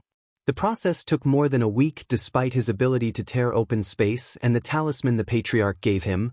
That's how vast this world was. Of course, his situation was unique as he was instructed not to use any official transmission array from any city. At his destination, Wang Qi left a communication mark before staying in a hotel. The next day, when he opened his eyes, he discovered he was in an unknown location and was immediately worried. He did not sense or detect when these people took him away from his inn, which greatly scared him. Luckily, they soon proved their identity through the secret codes and marks the Patriot gave him, so he handed these heaven-chosen. Pei Lang held a piece of paper with information on it while old Ma was on the screen opposite him. When that kid said he was sending us talented individuals, I did not expect they were on that level, said the old man with a wide grin. An extremely talented pure-body refiner, a 9-extremity foundation with a physique better than the absolute chaos physique, an unparalleled swordsman of the ultimate sword path, a Taoist priest with a dual personality, one of which is a pure heart. His eyes were about to shoot fire. Even the others are uniquely talented in their own right. Pei Lang groaned softly. You only focus on their talent but haven't mentioned the trouble with their background? All these people have Paragon-tier lineage behind them, except for Lin Fan and Yang Guowei. Although these lineages have closed off their mountain, they will still be interested in these talents once they've learned of them. Didn't we already expect this? Rebutted Old Man. Anyways, we are only in a temporary alliance. As long as they signed the contract and fought for our cause, that's all that matters. You're looking at the situation short-sightedly. We must begin to look at the future after the war. You want to start building power? Isn't that a little too early? Asked Old Ma, not hiding his worry. Maybe. His eyes focused on Yang Guowei and Xiao Songxi. These two had the highest hopes of recruiting from the information they gathered. Old Ma sighed before asking, what do we do with them? Give them the heaven will? If you find any errors, ads pop up, ads redirect, broken links, non-standard content, etc., please let us know reports so we can fix it as soon as possible.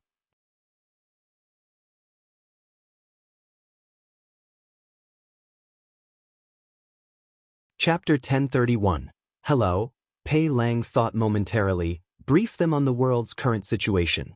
Afterward, use the reflecting mirror heart trial to determine their personality and who is genuinely willing to fight for our cause. Then, will we give them the heaven will? Yes, but don't forget to have them sign the contract first, nodded Pei Lang. I will come to see Yang Guowei and Xiao Songxi after the mirror test. As you wish. Then, what about Emperor Wang's reward? Asked Old Ma. Give him what he promised. These people were the first batch and he was very satisfied. Their cause needs upper-level talents/powerhouses as the world is about to enter an era of strife and chaos. Wang Qi received a space ring from a stranger and used his divine sense to check. The patriarch told him what to check, and he did not want to make any mistake. Are you satisfied? I am, nodded Wang Qi. That's good, nodded Old Ma. We are also happy with this trade and hope this alliance can continue. This is only the first group. However, the patriarch asked me to pass on a message. Do not expect the next group to be as talented as this one. That's understandable, nodded Old Ma. He had read distant history and knew the myriad emperor world was unique in the lower dimension for some unknown reason. So, it's understandable they would have so many eternal talents. Do you know exactly when the next batch is coming? It should take a while since we must gather them from other world communities. I see. Well, you know how to contact us. Excuse me. Is there something else? Asked Old Ma. Could you tell me if there is a way to see Empress Wu? Why do you want to see her? That's rather personal. Old Ma frowned. Wait a moment. I cannot make such a decision.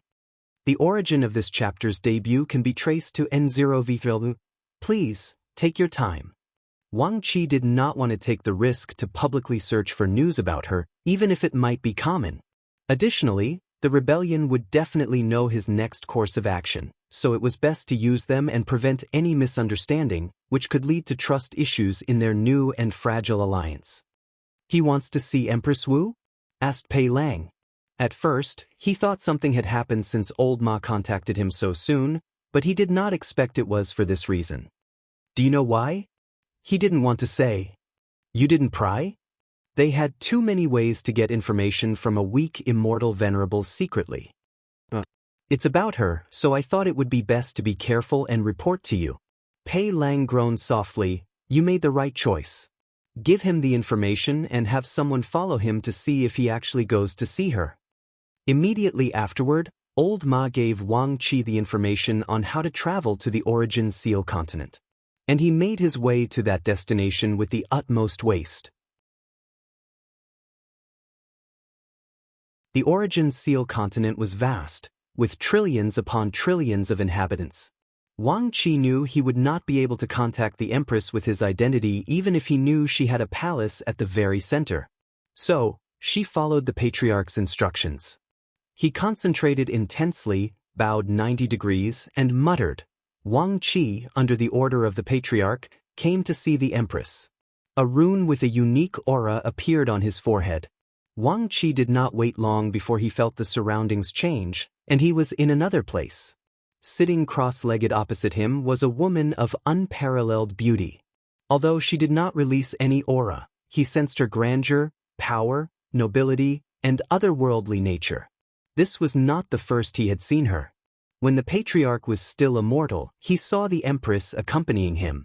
However, this one was completely different from what he saw, almost like a different person. Wang Wei sent you? Asked Wu Hong in her ethereal voice. That's alright, stuttered Wang Qi as he lowered his head, not daring to continue gazing at such power and perfection. What does he want? The Patriarch asked me to give you this. He took out a space ring and held it in his hand. Wang Qi felt his hand was empty, but he did not dare raise his head. Meanwhile, Wu Hong removed two things from the space ring, a jade talisman and a letter.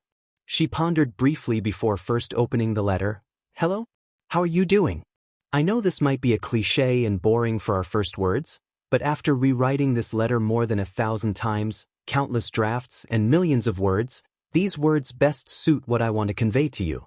After all, if all else fails, it will be good news to know you were okay. Anyway, I just want to hear from you. Thus, the talisman contains the experiment about existence from a talented cultivator called Madman Chu. I thought it might be useful for your injury. Be careful, you will owe him much karma if you accept his legacy. Thus, what is the best tier 11 resource to break the Empyrean bottleneck? I wanted to ask the rebellion, but I thought you should be more knowledgeable than them. A tiny smile crept on the corner of Wu Hong's mouth before swiftly disappearing. She thought for a moment before taking out a piece of paper. Give this to him, she said, and a letter appeared in Wang Qi's hands. Is there anything else? No. Then you're dismissed. With a wave of her hand, Wang Qi disappeared from the room. Wu Hong looked at the 2 items in her hands, deep in thought. She carefully placed the letter away before focusing on the talisman. She had heard of the name, Madman Chu. During the Second Origin War, Qiyuan wanted to find the latter to help him complete his plan.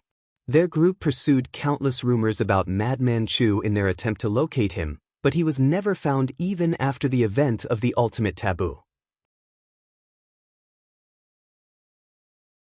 According to rumors, Madman Chu will only see someone that he wants to see. With a decisive look, she accepted the inheritance. Wang Qi sighed in relief when he realized he was somewhere in the Origin Seal continent. He did not waste any more time and used the special space ring the Patriarch gave him. He immediately sensed a weird aura protecting him. He no longer felt a potent power blocking his descent into the lower dimension. Through his connection to the Myriad Emperor world, Wang Qi immediately descended to the previous location where he had ascended a few hours prior. He then rushed into the throne room. What did she say? Did she respond? Immediately asked Wang Wei when he saw Wang Qi. Why, yes, replied the tired messenger as he took out the letter. Wang Qi could not tell when the thing left his hand. Hello back. I'm doing okay considering the circumstances. How about you? From what I hear, you're doing beautiful things in the lower dimension. Thus, I would like to thank you for this and the previous gift. I will reciprocate when the time is appropriate. Thus, the best would be Yuandao route. It takes the least amount of time to facilitate the breakthrough and has some effects in nourishing the fleshly body and the Empyrean soul while also helping stabilize the Grand Mist Wheel. However, it's a very rare spiritual herb, comparable to Tier 12 in value. Although the letter was short, Wang Wei had an uncontrollable grin throughout reading it. He looked at Wang Qi and through his mind, he saw her again after what felt like an eternity. He saw her unparalleled beauty, strange yet familiar aura, and gray hair. In these short interactions, he had confirmed too many things and removed a heavy burden from his shoulders. Now, he knew she knew something about him, most likely the clone's memories or from his ancestors. More importantly, he knew she would at least give him a chance. Isn't it just pursuing her again? He would gladly do it 1,000,000 times if it meant they could get together again. As for her being different from the ones he met, it did not matter. He would get to know the new her and accept her as she was. Laughed Wang Wei maniacally, and the world changed for him for the second time. A golden rain suddenly enveloped the world, puzzling everybody. However, when people noticed this rain could increase the life of mortals by at least 10 years, low and middle-level cultivators by 5, and upper-echelon cultivators by 1 year, everyone went crazy. Emperor Enlightening Academy, Su Shi and a group of teachers stood outside, looking at this strange vision of heaven and earth. Heavenly Tao even wasted World Source because he's happy? Said a teacher, not hiding his shock. I wonder how much you have to be beloved for heaven and earth to treat you like this, a female teacher with slight jealousy added. Not just beloved but powerful. That's true. Do you think any future heavenly emperor can recreate what he has done? Asked Song Li. Unless they can radically change the world for the better, I doubt it. I'm sure some people will fake these visions to embellish their reign. That's true. No one likes to admit they were inferior to their ancestors or the people that came before. Sadly, at least for a very long time, no one will ever come close to the first heavenly emperor's capabilities and achievements. So they could understand why some people would use such tactics. If you find any errors, ads pop up, ads redirect, broken links, non-standard content, etc., please let us know reports so we can fix it as soon as possible.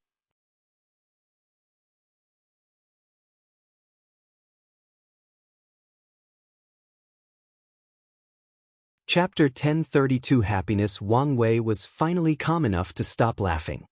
He looked at the letter with a smile before carefully putting it away in a section of his space ring full of Wu Hong's things, including many clay or wood sculptures he had made. I'm sorry about that. No, it's okay, quickly replied Wang Qi. Everyone in the sect knew the patriarch carried some kind of profound sadness with him ever since the princess disappeared. Since his level was too low, he never knew all the information about those events. However, it seemed things were not as bad as some rumors. Tell me everything that happened, don't leave any detail. Wang Qi recounted his experience. He explained everything he saw, learned, and even felt during his trip, and Wang Wei listened attentively. With this short encounter, he can deduce a great deal of information. What do you think of this old Ma? He asked. He acts like the steward of the entire operation, stated Wang Qi. However, he seems a bit indecisive. He does not make any major decisions and will report anything beforehand. Of course, this might be some kind of deceptive tactic. Wang Wei nodded outwardly to his words but did not immediately decide on old Ma's personality or abilities. He understood it was reasonable not to make any hasty decision regarding things related to Wu Hong. Give me the reward. Wang Wei received the space ring, and a look of surprise appeared on his face. Before even checking what was inside, he focused on the ring itself, and it was created. With how developed the cultivation civilization in the upper dimension is, it made sense such a thing would exist, he thought. After a specific tier, space rings are no longer safe because of how easily top powerhouses can control space. In other words, it's simple for a quasi-emperor to steal something from the space ring of a saint or lower cultivator without the latter knowing. At the immortal tier, such a thing is even more common and does not need to be only a space ring. Any world or pocket dimension that a cultivator creates to hold his item can be a victim of such a thing unless they place primary arrays to protect it. And even those could be useless for people who cultivate space, array Grandau source, or both. The space ring the Alliance used was made of a material called void-blocking crystal. As the name implied, it blocked whatever space it was refined, preventing thieves of any kind. The material can also block all karma to prevent people from finding the location of the space it's blocking. This one should be a Tier 2 void-blocking crystal, meaning even the best Empyreans could not secretly take the thing inside, analyzed Wang Wei, slightly intrigued by what he divined. Finally, he checked the contents inside and was immediately satisfied with the result. According to their agreement, the final reward would be based on the quality of talent I brought them, and the first batch was the best of the best. The rebellion fulfilled their side of the detail and gave him many resources that would be helpful in the Dragon Phoenix realm. Thank you for your hard work, said Wang Wei. Although he had already agreed with true heavenly Tao, if Wang Qi was not careful, followed his instructions to the T, and did not resist the urge to run away with the rewards, everything would not have proceeded so smoothly. It was my greatest honor, Patriarch. Your reward is waiting for you back at the sect. A grin flashed in Wang Qi's mouth as he momentarily lost control due to excitement. He bowed politely before excusing himself. However, a few minutes after he left, someone came to the court to see Wang Wei. Son, what made you so happy? I got news from your daughter-in-law, that's why I'm so happy. Yu Yan paused. She was not stupid. As such, she deduced the state of her son's relationship despite him not telling her everything. After all, Empress Wu was a well-known and beloved eternal emperor of the world. Oh, thank heaven and earth, I don't have to worry about you anymore. Huh, what does that mean? Asked Wang Wei, who felt her tone was strange. After she disappeared, I fear you would end up alone, and I would never be a grandmother. With my handsome face, how could I end up alone? Since you wanted her and only her, I fear you would remain alone if she rejected you. Wang Wei's mouth twitched slightly. Well, you don't have to worry about that, at least not yet. That's good. Yu Yan came only to check on him, so she briefly chatted before leaving. Her time was approaching, and she needed to train. Before leaving, Wang Wei wanted to give her something for her body, but she refused. She aims to achieve 7-leaf strength before underground Tao re-establishment after she and her husband rule over the court. Although this path is arduous and dangerous, the experience will also be a form of tempering for her. So, she declined as she believed it was best to leave these rare resources to her son or someone else. After Yu Yan's departure, Wang Wei soon had his third guest. Before the person entered, he heard a loud voice outside. My favorite grandson. Grandpa came to see you. I'm your only grandson. So, this phrase is not as endearing as you think they are, he yelled back, and Wang Chang entered the room laughing. Isn't that a good thing? Now, you don't have to split my love with anyone else. Wang Wei rolled his eyes. So, what made you so happy? Asked Wang Chang. He had only come for a short break when he noticed the changes between heaven and earth. Some good news, and it also involved you, replied Wang Wei. Oh, I'm so close to finding Emperor Nine Sons. Wang Wei saw a glint in his grandfather's eyes, so he explained the situation with these top geniuses ascending. Good, uttered Wang Chang. Recently, I have been having dreams of reuniting with your grandmother. Now I understand why. Wang Wei immediately looked at him seriously. Why are you acting like your reincarnation is your death? Don't look at me like this. I'm not about to do anything stupid, said Wang Chang, almost choking in anger. I just thought I might see her during the process. Do you want me to try to arrange something for you? No need. Let's leave it to fate. Wang Wei could not help rolling his eyes at how ironic such a reply was.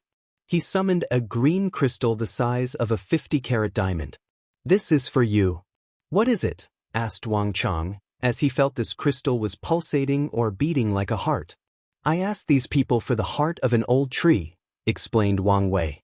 This thing contains an enormous amount of wood/life energy, so you can train as severely as you want, and it will heal and strengthen your body in the process. Wang Wei was surprised by this thing. He asked for it specifically for his grandfather, so it was not an immortal tier resource. Yet, the energy contained in that crystal was palpitating. However, upon reflection, he realized it made sense.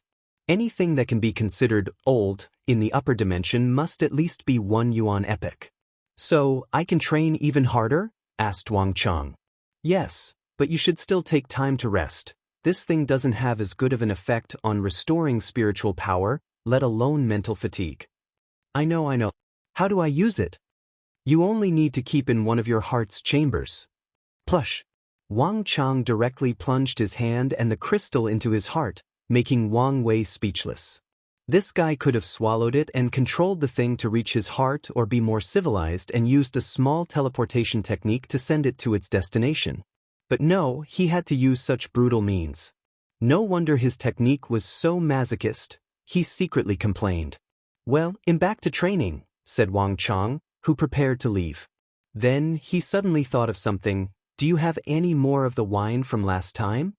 Wang Wei waved his hand to give him a bottle. Only one? Don't be so cheap. With a thought, his grandfather disappeared from the court and returned to the sect. He smiled as he heard the latter's complaints about not respecting his elders. His gaze shifted to the swallowing zone. He now knew what to turn the Genesis fruit into, but that created some other trouble for him, energy. If he wants that thing to turn into the Yuandao root and the best of its kind, he will need to feed it even more energy. What a headache, he muttered before entering a short retreat, waiting for the next major event. If you find any errors, ads pop up, ads redirect, broken links, non-standard content, etc., please let us know reports so we can fix it as soon as possible.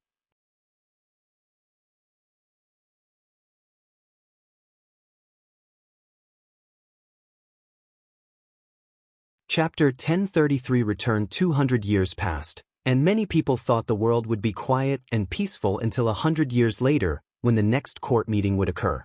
However, today would be a day to remember. Heavenly Court.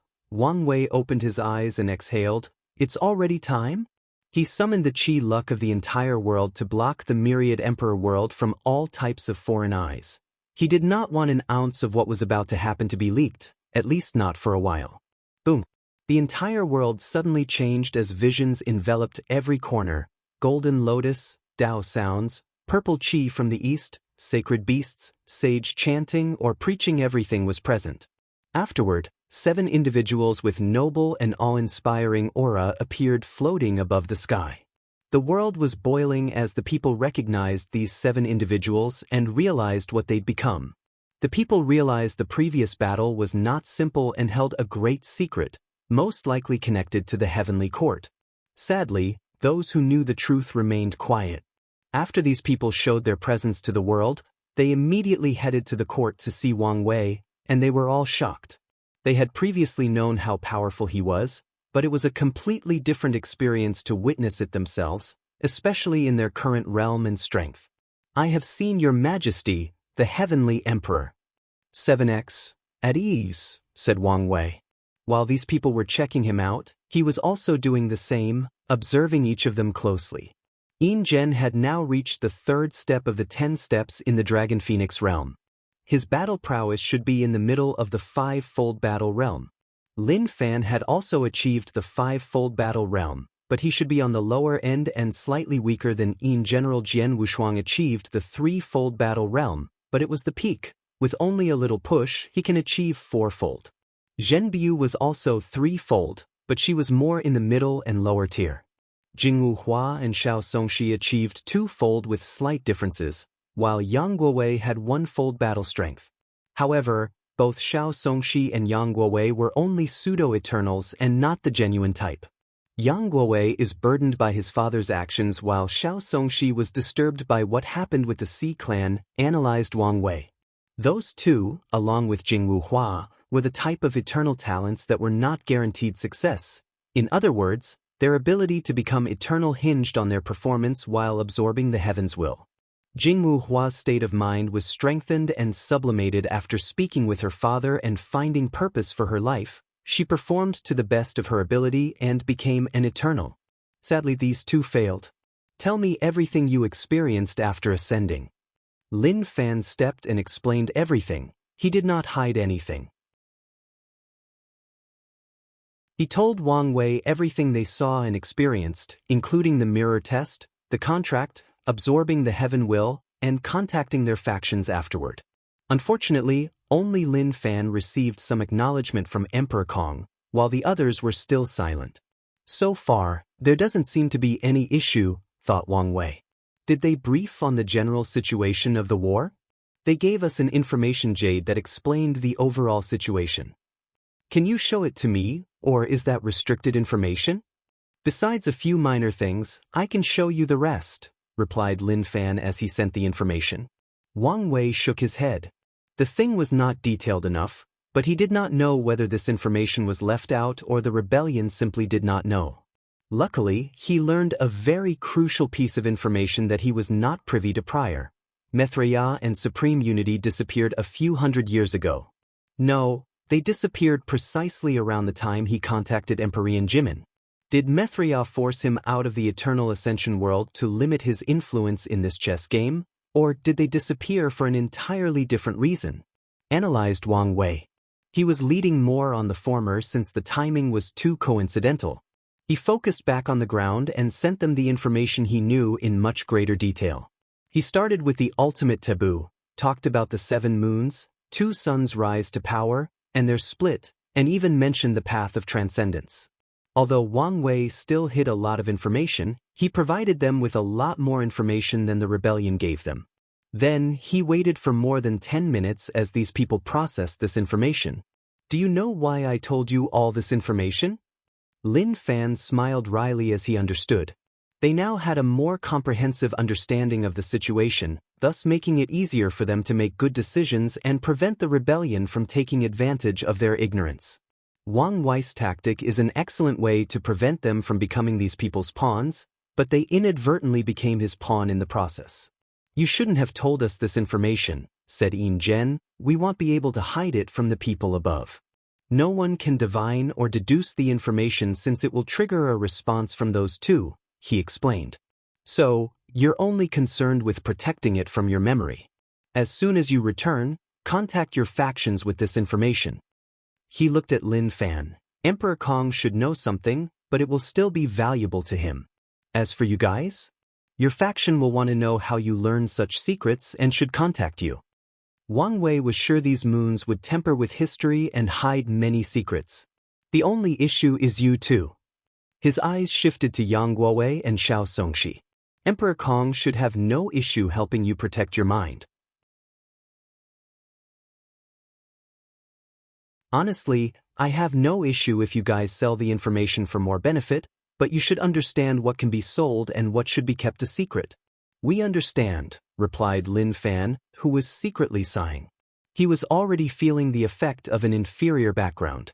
Unfortunately, he could not help it since the academy was simply too young and lacked history. How long can you guys stay? A maximum of 300 years, but it's best to leave as soon as possible.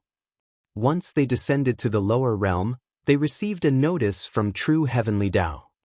In that case, get your affairs in order and leave. Everyone saluted Wang Wei before dispersing in different directions. Lin Fan appeared outside of the academy and turned around to look in the court's direction. The path of transcendence? His eyes had an unknown glint before disappearing. Many people were waiting for him, but he went straight to his wife. He held her in his arms before spilling out his guts. He told her everything he experienced, including the meeting a few minutes ago. The situation has become more complicated and dangerous, sighed Su Shi. Yes, but the greater the danger also means more benefit. Plus, I now have concrete proof of the way forward. Since these two sons achieved half-step transcendence, it means it's possible and a feasible method exists. You have a point. Su Shi knew she would not be able to escape the upcoming war. Her delayed ascension only meant she had a long time to prepare and get stronger. What's your plan before you leave? Do you even have time to do anything? The first major thing is to preach and repay my karma to the world. You still owe the world karma? Yes, but not as much as you guys. Regardless, since it's my home, I will do my best to take care of it, replied Lin Fan. After that, I should have time to leave a formation and artifact for the sect. The formation was easier to set up, but the artifact could cause some issues. If the sect already has a quasi-emperor weapon prepared, he only needs to nourish it with the Grand Tao source and fuse his weapon's projection into it. However, if they want him to refine a better emperor artifact for them, that would require more time and better resources. What about the Tao ancestors, immortal venerables, and insurgents? I will send the Grand Tao source seeds and immortal mansions when Wang Wei exchanges the next batches of candidates. Lin Fan momentarily paused at the absurdity of this statement. As for my insurgents, I have prepared the resources and instructions, but you need to complete it for me. It's good that you are prepared for everything, nodded Su Shi. But what about our situation? Have you made a decision? Yes. I was thinking about leaving an immortal clone to accompany them while we continued our pursuit of Grand Tao. Lin Fan did not hear from her for a few seconds, so he swiftly added, I can even modify their memories so they don't know about my main body. He felt it would be terrible on his conscience if he just abandoned everybody after everything they've gone through. This may be the best choice. If you find any errors, ads pop up, ads redirect, broken links, non-standard content, etc., please let us know reports so we can fix it as soon as possible. You're tuning in to the Passion Pages YouTube channel. We're so grateful for your support, and don't forget to subscribe to join us on this incredible journey through captivating stories. Your generosity through donations truly makes a world of difference, as it's the primary source of revenue that allows me to expand and enhance this channel for you. Thank you from the bottom of my heart for being a part of this adventure.